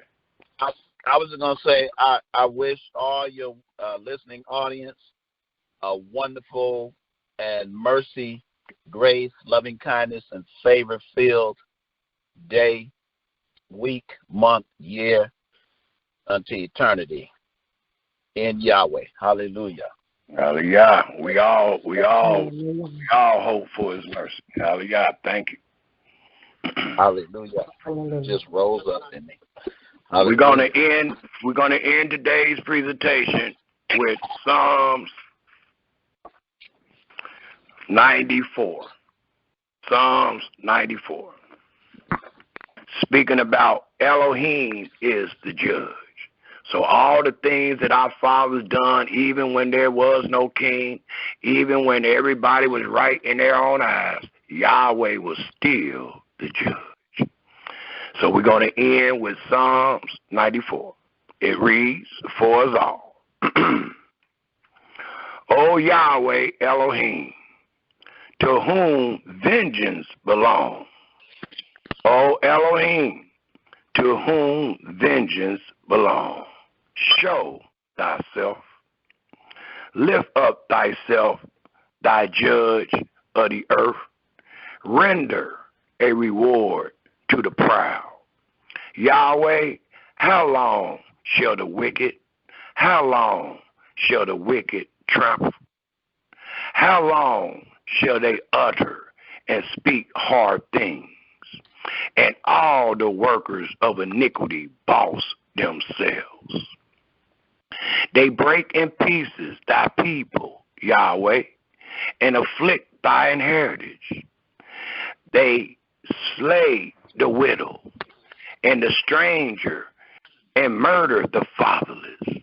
Yet they say, Yahweh shall not see, neither shall the Elohim of Jacob regard it. Understand, ye brutish among the people, and ye fools, when will ye be wise? He that plant the ear, shall he not hear? He that formed the eye, shall he not see? He that chastised the heathen, shall not he correct? He that teach men knowledge, shall not he know? Yahweh know the thoughts of man, that they are vanity. Blessed is the man whom thou chastest, Yahweh, and teaches him out of thy law, that thou mayest give him rest from the days of adversity, until the pit be digged for the wicked. For Yahweh will not cast off his people, neither will he forsake his inheritance, but judgment shall return into righteousness, and all the upright in heart shall follow it. I said, all the upright in heart shall follow it. Who will raise up for me against the evildoers? Or who will stand up for me against the workers of iniquity? Unless Yahweh had been my help, my soul had almost dwelt in silence. When I said, our foot slips, thy mercy, Yahweh, held us up. In the multitude of our thoughts within us, thy comforts delight our soul. Shall the throne of iniquity have fellowship with thee, which frame mischief thy law? They gather themselves together against the soul of the righteous, and condemn the innocent blood. But Yahweh is our defense, and our Elohim is the rock of our refuge. And he alone shall bring upon them their own iniquity, and shall cut them off in their own wickedness. Yea, Yahweh, our Elohim, shall cut them off. Hallelujah, hallelujah, and shalom, Israel. Hallelujah. Shalom, Israel. Hallelujah. Hallelujah. Shalom is right there. Shalom, hallelujah. Hallelujah. Shalom, shalom. Yes, well. Everybody have a good weekend. Shalom. Hallelujah. Yes.